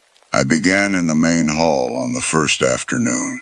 The main hall runs the length of the central building, a corridor approximately 60 feet long, with high ceilings and original wainscoting on the lower walls. The acoustic signature was exactly what I expected from a building of its age and construction, a long reverberation tail, meaning sounds persisted in the space longer than they would in a modern building. The parallel walls, creating a specific flutter echo at certain frequencies. The floor a dense hardwood that reflected rather than absorbed. I established my equipment, set my levels, confirmed my baselines, and settled into the particular quality of professional stillness that field recording requires. The first thing I noticed that did not fit the acoustic model was at approximately 4 in the afternoon. I want to be precise about this, because precision is my methodology, and because I think it matters that what I am describing is not a feeling or an impression, but a documented acoustic anomaly. At 4 in the afternoon, with all 3 microphone sets running and the hall otherwise empty, I recorded a sound at a frequency of approximately 240 hertz, lasting for 3.2 seconds, with a decay pattern inconsistent with any reflective surface in the room. 240 hertz is roughly the frequency of the human voice in the lower register of normal speech. The decay pattern I recorded, the way the sound diminished after its initial presence, was organic rather than architectural, meaning it faded the way a voice fades when someone stops speaking and moves away, not the way a sound fades when it has been produced in a room and is being absorbed by the room's materials. I marked the timestamp, noted the anomaly in my field log, and recorded my initial assessment. Source undetermined, consistent with incidental human vocalization from adjacent space. Further investigation required. There was no adjacent space on the east side of the hall. That wall was exterior. I noted this as well. I have been doing this work for 14 years. I have recorded in old theaters, in 19th century courthouses, in Civil War hospitals and decommissioned prisons, and in underground cisterns. I have a professional framework for acoustic anomalies that is thorough and not easily surprised. I noted the 240 hertz event and moved my equipment to the next position and continued working, because that is what professional rigor requires. I found 3 more anomalies before the end of the first day. That night, in the room Renata had prepared for me on the 2nd floor, a comfortable room, the restoration complete in here, a window that looked out toward the dark shapes of the Wallowa Mountains. I sat on the edge of the bed and listened to my playback through my headphones. The day's recordings in chronological order, and I worked through the anomalies with the methodical calm I bring to everything. 2 of the 4 had probable environmental explanations. The building's plumbing was active and ran through the walls in ways that could produce low-frequency resonance at certain times of day, and the hot springs beneath the property created geothermal activity that could account for some surface-level acoustic events. The 3rd anomaly was borderline. The 4th had no explanation that fit the building. It was the last recording of the day, captured in the East Corridor near what Renata had identified as the former entrance to the medical wing. Now a sealed wall, the doorway long since plastered over, visible only as a slight irregularity in the plaster surface where the original frame was still present beneath. My microphones had been positioned, facing the sealed wall, capturing the acoustic character of a space that was now physically inaccessible. When the anomaly occurred, it was a voice. I want to be careful with that word, because I am a professional and I do not use it loosely. What I recorded was a vocalization in the frequency range of human speech, lasting approximately 4 seconds, with the specific rhythmic pattern of language, not one extended tone, not a mechanical sound that happens to fall in the speech frequency range, but something with the cadence of words, the specific pattern of stressed and unstressed syllables that differentiates speech from other human vocal sounds. I could not identify the words. The recording was not clear enough for transcription. What I could identify with professional certainty was that what I was hearing was patterned in the way that speech is patterned. It was coming from the other side of the sealed wall. I took my headphones off and sat on the edge of the bed and looked at the window for a while. The Wallowa Mountains were out there in the dark, too far to see but present the way large things in darkness are present, as an absence of stars at the horizon, a weight in the landscape. I thought about my father. My father was a methodical man. He kept records of everything: household expenses, car maintenance, the specific dates and conditions of every medical appointment he ever attended. After he died, I spent 3 weeks at his files, which were thorough and legible, and told me almost everything about the last years of his life, except the things that mattered, which were not the kind of things a methodical man writes down. The surgery had gone well. The surgeon had called me himself to say so. The evening after the procedure, while I was in Montana, setting up equipment in a meadow for a dawn recording session, I had thanked him and hung up and made a note in my field log. Father's surgery successful, called surgeon, all clear, because I keep notes on everything. And then I had set my alarm for 4 in the morning and gone to sleep. He had called me the following evening. I was still in the field. My phone was in my tent, on silent, because field recording requires silence, and I had learned to be rigorous about it. The voicemail notification appeared on my screen the next morning at 5:47. When I checked my phone before the day's first recording session, I saw the notification. I told myself I would call him back after the session. Then the session ran long, and the light was extraordinary, and I stayed in the field until nearly 2 in the afternoon. Then Callum called me, not my father, and told me.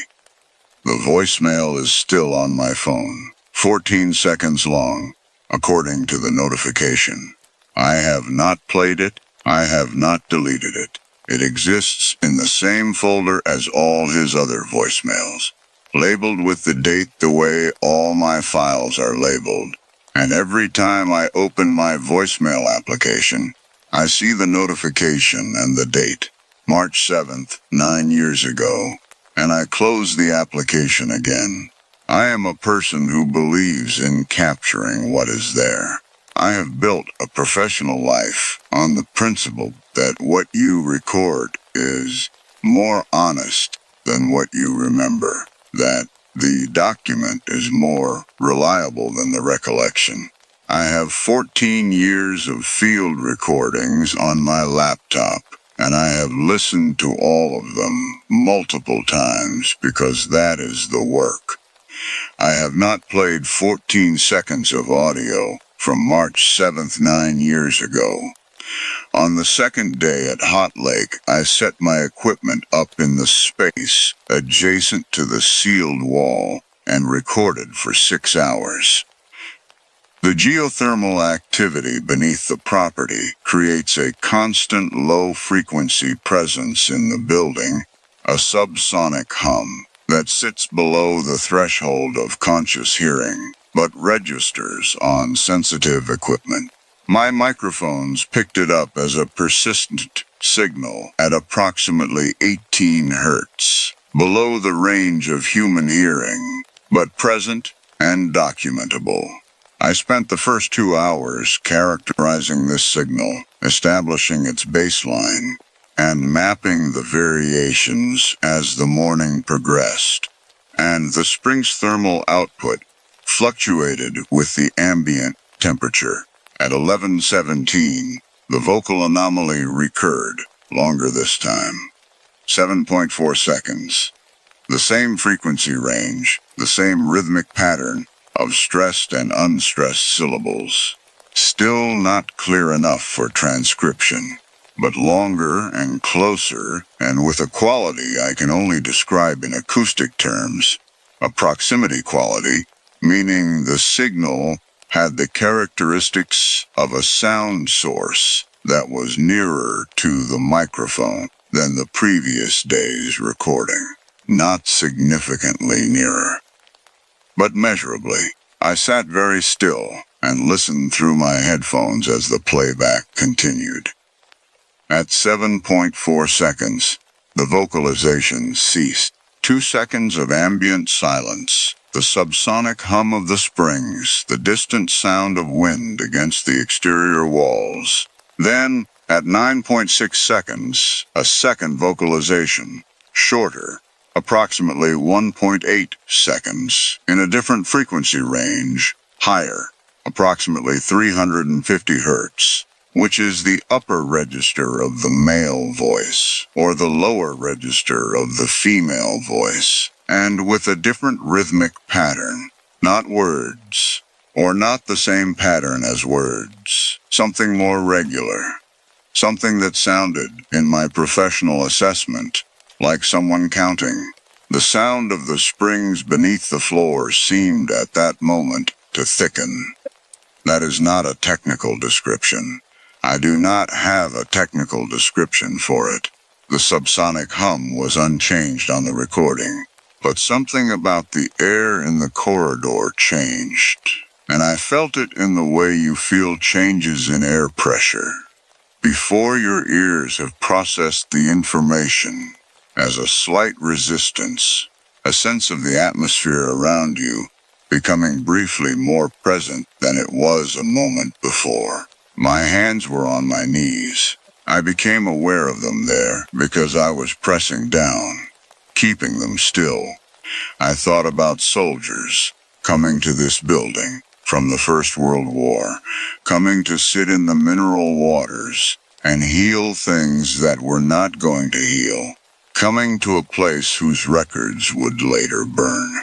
I thought about patients in the sanatorium years, the tuberculosis patients for whom the high desert air was prescribed as treatment, who came to Eastern Oregon to breathe and did not always leave. I thought about the administrative records that survived the fire, intake logs, partial registry, and the clinical records that did not, and what that absence means. It means that whatever was done to people in the medical wing of this building, in the years between its opening and the fire, is not documented anywhere that still exists. It means the building is the only record left. At 2 in the afternoon on the second day, I called the number for Brightview Memory Care in Portland. I had not called Renata. I had not called Callum or the production company.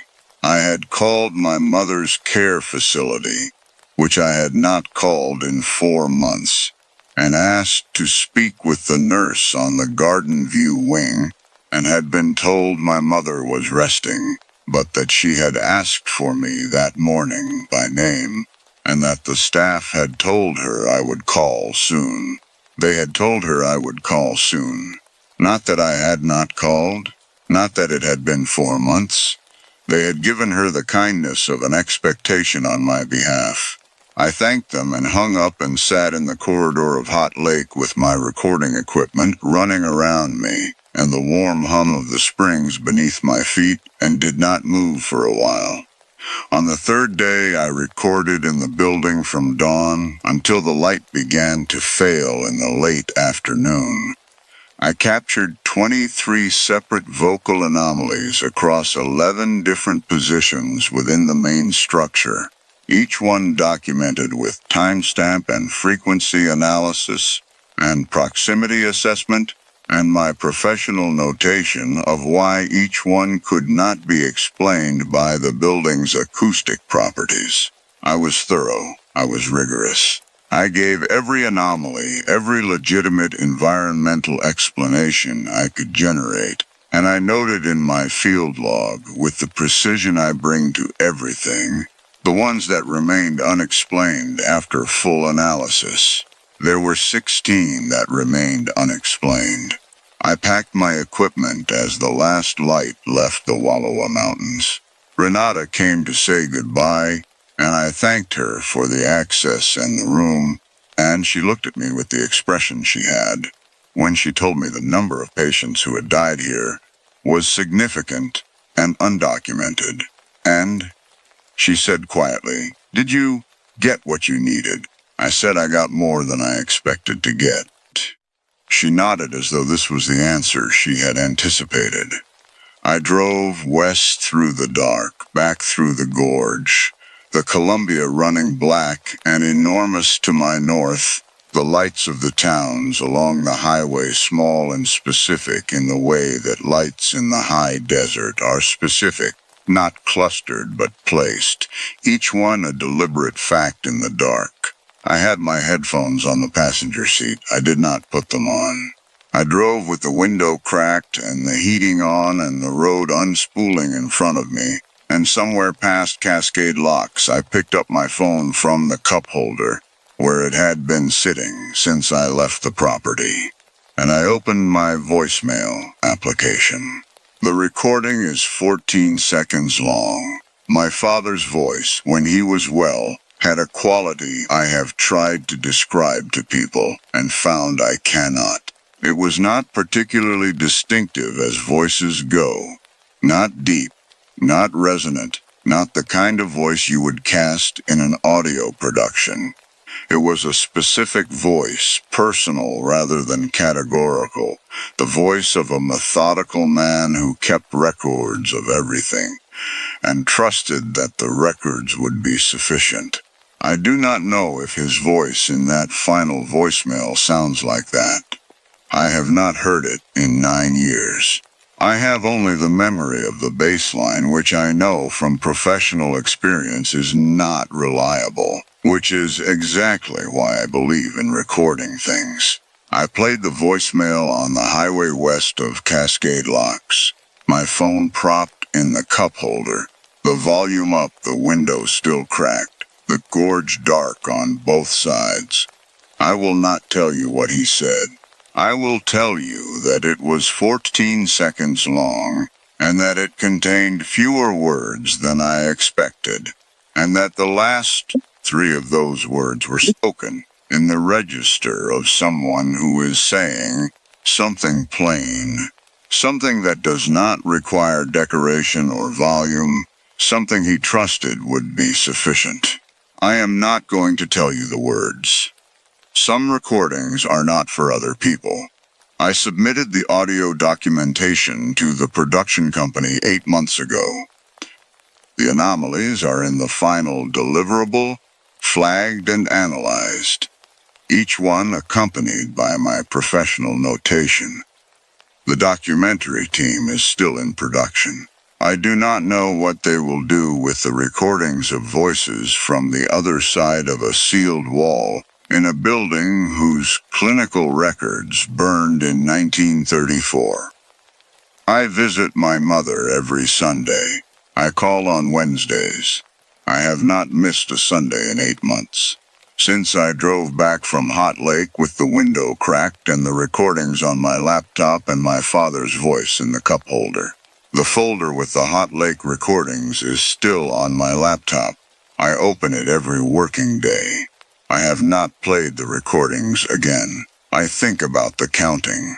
The second vocalization, 1.8 seconds, is the regular rhythmic pattern of someone moving through numbers in sequence. I think about what you count toward and what counting is for, and whether the act of counting is an act of faith, that there is a next number and a number after that, and that the sequence continues even in the dark, even in the sealed room, even when the records have burned, and the only evidence left is acoustic, and even the acoustic evidence is contested. Some things do not resolve. I know that. 14 years of field recording has taught me that the ambient sound of a place is not a story with an ending. It is an ongoing document. The building is still there. The springs are still warm. The sealed wall is still sealed. I keep the recordings the way I keep all my recordings, because what you capture in the moment is always more than what you think you are capturing. My father knew that too. I think that is what he was trying to tell me.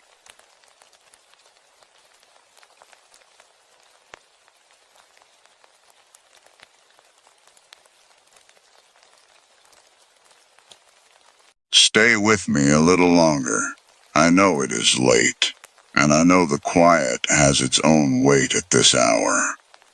The kind that settles on you when the day is finally done, and there is nothing left between you and whatever you have been keeping at arm's length. That is exactly where I need you. Loose and still and a little unguarded. What I have for you tonight lives in the space between grief and vigil, between the person who waits and the thing they are waiting for. Let the dark in. It is already there. Let it settle. I will tell you about a lighthouse on the Oregon coast, and a woman who never left it. And what a man who spent his life measuring light finally understood about the dark. There is a difference between a light that guides and a light that marks. I did not understand that difference until my third week at the Heseta head station. When I was sitting in the watchroom at 2 a.m. with my logbook open and my pencil in my hand and the light rotating above me, and I understood, with the particular clarity that comes only in the middle of the night in an isolated place, that the light at Heseta Head was not doing what I had spent 31 years believing lighthouse lights do. It was not telling sailors where to go. It was marking where something had stayed. The posting came through the Oregon Parks and Recreation Department in the second week of April, routed through the Lighthouse Preservation Society's research grant program, which I had applied to the previous autumn without expecting much. 6 weeks at Heseta Head. Condition assessment of the original Fresnel lens. Full operational history documentation from commissioning through automation. room and board in the keeper's house, a stipend that was modest but sufficient, and, more importantly, 6 weeks of legitimate reason to be somewhere that was not my apartment in Portland, which had developed over the preceding 14 months. The specific quality of a place that knows it was meant for more people than currently occupy it. I want to be honest about that from the beginning, because I think it is relevant to what happened to me at the station. I was not in good shape when I arrived at Heceta Head. I was functional, professionally rigorous, technically competent, the kind of person who responds to emails promptly and meets his deadlines and presents well in meetings. But I was the kind of functional that is built on the systematic exclusion of everything that cannot be made functional. And 14 months of that kind of functionality had made me very efficient and very quiet, and not much else. The access road to Heceta Head drops off the coastal highway and winds through Sitka spruce for approximately a mile before the headland opens and the station comes into view. The keeper's house is white, 2 stories, Victorian in its proportions, and set back from the light tower on a small plateau of kept grass that in April was very green against the gray of the ocean behind it. The light tower itself is slender and white, 96 steps from base to watchroom, and the first-order Fresnel lens inside it is one of the finest surviving examples of 19th-century lighthouse optics on the Pacific coast. I had seen photographs. The photographs had not prepared me for the scale of the lens in person, which is what photographs of Fresnel lenses never manage. The lens stands approximately 6 feet tall and 4 feet in diameter. With 240 hand-ground prisms arranged in a beehive configuration, the whole assembly mounted on a mercury float bearing, so that a single finger can set it turning. In operation, it transforms a single light source into a beam of extraordinary intensity and focus. When I stood in the watchroom and looked at it for the first time, I felt the particular feeling I always feel in the presence of exceptional engineering. A feeling I can only describe as gratitude, the recognition of human ingenuity, applied with patience and precision to a specific problem.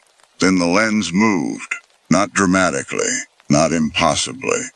The mercury float bearing is so sensitive that the vibration of my footsteps on the watchroom floor was sufficient to produce a small, slow rotation. A quarter turn, perhaps, before it stilled. Completely explicable. I noted it and went back down the 96 steps and began unpacking my equipment in the keeper's house. The keeper's house has been a bed and breakfast for several years, and during the tourist season it hosts guests who come for the coastal views and the historical atmosphere and, I suspect, for the story of Rue. In April, off-season, I was the only occupant. The caretaker, a retired parks employee named Sven, who drove out 3 mornings a week from Florence to check on the property and handle maintenance, had left me a folder of operational information, the heating system, the kitchen supplies, the emergency contacts, the Wi-Fi password, and a handwritten note that said, simply, "If you have questions about the station's history, I am happy to help. If you have questions about the other thing, I am also happy to help." I understood what he meant by the other thing. Rue is not a secret at Heceta Head. She is part of the station's official interpretive record, documented in the Oregon Parks materials, with a matter-of-factness that I found, on first reading, slightly incongruous with the Parks Department's otherwise empirical institutional voice. The legend, as documented, a woman believed to be the wife or daughter of an early lighthouse keeper lost a child at the station. The child's grave has been found and lost again multiple times over the decades, its location uncertain. The woman's grief was apparently sufficient to anchor her to the place. She has been reported by successive keepers, their families, renovation crews, bed and breakfast guests, and Parks Department staff across more than a century of the station's operation. The reports are consistent in ways that unconnected witnesses across 100 years should not be consistent if the consistency is invented. I noted all of this in my research file and did not think about it further. I am a photometric analyst. My instruments measure light. RU was not within my professional scope. I began my lens assessment on the second morning. The work requires patience and a specific kind of attention. I am measuring the condition of each prism individually, assessing for microfractures, surface degradation, the accuracy of the original grinding, and the integrity of the brass fittings that hold the prism array in its configuration. It is painstaking work, the kind I have always loved, the kind that fills the entire available space of attention and leaves nothing over for anything else. I worked from 7 in the morning until the light failed in the late afternoon, making my measurements and recording my readings and building the condition report, prism by prism.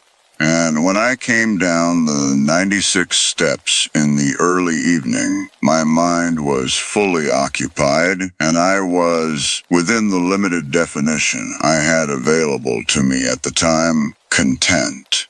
The smell was in the keeper's house when I came in on the third evening. Roses. Specific and clear and sourceless.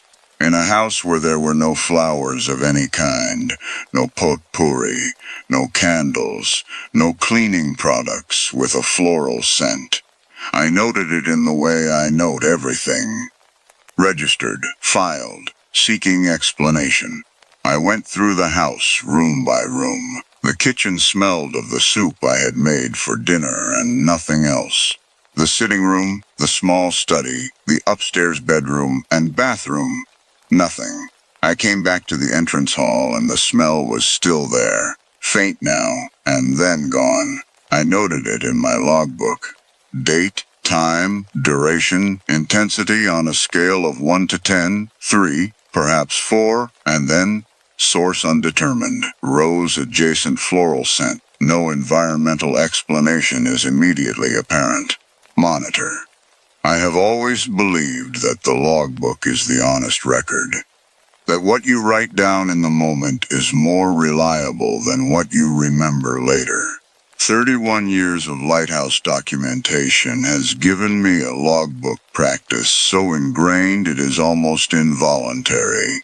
I reach for the book the way other people reach for their phones, as a reflex of documentation, a habit of turning experience into record. My ex-wife used to say I was more present in my logbooks than I was in our house. She said it as an observation rather than an accusation, which is her manner. She is a precise person.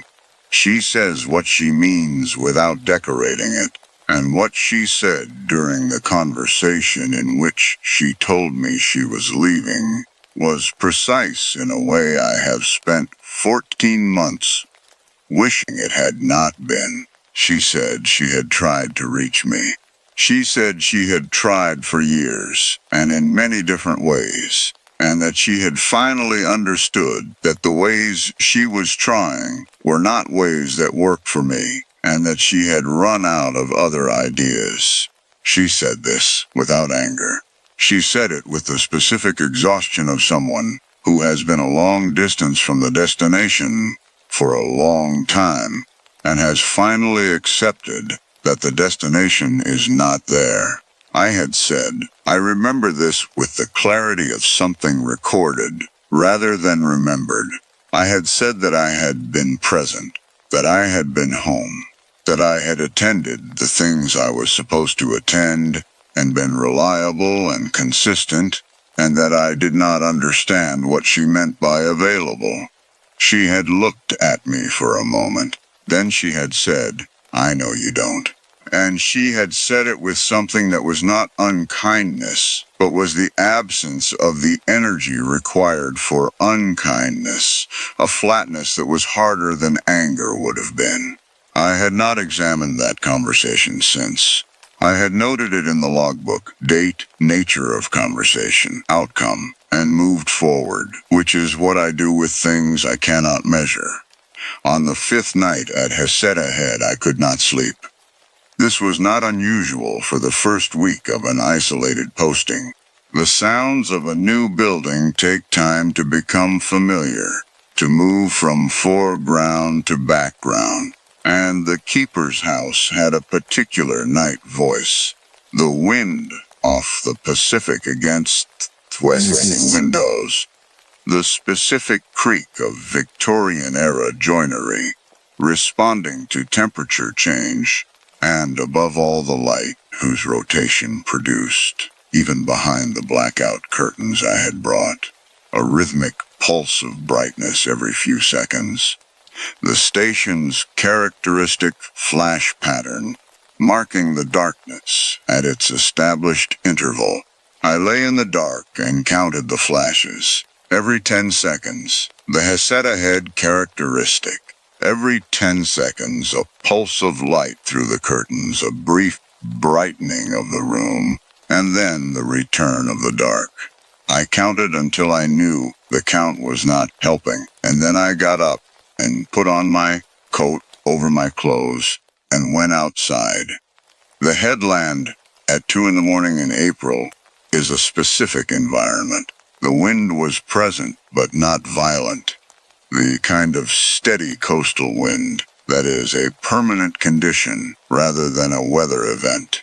The sky had cleared, and the stars were visible in the way they are visible from coastal headlands, far from city light. Not decorative, not background, but densely present, the full depth of them available, in a way that can feel, in certain states of mind, like an argument for something.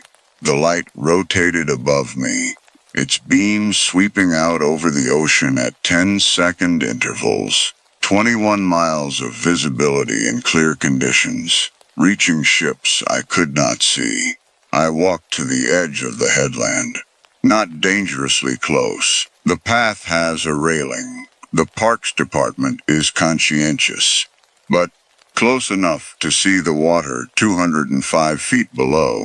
The white of the breaking waves visible even in the dark, the sound of them absorbed into the general sound of the ocean, which is not loud so much as total. She was standing to my left. I want to be very careful about how I say this.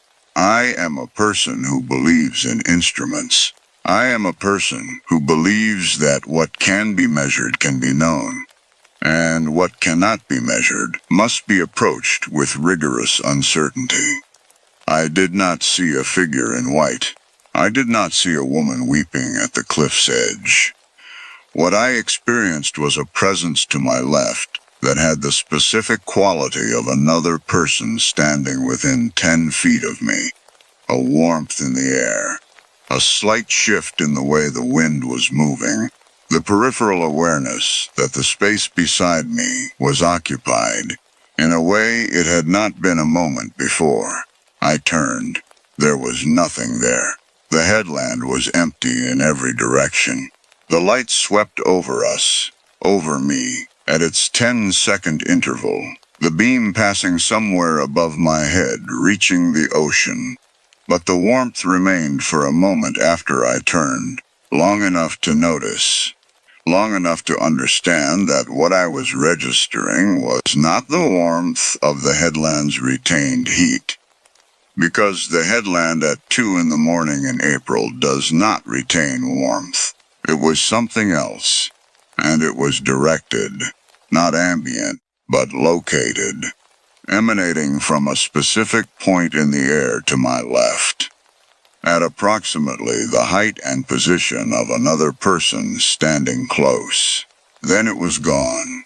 I stood on the headland for a while after that, looking at the ocean, counting the flash of the light on the water at its 10-second interval. Every 10 seconds. Reliable, measured. The light is doing what the light was built to do. I thought about what Sven had told me when he came out on the second morning, standing in the kitchen with his coffee, while I reviewed my equipment list. He had worked at the station for 11 years. He had his own ruse stories, which he offered with the matter-of-fact quality of someone reporting observable data. She moved things, he said. Small things. Tools left in one position found in another. Windows found open that had been closed. The smell of roses in rooms with no roses. He had learned to leave her to it, he said. She was not, in his professional assessment, malevolent. She was present.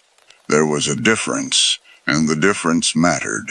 I had asked him because I am a person who asks the precise question, "What do you think she wants?" He had held his coffee with both hands and looked out the kitchen window at the light tower, and he had said, "I think she just wants someone to know she is still here." I wrote that in my logbook. Date, time, Sven's verbatim statement, my notation. Assess for relevance to station history documentation. Standing on the headland at 2 in the morning, with the warmth fading from the air to my left, I thought about what it means to want someone to know you are still here. I thought about what you have to have been through to make that the thing you want. Not to be seen in full, not to be understood, not to have the loss restored, just to be known as present. To have your presence acknowledged by another person who is also present. The most reduced possible version of being known. My wife had tried to reach me for years. She had tried in the ways available to her, which were words and presence and time, and the specific vulnerability of continuing to try after the previous attempt has not landed. She had tried in all those ways, and I had been in the next room, or at my desk, or in the watch room of some lighthouse or other, with my instruments and my logbook, and I had been present in the building and not available to be reached. And she had finally stopped trying. I had logged the conversation where she told me this. I had noted it by date and characterized it as extended discussion of relationship status, outcome, separation. I had it in my logbook. I knew exactly when it happened, and approximately how long it lasted, and what the outcome was. I did not have one line in any logbook about what she had needed from me in the years before it. Not one measurement, not one reading. I had no data because I had not been running the instruments. I had been in the next room, and I had not been running the instruments that would have captured what was happening there. The light swept over the ocean. 10 seconds. 10 seconds. 10 seconds. I went back inside. The last week of the posting, I worked through the final prisms of the lens assessment and drafted the first sections of the operational history. The work was good. The lens was in remarkable condition. The historical record richer than I had expected. The station's logs from the manned period, yielding details about the daily texture of lighthouse keeping that I find genuinely moving, the way I always find precision in the service of others genuinely moving. The roses came back twice more. Once in the upstairs corridor at midday. The wind was strong enough that I stopped walking. Once in the watchroom at the end of a long session, when I was closing my equipment cases, and the smell arrived and sat with me for perhaps 3 minutes before it dissipated. The second time in the watch room, I did not reach for my logbook. I sat with my equipment cases half closed, and the smell of roses in the watch room of a lighthouse on the Oregon coast. And I said, aloud to the room, "I know you are here." Nothing happened. The light rotated, the smell faded. The prisms threw their fractured light across the walls of the watch room in their beautiful, complex pattern. 240 hand-ground lenses, doing what they had been built to do, translating a single source into something that could reach across 21 miles of dark water. But something shifted in the room, not physically, not measurably. Something in the quality of the air changed the way the quality of a room changes when someone in it relaxes. Not dramatically, not all at once, but in the manner of a sustained effort that has been, for the moment, released.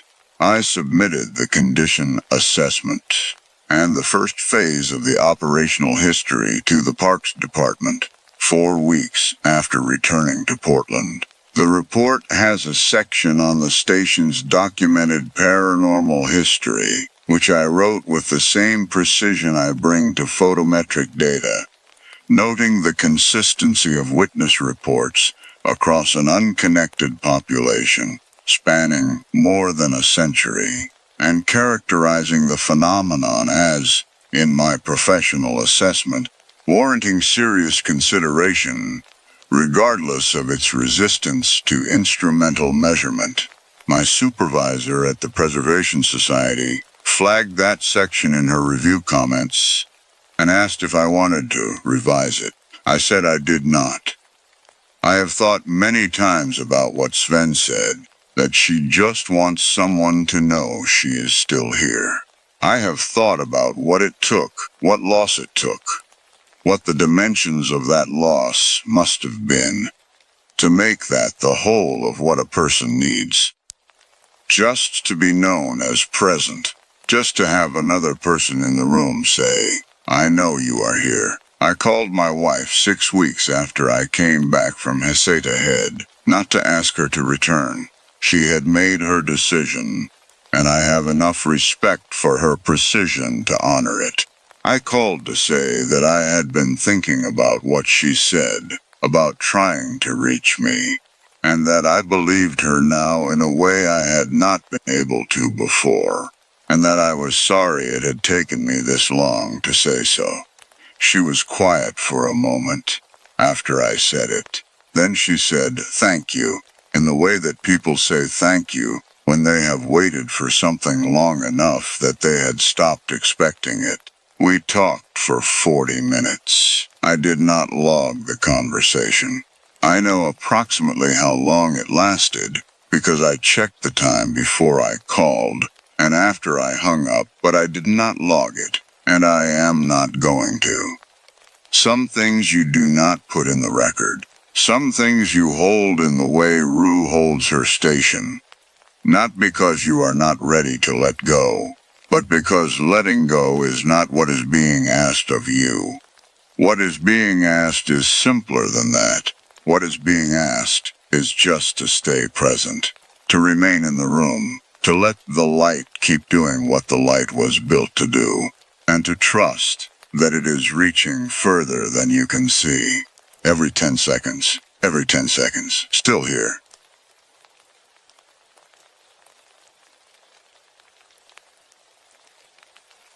I spent 4 years transcribing cold case audio for the State Records Office before I understood that the job wasn't really about listening. It was about deciding, tape by tape, how much of what you heard you were willing to write down. Nobody trains you for that part. They train you on the equipment, reel-to-reel decks older than I was. A digitization suite that could pull a signal out of 40-year-old magnetic tape and clean it into something a modern speech engine could parse. Headphones good enough that you could hear a suspect's chair creak 3 feet off the microphone in a room that had been demolished before I was born. What they don't train you on is the specific discipline of typing exactly what you hear, and nothing you assume, because assumption is how a transcript stops being evidence and starts being your own private guess, dressed up as fact. I could tell you the difference between a word that's genuinely inaudible and a word that's merely unfamiliar, just from the shape of the static around it. Could isolate a single voice out of 3 overlapping ones on a bad courtroom recording faster than most people could tell you whose voice it even was. A skill that came from 4 years of doing almost nothing else for 8 hours a day, 5 days a week, in a windowless room, built to keep old tape stock from degrading any faster than it already was. I was good at that discipline. I'd built a small reputation on it. 4 years into a unit that mostly existed because a federal grant wanted every unsolved case file in the state searchable by keyword before the original recordings degraded past saving. Priya Anand ran the unit, had run it since before the grant existed, and was 18 months from retirement when the Whitmore tape came across my desk. The room itself shaped how you worked in it more than anyone ever admitted out loud, and most people who tried the job for a few months and left cited that room specifically when they quit.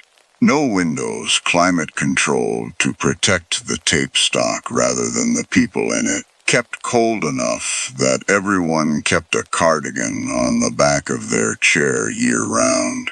6 workstations, usually 2 or 3, occupied on any given shift, each with its own reel deck, and a set of headphones heavy enough to leave a groove in your hair by the end of an 8-hour day.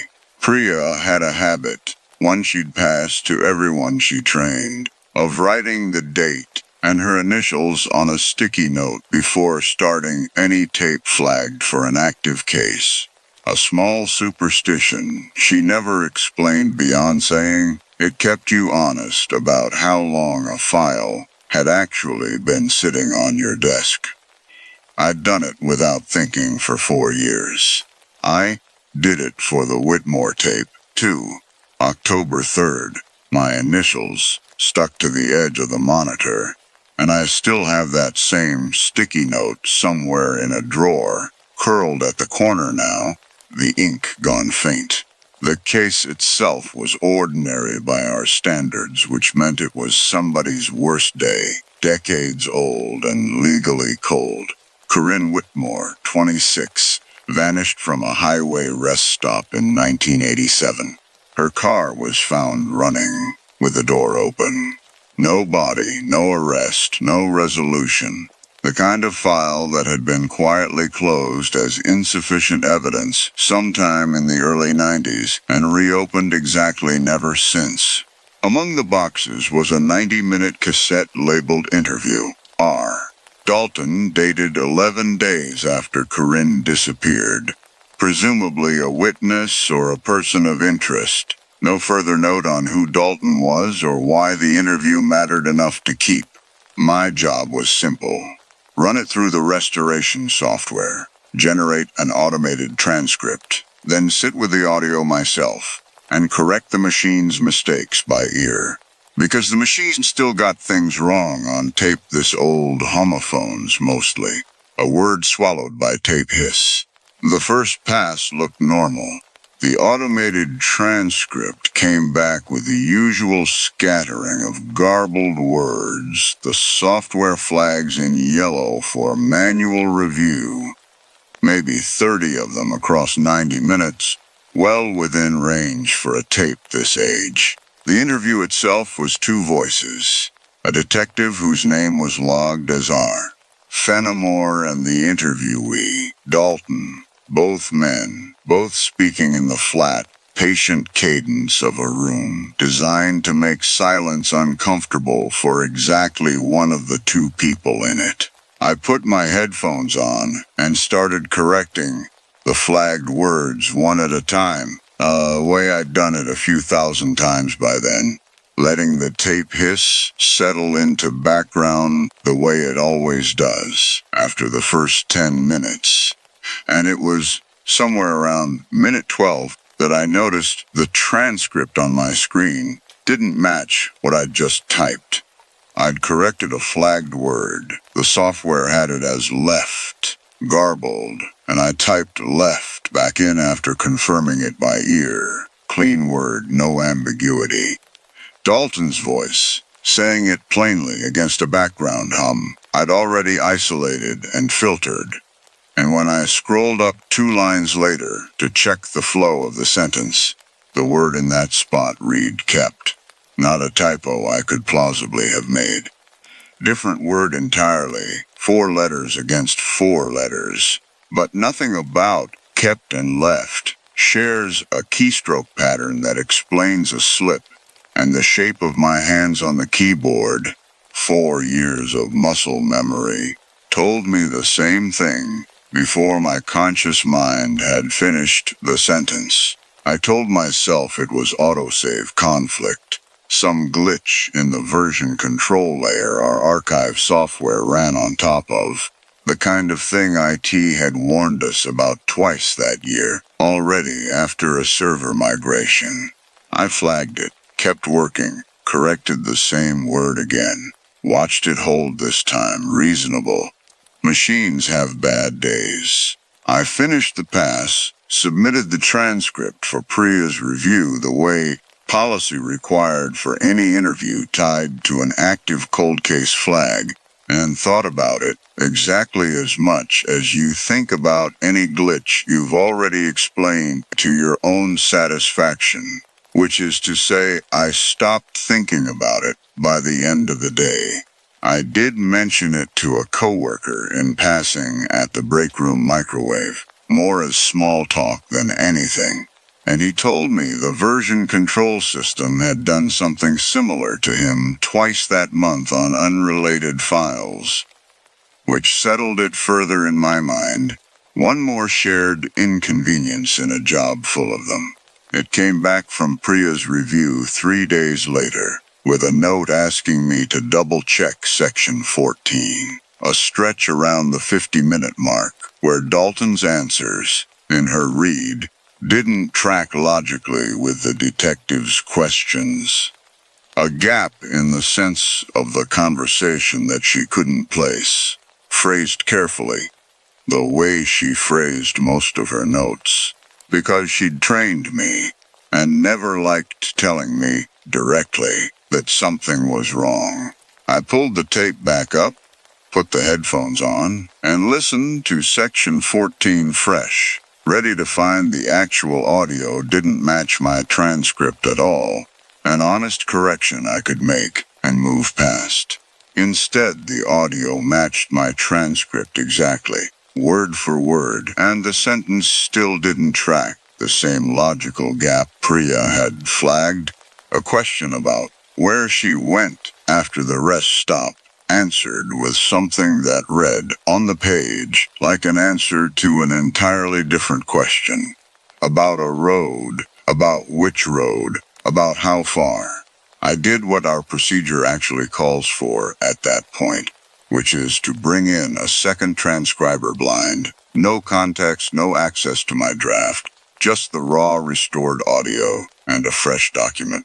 I asked a contractor named Sophia, who worked 2 days a week on the digitization backlog, to take a pass at section 14 on her own time, telling her only that I wanted a second set of ears on a tricky stretch. Nothing about the discrepancy, nothing about what I expected her to find. She agreed easily, the way you agree to a small favor for someone you work near. And I spent the 2 days waiting for her transcript, doing everything I could to not think about section 14, which meant thinking about almost nothing else. replaying the shape of Dalton's sentence in my head on the drive home, in line at the grocery store, in the 10 minutes before sleep, that I usually spent on nothing in particular. Her transcript came back 2 days later, sent with a short note saying the audio quality on that stretch was rough and she'd done her best. It didn't match mine exactly. A few word choices differed, the ordinary variants you'd expect from two people transcribing the same mumbled audio, but it filled the same logical gap differently. And where mine had Dalton trailing off mid-sentence on the road question, hers had him finishing it, with a clause I hadn't heard at all on any of my passes, 6 additional words that, when I went back and listened again myself, headphones pressed hard enough to leave a mark on the side of my head. I finally heard too, clear enough, that I couldn't understand how I'd missed them the first 4 times through. That was the moment the explanation I'd been leaning on. My own ear, tired, filling gaps the way tired ears do, stopped holding any weight, because Sophia's ear had filled the same gap independently, converging towards something more complete than either of us had transcribed the first time. And a coincidence like that doesn't survive a second data point. I didn't say any of this to Priya yet. I told myself I wanted to understand it first, which was true, and I told myself that was the only reason, which wasn't entirely. I went back to the physical case file instead of the tape. The paper half of the Whitmore box that predated our digitization effort entirely. 3 accordion folders, held together with a rubber band gone brittle enough that it snapped when I pulled it off, smelling the way old case paper always does. Dust and something faintly chemical from decades in a basement records room before it got transferred to us. Looking for anything that named Dalton, anything that explained why this specific interview had survived decades of file thinning, when so much else from 1987 hadn't. I found one internal memo, a single page, typed on a manual typewriter with a crooked lowercase e, addressed from the lead detective on the case to his supervisor, dated the same week as the interview. It said the Dalton tape had come back from the department's recording room, incomplete due to equipment fault, and requested authorization for a re-interview to get a clean recording. Beneath that, in a different hand, someone had written approved, and then, in the case's chronology, nothing. No second tape, no re-interview report. No further correspondence about Dalton at all, in a file where every other lead, however minor, had at least a follow-up note closing it out one way or another. A witness who'd moved out of state got a single line saying so. A tip that went nowhere got a line saying that too. Everything accounted for, except the one name that mattered most to what I'd already heard on the tape.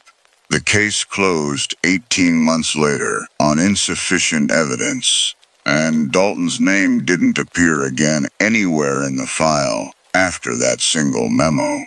I want to be honest about what I did next, 'cause it's the part of this I still turn over on nights. I can't sleep, for reasons that have nothing to do with the tape itself. I didn't take the memo to Priya. I told myself I needed more before I brought her something this thin. That a missing follow-up interview from 1987 could mean 100 boring things. A detective who retired. A budget cut. Paperwork that never got filed because nobody was looking. All of that was true.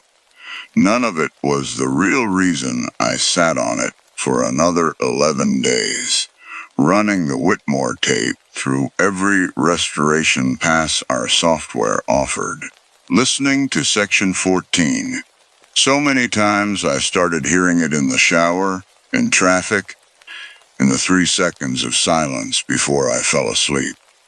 Because the honest reason was that the unit's grant funding was up for renewal that spring, and a transcriber flagging an unexplained discrepancy in a cold case file, one that implied a decades-old cover-up inside the department that had originally investigated it, was not the kind of finding that made a funding committee comfortable extending anyone's contract. I knew that without anyone saying it to me directly. Priya had said enough over 4 years about which findings got quietly folded into a closing summary, and which got a full report, for me to have absorbed the lesson without ever being told it outright.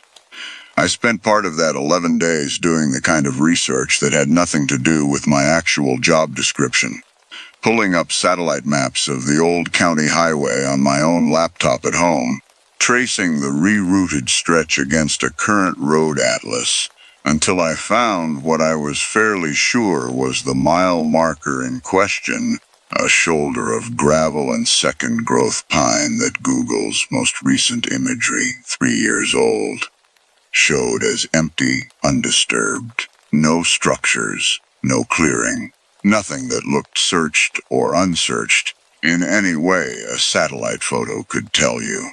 I looked up the parcel in the county's public property records, too, out of the same compulsion, and found it still listed under state highway easement, never sold off, never developed, sitting there unclaimed and unremarkable for 30-plus years.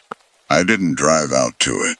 I told myself that was because it would have meant nothing without proper equipment and authorization, which was true, and also because some part of me was afraid of what it would mean about me if I actually went alone on my own time, chasing a lead I hadn't reported to anyone.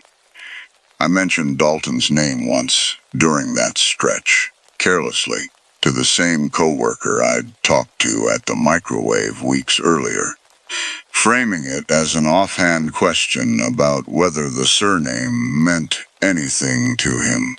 Since he'd been at the records office longer than I had, he didn't answer right away, he said.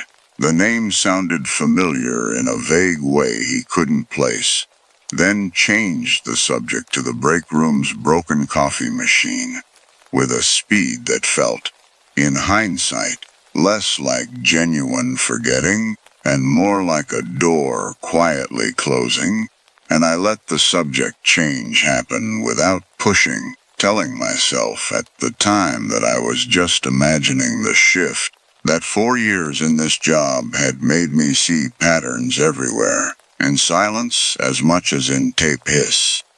The tape kept filling in anyway, whether or not I brought it to anyone. Each pass through the restoration software pulled a little more signal out of the tape's degraded lower frequencies. A side effect of a firmware update IT had pushed to the whole unit that month for unrelated reasons, sharpening detail across the board on every old recording in the queue, not just mine. I watched it happen in stages I could actually chart, if I'd wanted to, the way you'd chart anything else you were tracking too closely for your own good. The first update, 3 days after Sophia's transcript, resolved a word I'd always had down as inaudible into a clear marker. The second, a week later, gave me the number that went with it, spoken so quietly under the tape hiss that I'd have sworn on my first dozen listens there was nothing there at all. Section 14, by my 6th full listen, had grown from a garbled non-answer into 3 complete sentences, and the sentences, once I finally let myself write down what was actually audible instead of what I expected to hear, described a specific mile marker on the old county highway, a stretch that had been rerouted and mostly abandoned sometime in the 90s. Still technically county land. Still as far as I could find in public records. Never searched as part of the original investigation.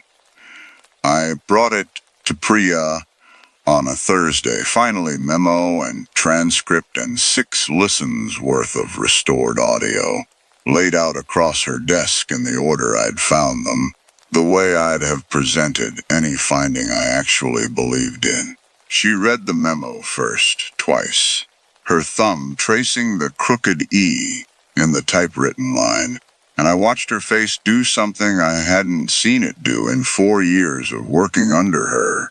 A kind of stillness that wasn't surprise so much as recognition, the specific look of someone confirming a thing they'd already half suspected rather than learning it for the first time. She told me she needed to make a call before we did anything else with the file, and asked me, gently but clearly, to wait outside her office while she made it. The call she made from her office with the door mostly shut was to someone she referred to only as Ted, a name I didn't place until I looked up, out of the same compulsive curiosity that had gotten me this far, who currently held the title of assistant director over our entire records division. Ted Dalton, 61 years old, 30-year career in the department, before moving into records administration. The same surname as the man on an unresolved 1987 interview tape, whose follow-up recording had never happened. I stood in the hallway outside her door for the 11 minutes that call lasted. Close enough to hear the tone of her voice without the words, low and careful the whole time, the tone she used for findings that weren't going in a full report.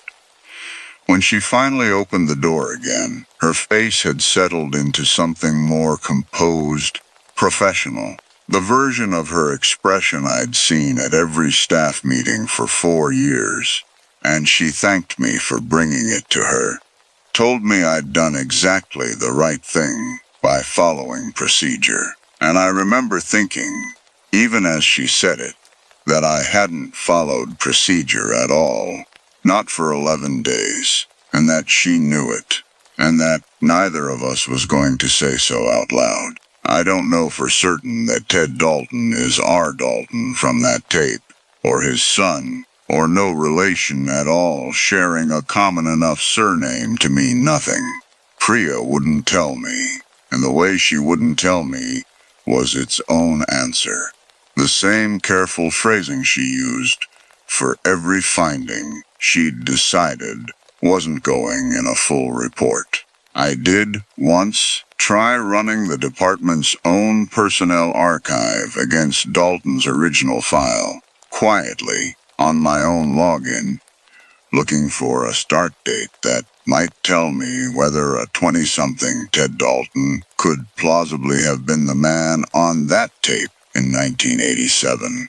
The records office's personnel history, I learned, only goes back to 1994.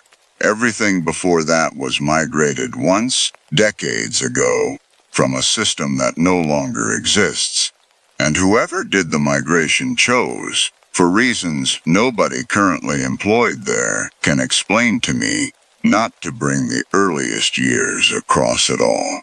What I do know is that the Whitmore file was quietly reclassified the following week, moved out of the active digitization queue and into a status our system calls administrative hold, pending review. A category that, as far as I've ever been able to determine in 4 years of working here, has no actual review process attached to it, no deadline, no committee, nothing but the hold itself, indefinite, unexplained, the exact same shape as the 18 months of silence between that memo's approved and the case's original closure. Nobody told me not to keep working on it. Nobody had to. The file was simply gone from my queue, and asking to have it reassigned to me specifically would have required explaining out loud to people with authority over my contract why I wanted it back. I passed Ted Dalton in the hallway outside Records Administration about 3 weeks after the file went on hold, the first and only time I've been able to place his face to the name with any certainty. He was talking to another administrator near the elevator, ordinary hallway conversation, nothing in his posture that read as anything but a man discussing budget lines on his way to a meeting.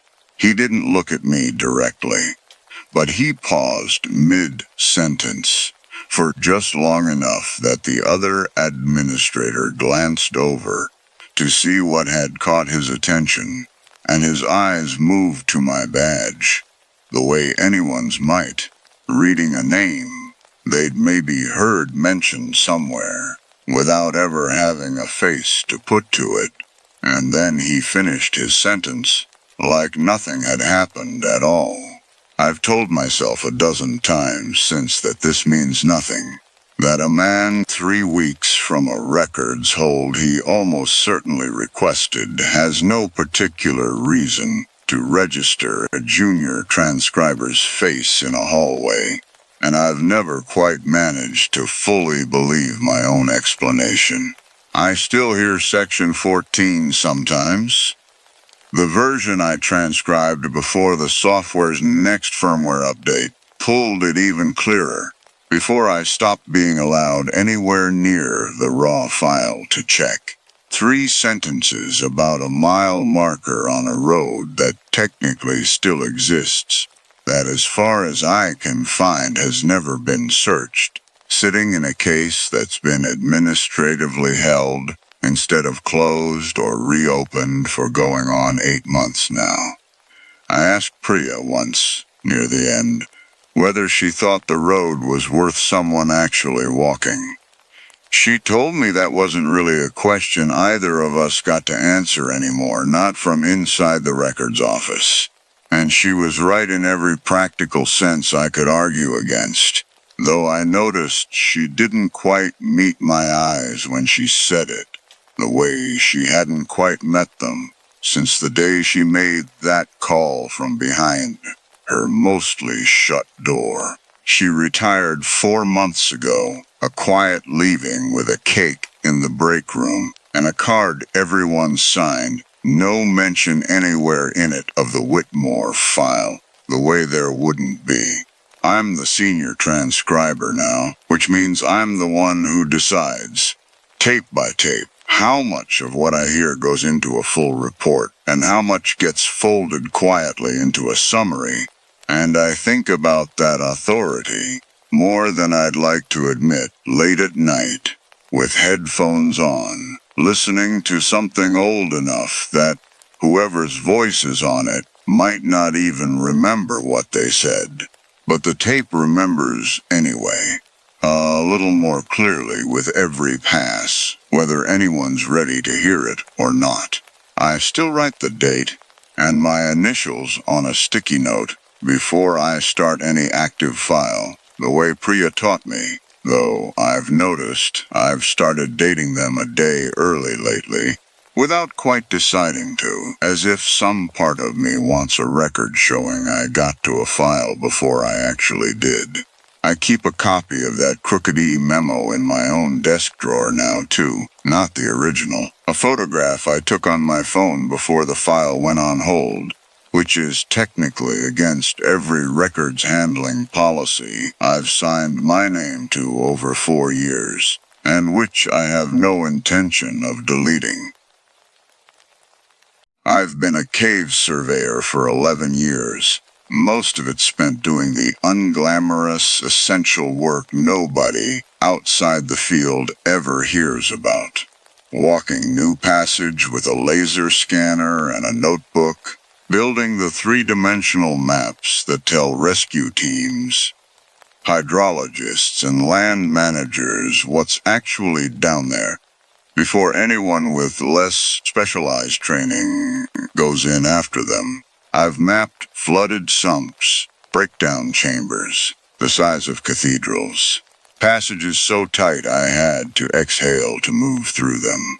I thought, going into the Corrigan Hollow system that October, that I understood the rough shape of what could still surprise me underground. I want to say that plainly, up front, because everything that follows only makes sense against how little that turned out to be true. I got into caving the way a lot of people in this field do, by accident, on a college trip I signed up for because a friend needed a fourth for a beginner tour, and I had a free Saturday. I remember almost nothing about that first trip except the specific silence of being somewhere sound doesn't behave the way it does on the surface, and the feeling entirely irrational and entirely permanent that I'd found a kind of quiet I'd been missing without knowing it. 11 years later, that's still mostly what the work is to me. Quiet, careful, patient measurement of places most people will never see, done slowly enough and respectfully enough that you don't damage what you're there to understand. I bring that up because it matters to what happened next. I have never, in 11 years, treated an unmapped space as anything other than something to be approached carefully. I still don't fully know what I did wrong, if anything, beyond doing the job the way the job has always been done. Corrigan Hollow is a known system, mapped in pieces since the 1970s, a mid-sized limestone cave under state land that the Survey Institute I contract for has been slowly, patiently extending for years. A passage here, a connection there, the ordinary incremental work of understanding a place better over decades than any single trip ever could.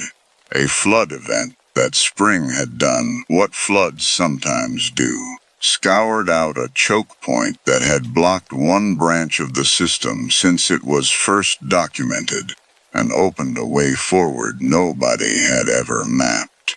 My job, along with my survey partner, Dev Okonkwo-Reyes, was to be among the first team in, laying instrument stations, scanning as we went, building the map that would let everyone who came after us understand what the water had found. We'd been in 3 days when we found the chamber. I remember the walk into it more clearly than almost anything else from that trip, because it's the last stretch of that cave I experienced the way I'd experienced every other cave before it, as rock, as geology, as a place operating on rules I understood. The passage had been narrowing for the better part of an hour. Low and mean, the kind of crawl that makes you grateful for knee pads and resentful of your own spine, and then it simply opened. Dev's headlamp beam went out into the dark and didn't find a wall. Mine did the same a second later, and neither of us said anything for what felt like a long time, because you learn, doing this work, to actually look before you start talking. And what my light was finding, sweeping slowly across the floor, that seemed to go on for what our laser rangefinder would later confirm as nearly 200 feet, made talking feel briefly beside the point. The air itself felt different the moment we crossed into that space, a change I registered physically before I understood it intellectually. The low, mineral chill of the passage giving way to something warmer, faintly humid, carrying a smell I couldn't immediately place. Not the sulfur tang you sometimes get near deep hydrothermal features. Not decay exactly. Something closer to the brine smell of a tide pool left too long in the sun. Entirely wrong for a chamber this deep under solid rock with no connection to any surface water we'd yet found. I noted it, the way I note every unusual sensory detail on a survey, and let it sit unexplained in my notebook next to the readings I still needed to take. The chamber was full of figures. That's the only word either of us reached for at the time, and it's still the word I'd use. Though I understand now how much work that word was quietly doing to make the scene bearable. They stood in loose concentric rings radiating out from a central point we couldn't yet see clearly, pale, roughly man-height, each one narrower at the base and swelling slightly through a rounded upper section. Vaguely urn-shaped, vaguely. And this is the comparison Dev made first. Out loud, in a voice trying hard to sound like a scientist and not quite managing it.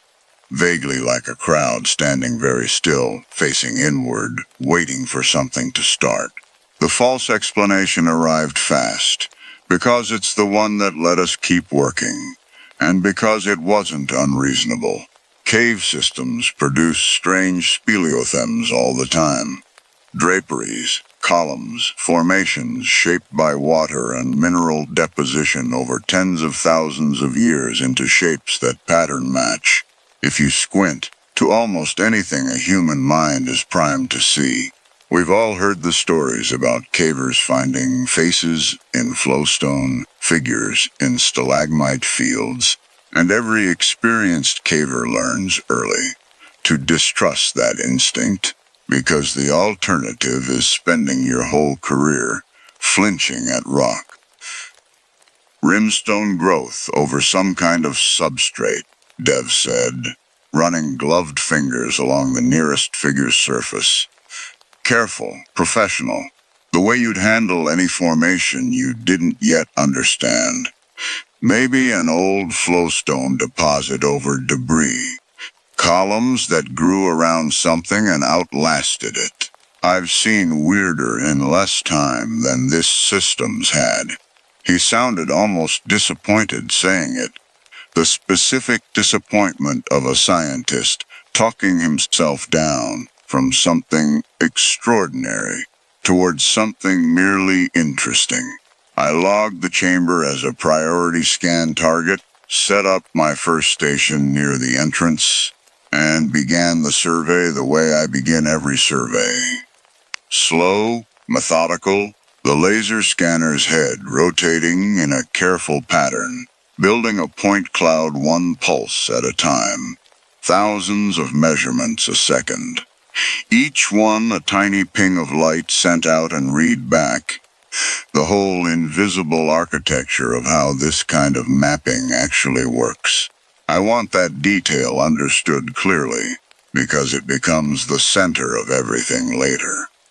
My work is, at its core, a machine calling out into the dark over and over, listening for what answers. The second incident, the first thing that didn't sit flat, came about 40 minutes into the scan. While I was repositioning the tripod for a second station, closer to the ring's center, Dev called me over to look at one of the figures up close, under the concentrated beam of his headlamp rather than the ambient wash of our work lights. And what the tighter beam showed wasn't the smooth, crystalline sheen of flowstone at all. The surface, close up, resolved into fine, regular ridges, almost like the growth rings of a tree turned sideways, wrapping the whole column in a pattern too consistent, too repeated, to be the kind of organic but random accretion water usually leaves behind. Under the light, at a certain angle, a faint paleness bled through from just beneath the surface, a color with none of limestone's warm cream, more the bruised white of something that had once, a very long time ago, been alive in a way stone never is. "Filter feeder," Dev said, and I could hear him trying the word out, testing whether it made sense before committing to saying it with any confidence. Like a crinoid bed, maybe, or something closer to a tubeworm colony. Deep-sea filter feeders build structures like this, ridged casings, colonial growth. It'd be extraordinary for a cave system, obviously, completely landlocked for, I don't even know, longer than we could guess without dating it, but the texture's not mineral. I'd put money on it. He worked his light higher, toward what would have been the head of the nearest figure, if it had been a body rather than a colony, and found there a shallow radial opening, perhaps 8 inches across, ringed with the same fine ridging as the rest of the column, but arranged here in a tighter spiral, closing down toward a dark center that swallowed his beam without reflecting anything back. It looked uncomfortably like the kind of structure a textbook would label a feeding aperture, and it looked just as uncomfortably like it could close, though neither of us tested that possibility, and I've been grateful every day since that neither of us reached a hand anywhere near it to find out. That explanation, delivered with real excitement now instead of disappointment, held for a while, because it made a certain sense of everything except the arrangement, because filter feeders, however strange to find fossilized under a mountain 3 days hike from any surface water, don't organize themselves into concentric rings radiating outward from a single point, with the kind of geometric intention that, the longer I stood there with my scanner running, started to look less like accident and more like design. I noticed the scanner's return data was strange around the 2-hour mark, though I want to be honest that I didn't understand, in the moment, what I was actually looking at. The point cloud building on my handheld display showed the expected shapes, the ring of figures resolving cleanly, the chamber's rough dimensions taking form, but overlaid on it, faint, almost like a ghost image bleeding through a scan that should have been clean, was a secondary pattern, a rhythmic pulsing in the return signal strength that had no business existing in a static stone environment. I checked the unit for a fault. I ran a calibration test against a known surface near the entrance, and got a clean, expected reading. I ran it again, pointed back into the ring, and got the same faint rhythmic bleed, present only there. Present only when I aimed the scanner toward the chamber's center. I logged it as probable instrument interference. Mineral deposits with high iron content can sometimes distort a scanner's return signal, and Corrigan Hollow sat over ground with a documented history of ore deposits nearby. It was, at the time, a defensible explanation, the kind any surveyor would reach for, before reaching for anything stranger. I made a note to flag the readings for the lab back at the Institute and kept working, because that's the job. You note the anomaly, you don't stop the survey for something you can't yet name. I want to describe the shape of that rhythmic pulse a little more precisely, because I've gone back to the raw data since, alone at my kitchen table, running it through every filter and cross-check I know, hoping to find the simple instrument fault I logged it as at the time. What the return signal actually showed, once I finally let myself look at it properly, was a pattern that intensified very slightly with each successive pass, not random noise, which fluctuates without direction, but something that looked plotted out, uncomfortably like a system responding to stimulus, learning the shape of the signal it was receiving, and answering it a fraction more precisely each time. I didn't let myself finish that analysis in the field. I'm not sure, honestly, that I've fully finished it since. Dev found the smooth depression at the ring center around hour 3, and it's the discovery, in Hindsight, that should have ended the day right there. The floor at the exact center of the concentric rings dropped away in a shallow, almost perfectly circular bowl, maybe 15 feet across. Its surface worn, glassy smooth in a way nothing else in that chamber was. A texture with none of the rough watercut character of the surrounding limestone. Dev crouched at its edge, running his light along the curve, and said, in the careful, flattening voice people use when they're narrating something they don't yet have a category for, "This isn't dissolution. Water didn't do this. This is wear." I want to be precise about what wear meant, standing there, because it's a word that implies use, implies something passing over that surface again and again, over a span of time long enough to polish limestone the way a river polishes a stone. And there was no water source anywhere near that chamber to have done it. Nothing except whatever the smooth bowl itself had been built or worn to receive. We logged it, photographed it, moved on to finish the day's survey targets, because we were 3 days into a scheduled 6-day trip, and the Institute's timeline didn't have room for us to stop and speculate about a floor. That's not carelessness.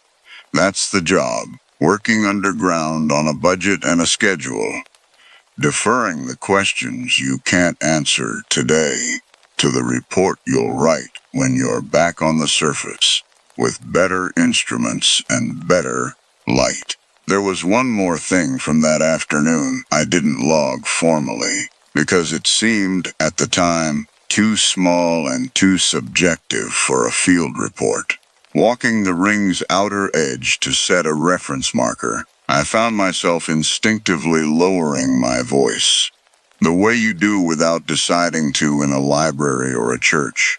Some old animal part of me registering the space as one that expected quiet, that had perhaps always expected quiet, for longer than I had any framework to imagine. Dev, 20 feet away, was doing the same thing. Neither of us mentioned it to the other until much later, both of us privately assuming, I think, that the instinct belonged only to ourselves. We found the lamp on the far side of the ring, wedged into a low recess, maybe 2 feet off the ground, on our second pass through the chamber that afternoon, and it's the discovery that turned the whole day from unsettling to something closer to dread. It was a brass carbide lamp, the kind cavers used before electric lighting became standard, corroded nearly black. Its reflector dish crumbled almost to nothing, but recognizable. Unmistakably a human tool, resting in a spot no natural process could have carried it to. Beside it, half dissolved into the flowstone that had grown slowly over it, across however many decades, lay the corroded ring of a carabiner, and a few inches of rope so degraded it came apart at a touch. Dev found a maker's stamp on the lamp's base, faint but legible under his light. A manufacturer he recognized from museum pieces. A company that had stopped producing that model sometime in the early 1930s. Neither of us said much, working that out. The Institute's records for Corrigan Hollow went back to the 1970s. Whoever had carried that lamp into this chamber had done it decades before anyone currently living had any documented reason to believe this passage existed at all, let alone connected to anything. We searched the immediate area, carefully, for anything else. A pack, a notebook, the remains of a person, and found nothing. No bones, no further gear. Nothing except that one small, corroded cluster of objects sitting in undisturbed flowstone at the ring's outer edge, exactly as if someone had set them down for a moment, meaning to pick them back up, and simply never had the chance to. We logged the find, bagged what could be safely recovered for the Institute's archive, and told ourselves, because it was the only bearable version of the story, that whoever it had been must have turned back before going any further in, dropping their gear by accident on the way out rather than the way in. I don't fully believe that anymore. I don't think either of us believed it fully at the time. Night 4. If you can call it night in a place with no daylight to mark the difference, is when Dev started hearing the hum. We were bedded down near our base camp station, a couple 100 feet back from the chamber, eating a cold dinner by headlamp, when he went quiet mid-sentence and pressed a hand to the side of his head. The specific wince of someone reacting to a sound I hadn't heard at all. "You don't hear that," he said. I didn't. He described it as low, almost below hearing, more felt than heard coming. He was certain of this, certain in a way that unsettled me more than the sound itself. From the direction of the chamber, through 200 feet of solid rock, I checked him for signs of the ordinary underground hazards that produce exactly this kind of symptom. Early carbon dioxide buildup, pressure changes, dehydration, the low hum of blood in your own ears when you're exhausted and tuned too finely to silence. His vitals were fine. His affect was fine, alert, coherent, frustrated more than frightened. I logged it as probable auditory fatigue, 4 days into a physically demanding trip in an environment with genuinely unusual acoustic properties, and told him to rest, and he did. And by morning he said it had faded to almost nothing. And we both, I think, wanted badly enough to believe that explanation that we let it stand without pushing further.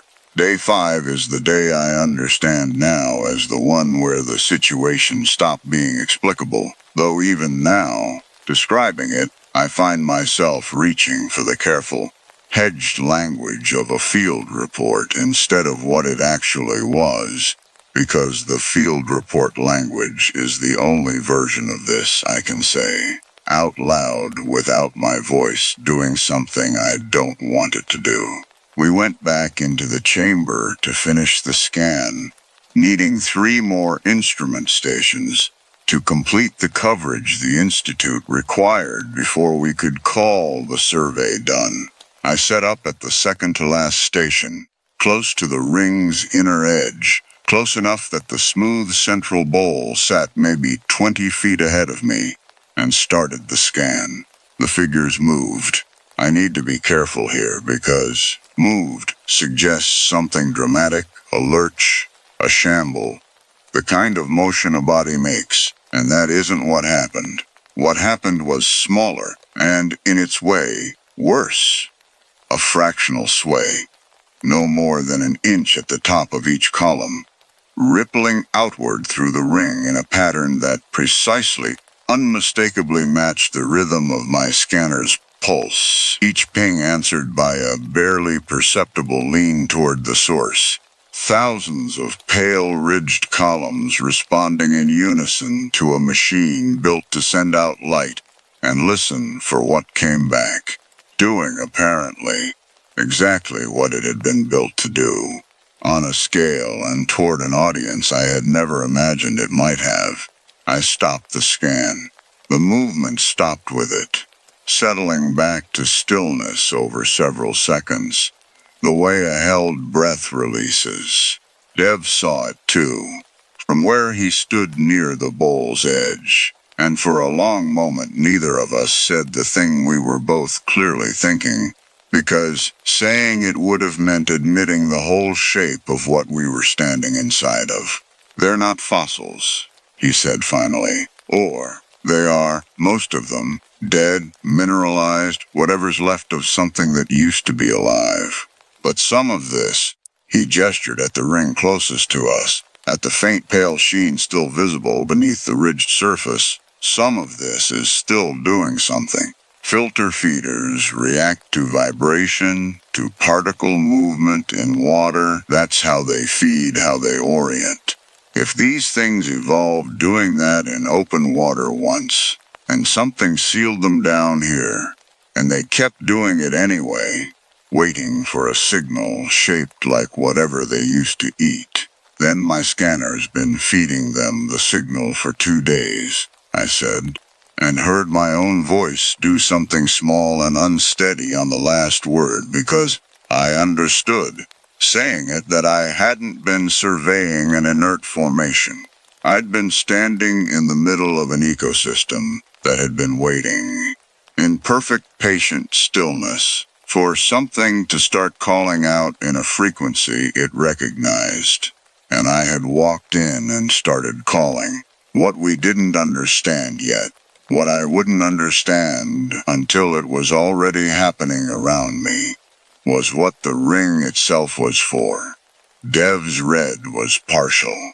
The figures weren't simply feeding on whatever drifted close to them, the way a stationary filter feeder waits for passing nutrients.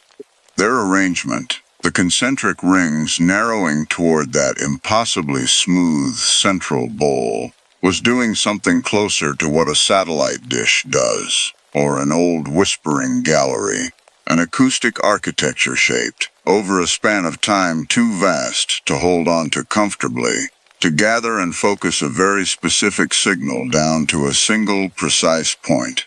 I know this because I was standing almost exactly on that point when the floor began, very faintly, to hum back. It started low, the way Dev had described it 2 nights before, a vibration more felt through the boots than heard, rising slowly enough that I had time, standing there with my scanner still in my hands, to run through and discard 3 or 4 ordinary explanations. A distant rockfall, settling ground, some geological process this deep cave system sometimes produced that I simply hadn't personally encountered before. What stopped that reasoning wasn't the sound getting louder. It was the smooth bowl, 20 feet ahead of me, beginning to change color. A faint luminous paleness rising from somewhere beneath its glassy surface. The same bruised, waiting white I'd seen under the figure's skin, spreading now across the whole floor of the depression like something enormous and very close, opening an eye. Dev was shouting something at me. I know that now, from what he told me after, though in the moment his voice had already started to blur into the rising hum, swallowed by a pressure building in the air that I felt first as a headache, and then, within seconds, as something sharper, a physical wrongness behind both ears that made me drop to my knees before I'd consciously decided to move at all. The figures around me weren't swaying anymore. Every column in every ring I could see was leaning inward, hard, fully committed, in the specific unified motion of a field of grass bending flat under a single gust of wind, all of them oriented toward the bowl, toward me, toward whatever was rising beneath it, and I understood, with a clarity that had nothing rational left in it and everything true, that I was standing in the one place in that entire vast chamber that 10,000 generations of patient, ridged, waiting bodies had spent unimaginable time perfecting the geometry to aim something at. I tried to move and found my body slow to answer.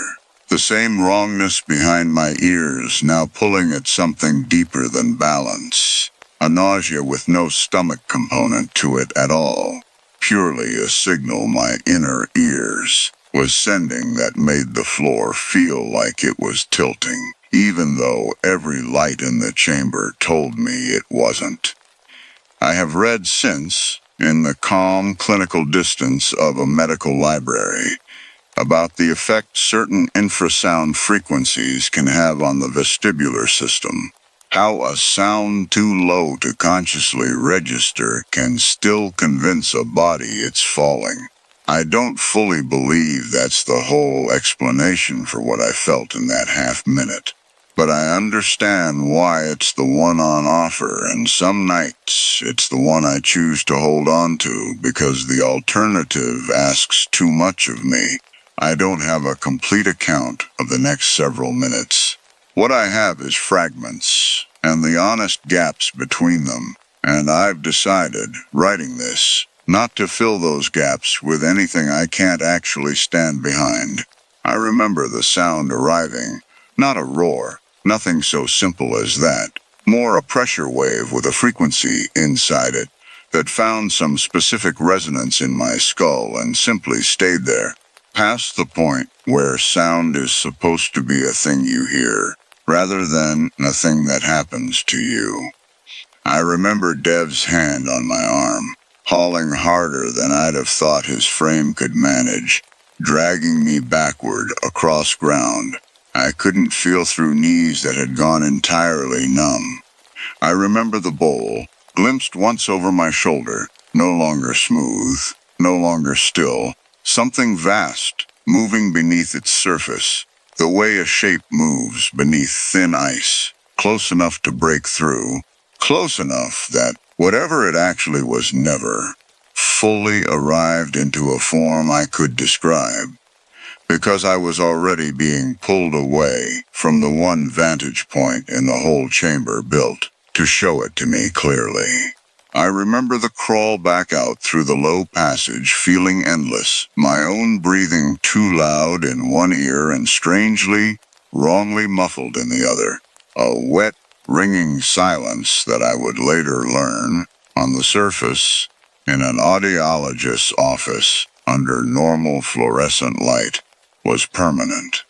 I remember, too, though, this is the part I trust least, because it belongs to the very edge of what my body was capable of registering clearly by then, a moment in that scramble where Dev cried out sharply behind me, and I turned enough to see him wrenching his arm free of something at the passage mouth. Not one of the figures reaching. Nothing with that kind of deliberate motion, but the ragged, ridged edge of the ring's outermost column, close enough to the exit that our own retreat had carried us directly past it, catching his sleeve and skin the way a broken branch catches fabric on a trail, indifferent, incidental, the wound of a thing that wasn't hunting him, so much as simply occupying space he needed to pass through. I've turned that distinction over many times since, trying to decide whether it makes the injury better or worse to understand it as accidental rather than intended.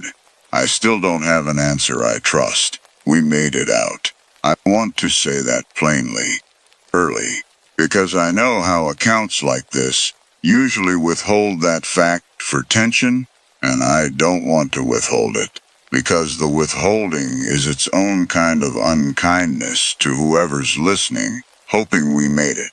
We made it, both of us. Dev has scarring on one forearm from where a figure's ridged edge caught him during the scramble out, a wound that took 11 stitches, and has never fully stopped aching, he says, in cold weather. I have roughly 40% hearing loss in my left ear, concentrated in a specific, narrow frequency band my audiologist has never seen clustered that precisely in a patient before, and a startled response to low humming sounds that my therapist and I are still, 8 months later, working through in ways that have nothing to do with rocks or caves and everything to do with what a body remembers even after the mind has mostly stopped being able to hold the shape of what happened. The 3-day walk back out to the surface, retracing passage we'd already surveyed, should have been the easy part. And in most physical respects it was. What I remember most clearly from those 3 days isn't fear exactly, or not only fear, it's the specific, disorienting work of trying to fit what had happened into any of the categories 11 years of professional caving had given me. I kept catching myself reaching for the field report voice, even in my own head, cataloging, measuring, describing, because that voice was the only tool I had left that still worked, and because the alternative, simply sitting with what I'd actually seen, without translating it into anything measurable, felt, at the time, like something I might not come back from cleanly. Dev, walking behind me most of that stretch, was quieter than I'd ever known him to be, and neither of us tried very hard to fill the silence.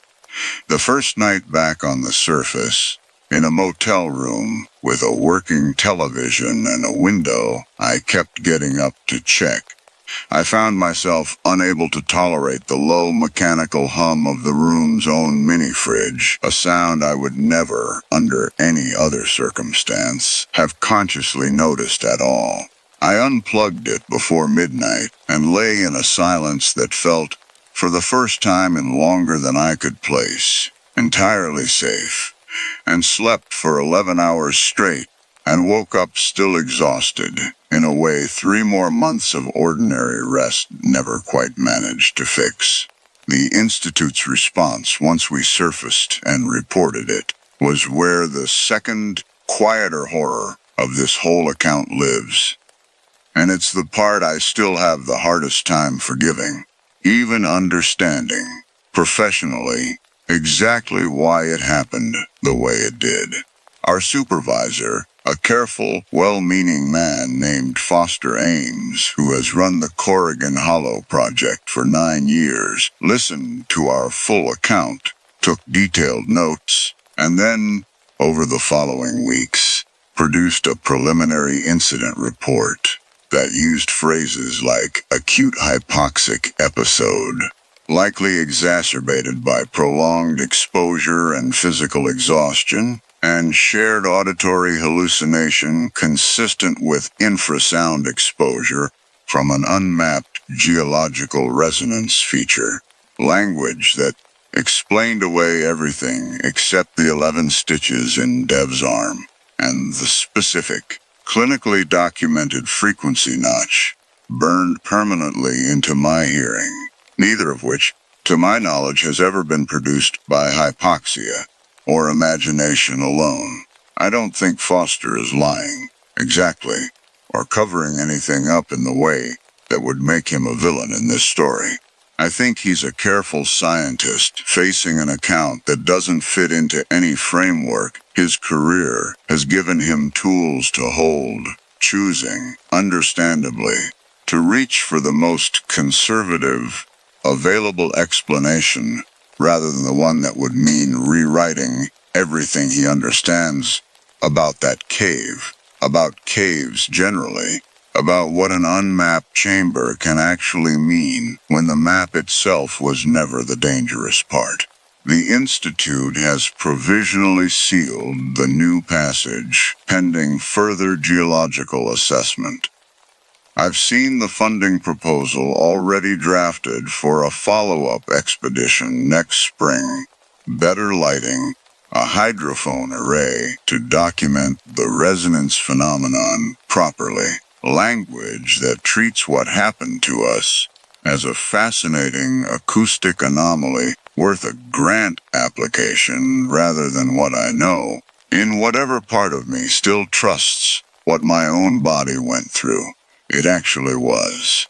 A small retrieval team went back in 6 weeks after we surfaced, escorted, cautious, under strict instructions to go no further than the base camp station, 200 feet short of the chamber itself, purely to recover the equipment we'd left behind in our retreat. They came back with most of it: packs, a spare headlamp, a coil of unused rope, and one item they couldn't fully account for. My tripod, which I remember with total certainty leaving folded and secured at the base camp station, was found instead near the chamber's threshold, fully extended, its legs splayed in the specific locked position it only holds when someone has deliberately set it up to take a reading. Foster's report attributed it to a rockfall event, some vibration or shift that could plausibly have knocked it loose and carried it forward. I've handled that tripod for 6 years. I know exactly how much force it takes to unfold and lock those legs. It is not a force gravity or a minor tremor is capable of supplying on its own. I sat across from Foster once, a month after we surfaced, and tried to explain the geometry of it. The rings, the smooth bowl, the way the scanner's own pulse had seemed to call something toward a focal point built with a precision no accident could produce. He listened, the way he always listens, patiently, taking notes, and then asked, gently, whether I'd considered that pattern recognition itself might be the artifact here. That a mind under oxygen stress and acoustic disorientation is exquisitely good at finding intention in randomness. That the rings might simply be an unusual mineral formation and the geometry. I was describing a shape my own frightened brain had imposed on it after the fact, the same way people find faces in wood grain. It was, I'll admit, a genuinely reasonable question, delivered with real care for whether I was doing all right. I didn't have a clean answer for him. I still don't, not one I can defend the way he'd wanted to vent. With numbers and controls and a hypothesis that survives being tested by someone who wasn't there. All I have is the memory of standing at the exact center of something built deliberately, patiently, by a process with no interest whatsoever in whether I understood it, and the specific, growing dread of returning to a place like that with better equipment. I've thought a great deal since about that word, process, and about how much easier it would be, in some ways, if there were a mind behind any of it to blame, a monster in the storybook sense, something that wanted something from us specifically, something that could be reasoned with or fought or at least understood as an adversary. What I actually encountered, as far as I can tell, wanted nothing from me at all. I wasn't chosen. I wasn't hunted, not in any sense that implies intention. I was, simply, a warm-blooded, vibration-producing object that happened to walk into a mechanism that had been patiently maintained for longer than my species has existed, doing exactly what such mechanisms have always done to anything that wandered close enough to trip them, indifferent to whether the object doing the tripping had a name, a family, 11 years of professional training, or any interior life at all. That indifference, more than any single image from that day, is the part that has never once let me feel safe calling it over. I'm not on the follow-up team. I asked not to be, and Foster, to his credit, didn't push. Dev, when I last spoke with him, said he might go, if only to be the one voice in that chamber advocating for caution the next team won't have any reason yet to feel. He told me, over coffee, in the careful voice of someone testing whether a thought is safe to say out loud, that he sometimes catches himself missing it. Not the fear, he was clear about that, but some smaller, harder-to-name thing about having stood, even briefly, at the center of something that old, that patient, that entirely indifferent to the two of us and everything we thought we understood about the ground under our own city. I told him I understood what he meant. I'm not sure that's true. I think what I actually feel most days is something closer to the particular ongoing vertigo of knowing a place like that exists, sealed but not gone, patient but not dead. a few hundred feet of stone away from people who have no idea it's down there at all, waiting the way it's apparently always waited, for absolutely nothing to change about how little it needs us to notice it back. I think about the ring sometimes, in the ordinary daylight hours of an ordinary life that has almost nothing left in common with a cave 3 days from any exit. I think about 10,000 generations of something patient enough to wait in perfect stillness for a signal it hadn't heard in who knows how long, and about how casually, how unknowingly, my own instrument, built for nothing more sinister than measuring rock, doing exactly the job it was designed to do, turned out to speak a dialect of that old, waiting language well enough to wake it. I think, too, about the lamp and the rope that came apart at a touch, and about whoever it was, 90-odd years ago, who carried ordinary equipment into a passage nobody since has any record of, and set it down for a moment, and never came back for it. I've searched, in whatever archival records exist from that era, for any account of a caving party that went missing near what's now called Corrigan Hollow in the early 1930s. I've found nothing, no newspaper notice, no club record, nothing, which either means the search wasn't thorough enough, or means that whoever it was went in quietly enough, alone enough, that no one on the surface ever thought to look for them at all. I don't know which of those possibilities I prefer. I'm not sure either one is meant to be preferred. Some nights, in the specific quiet just before sleep, my left ear produces a low, steady hum that isn't there, that the audiologist assures me is a common feature of the kind of hearing loss I have, a phantom frequency the brain fills in when the ear itself stops sending real signal.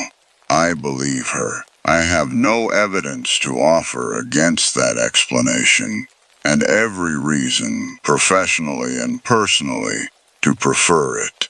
I lie there anyway, some nights, entirely still, waiting to see whether the hum gets louder if I hold my breath, and I have never once let myself finish that test long enough to find out.